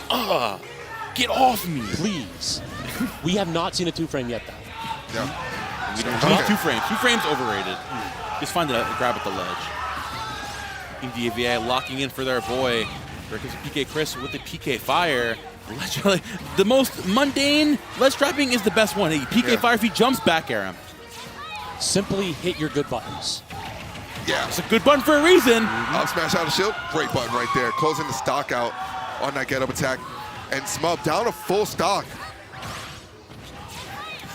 Well, he needs something. He needs a miracle to get back into this game, but we've seen Smub do it before. Landing back there with the forward air as well. Trying to use those arrows to stay away from PK Chris. PK Chris keeping the onside of himself. Goes out there with PK Thunder. Nice tech, but might just spell the demise. Oh, he's just hanging on. Even slowed him down with the PK Fire, too. That 100% was PK Chris's opportunity to get that down there and end the set. Instead, Smub with a little bit of a pressure opportunity, gets a parry, but can't even land the dash attack. The burst option ever so slightly too slow. Can't get the back air either, and I feel like Chris is starting to pick away at Smub's opportunities here. Yeah, no. This was second he gets in the zone. It's just really bad, and that up smash not hitting. Back air, is that going to do it? Yes, it is going to do it. NYC popping off in the crowd. Definitely the minority here in MDVA, but you know what? We give people props. Yeah. Like that's what it is. You don't hear a lot of back and forth right now because it's New York's moment. Yeah. This is my moment. I did this. God damn it. This is an MDVA versus New York Grand, so I'm just going to step out real quick. Nah, you two want to do grants? No, it's fine. I was making a joke, like MDVA versus Philly. No, we love you here. I appreciate it. I don't want to bogart your set. No. I was one of those where we were trying to, we thought about doing a TriCast towards the end of it, and Briggs set it up. He's like, all right, we got to get some MDVA on there, and I just happened to be the one that responded. Yeah, no, I'm loving you on the mic right now. Right, if we chilling, man. No, we chilling. We're Get out, good time. No. Free. This happens every time. I'm like casting a major, like someone steps on you, make it Momo. But wait, but Momo, I mean, I know you had a block here, but we found H-Box wants to go ahead and cast. It's H-Box from the top rope. From the top rope? From Florida. And it's RJ actually drove down here from Fusion. Oh, but there we go. We're in grand finals. Oolong versus PK Chris, running it back once more. And Chris is coming out hot. Yeah, this was a great Game 5 set. Last hit before Oolong managed to clutch it out. But PK Chris now has a newly lit fire after beating Smub. Let's see how he does. Already trying to go ahead and get some kind of connection out there. The one thing I love about Chris knows when to pull back. Like right there, you saw the short hop magnet cancel. And instead of going off stage, Chris recognized, I'm going to have to overextend to get this kill. Instead, ledge trap him. Yeah, and that's why I think the big thing about like top players and like high-level players is basically you need to know when you need to stop pushing your advantage and just go for positioning. And Chris has such good awareness of doing that. True. But another person that also does, that's in Winners Finals, Oolong. 100%. I mean, we've been seeing it from Oolong all day, the way he's able to set up so perfectly around the ledge, keep you on your toes, and especially with the huge disjoints. Deep breathing finally online is the thing he struggled with the first set. Now finally sitting comfortably there, knowing when to pick his openings against PK Chris. PK Chris might have more momentum right now, but Oolong knows the vibe for the entire set. He knows how to fight this mess. Yeah, no, he's beaten it once before. He can do it again. Though we did need that MDVA power up to go ahead and get that. That was a nail biter over Game 5, so I don't think you can predict who's going to walk away with this one. True. But trying to go ahead and plank a little bit right there, but not going to work out. Instead, back throw, Oolong, full stage control, deep breathing, and PK Chris kind of on notice right here. This is a difficult spot to get out of the corner against Oolong. I actually want to point it out. One thing I love that Oolong does is turning up Sun Salutation near the ledge, or it has that slight wind box. So if PK Chris does jump up, not only even if you're not able to get the Sun Salutation off, you're able to push him back just slightly, so you can still find that forward air. And just small stuff like that makes Oolong like so much of a smarter character using Wii Fit. It's crazy. Momo, you're right, but don't tell him that. My fault, my we can't compliment the Wii Fit trainer mains. There's too many of them these days. Yeah, especially in this region. I know. It's a growing epidemic. Our children have been poisoned into the youth by CrossFit. Stop exercising, kids. Stay inside. Read a book. Play some Smash Bros. All Oh right, my so God. Oolong already swinging. No downer, though. I thought we were 100% going for the spike instead.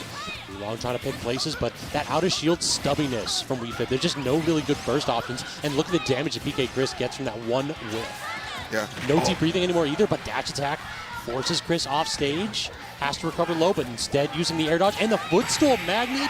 Not enough, though. That movement was kind of crispy by Chris, 100%, but didn't seem to matter. Yeah, just didn't pan into anything. It felt like Chris wasn't fully aware that he got the footstool and reacted to it in time.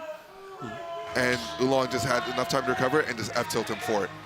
So game 1 going to Oolong, and he just needs to win 2 more. And this tournament is over. And Chris coming from loser side needs to win this 3 and another set right after this. We were just talking about this earlier. Oolong's long-standing streak of winning all these tournaments in MDVA today has proved he can win over enhanced PV, again, all the way to Grand's winner's side. Not a fluke. This is the MDVA GOAT, at least for right now. We standing on business, and he deserves the respect he's been getting tonight. Yeah, no, definitely. This is the new age terror that is running the scene. Though right now, no double jump. We are deep off stage trying to get that down air with Chris. Chris was like frames away from that nonsense. That was a great option, but those hula hoops are like deceptively disjointed. It's so hard to like plan around them because they sway left and right like that. Yeah, I don't even challenge it because I just think those things, he's just invincible, might as well be. You got it, bro. All right, deep breathing on deck. Basically, Cloud's limit. He's so strong during this moment. Upper taking it right there, and only 91% on Oolong. Chris, man, has just been struggling again. Like, he's been set up, and just the floatiness of Ness is so tough in a matchup like this, where we fit, like jokes aside, being able to sprint across the stage so quickly and use those huge arms and legs as disjoints to keep this Ness out of your zone. It's been so tough. But in situations like that, when you get a little too slow off stage, you get a little too in your zone, gets a little bit too charged up, that's when Pika's got to jump on it and fight as much damage as he can. And here, look at him go right now. Oh my, that was something crazy was cooking there. I don't know what it was, but he was planning something there. No, he definitely was. And I'm loving the dash dances I've been seeing off Oolong and several other MDVA players. They would fake going in and just make other players just try to whistle move. That is good recognition. MDVA players love the dash dance. Yeah. Even in points when they're like giving up stage control, they will dash dance. But Oolong, right there, like just utilizes it so perfectly. Just making Chris do an option. It's like, okay, baited you, now I'm going to hit you for it. Staying on the bat, all of a sudden trying to get an out space of his own is PK Chris instead. Wall of back airs is out, forward air, trying to air Oolong, but Oolong's been really slippery. It's like, this is not a quick character, but look at Oolong managing to land these aerials from like empty short hops. Yeah. Oh my! Yeah, he said not a quick character would have fooled me with all that muscle. So. It's like, oh my God! There's a down air. Oh my God! Yo, he did not skip like that. No, he did not skip like that. Balanced workouts from WeFit Training. I want my leg as strong as WeFit right now. Yo, God bless. Like, look at them caps. Yeah, we're seeing a thing that PK Chris is getting slightly upset with is the fact that he just doesn't have the ground game to keep up with how Oolong has been kicking the man of the stage. In the air, Oolong can keep up. He has the up air, he has the back air, he has the soccer ball to keep up. On the ground, Ness does not have the ground distance to play the game. Only has F smash, which obviously isn't very quick to come out and deal with a lot of these normals. Oolong is commanding it, and Chris is just trying to find anything, whether it's the landing forward airs, the landing air, something of the sorts. Oolong is just not letting anything happen, and Chris just can't find any of these pickups whatsoever. Yeah, and my big thing is he's been giving Oolong these longer stages to fight on, and when he won games in the last set, those smaller stages where he had a lot of ability to put pressure onto Oolong. It's true. Instead, we're going back to PS2 because it is the neutral stage. Yeah. Even though right here, I kind of feel like Oolong does make a little bit more out of this Ness. Why are we not swinging it? I don't know. That was a forward smash if I ever seen one, but instead Oolong did that little dash dance forward throw trying to get some ledge pressure going. Not working out, missed tech, and then we get talking about that forward smash that you mentioned, Momo. That is one way to make sure you connect that big old hitbox. Good stuff there. Oh, and there goes the parry right out of the Sun Salutation as well. Chris trying to find the PK fire there and to the forward air. Good stuff there from Chris. Oolong triggering the deep breathing immediately, looking to take a stock as early as possible. But finally, we're seeing the drag downs from PK Chris. If you can't have a ground game, I'll drag you down to the ground and make stuff up. Yeah, definitely has to. because he needs to take this game to like have some life in the set right now.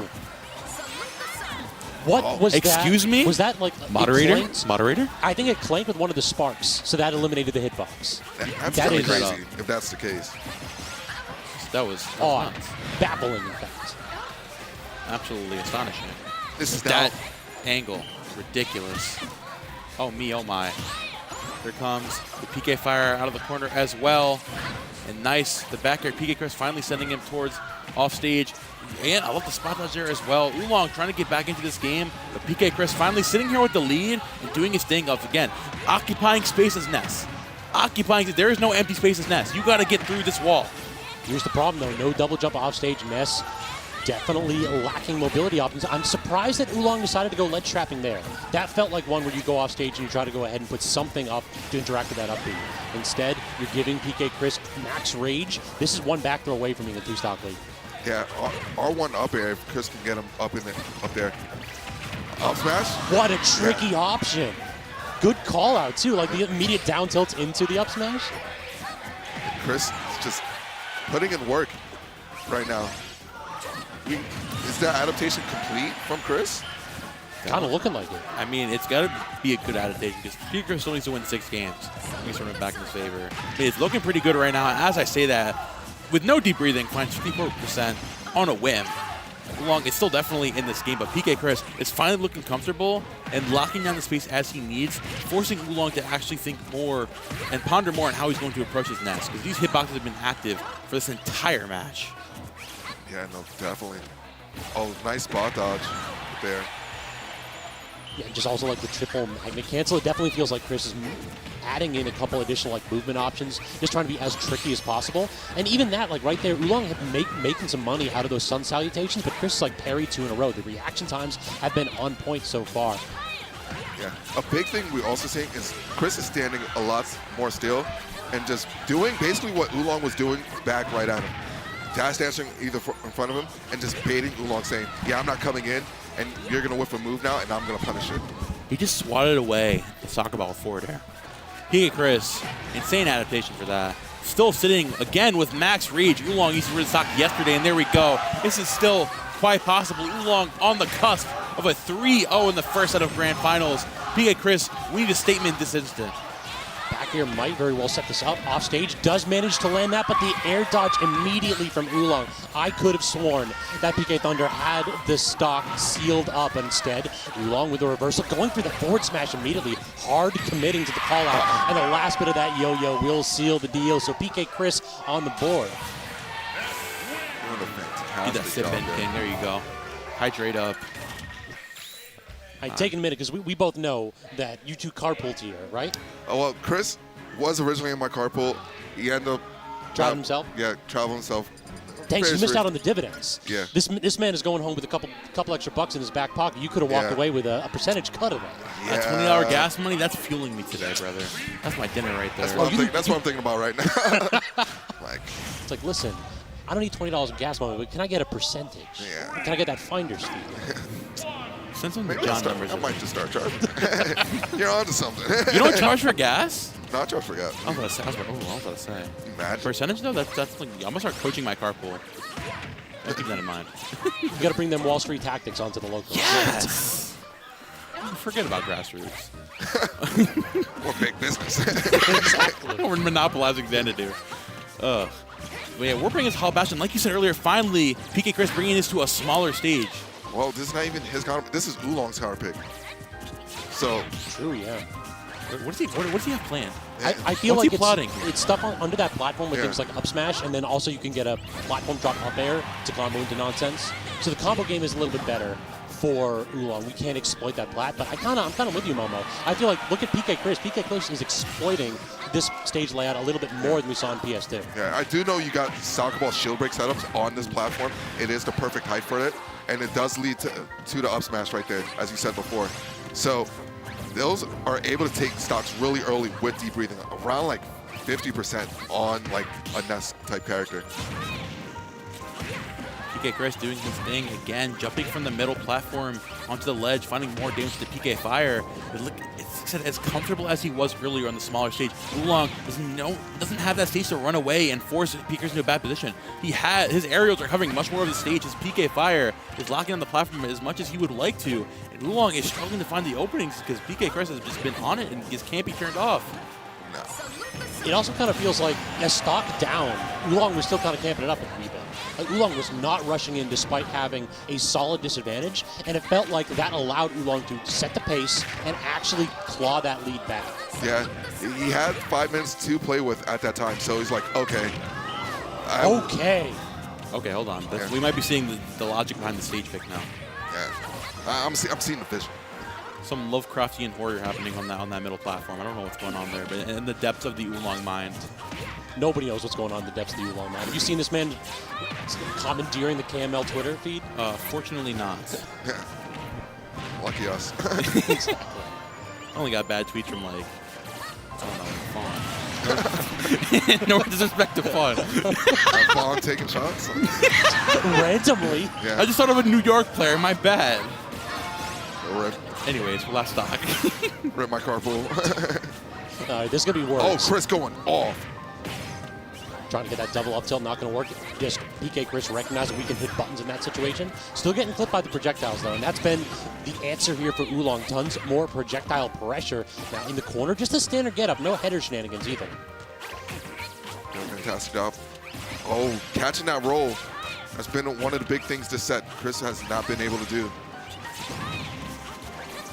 PK Fire off that platform. Oolong just looking for a confirm to take this.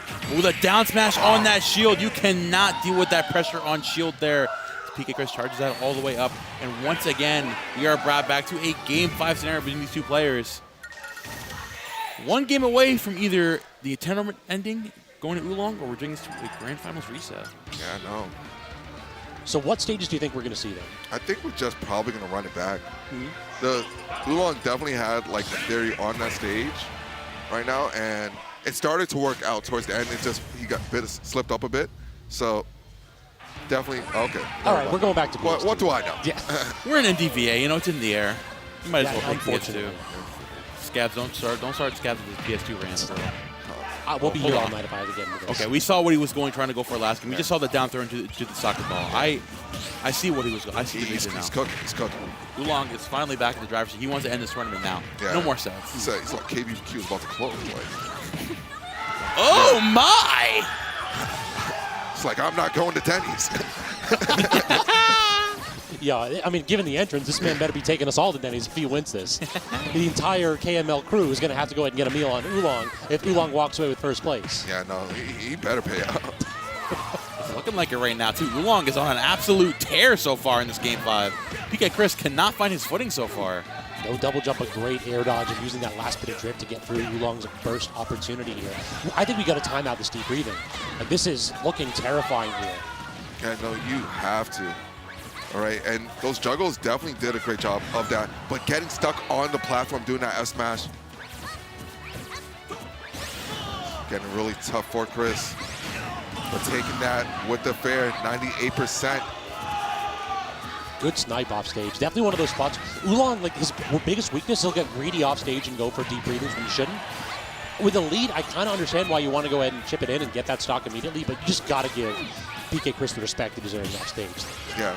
And it wasn't the first time he's done this too. He's done this a few times now in this set. The deepest of breaths into the snipe. But Deepest of breaths.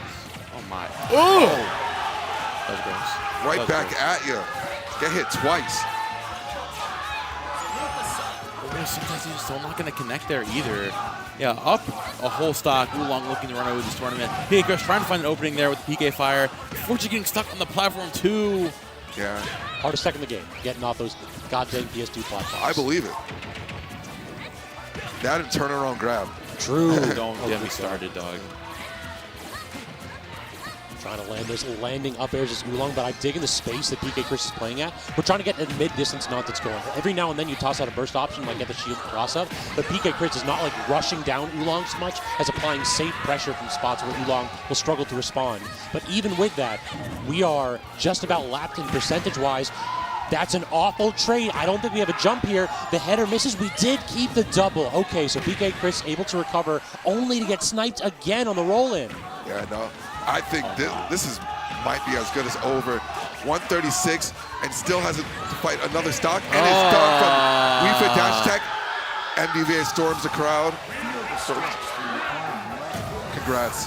Popping off for the hometown hero, PK Chris put up a valiant effort, forcing 2 Game 5s, once in Winterside and then again in Grands. But Oolong with enhanced PV out, with Dexter out, the 2 MDVA demons have been exercised, and Oolong manages to clutch it out. Exercise like a demon or exercise like CrossFit? I hate you. Get them demons on the treadmill. All right, Momo, I see. All right, we good. Yes. A horrible swing and a miss right there. I'm sorry. It's late. It is. I'm sorry. It's all right. Well, you worked for it. I did it. Well, thank you for letting me crash for the top 8. No problem. Thank you for having us, Scabs. I like how you say you crashed. This is literally your home region. We just walked into your house. You hired us. And you're like, this is your event. And you're like, your man's like, yeah, I'm sorry.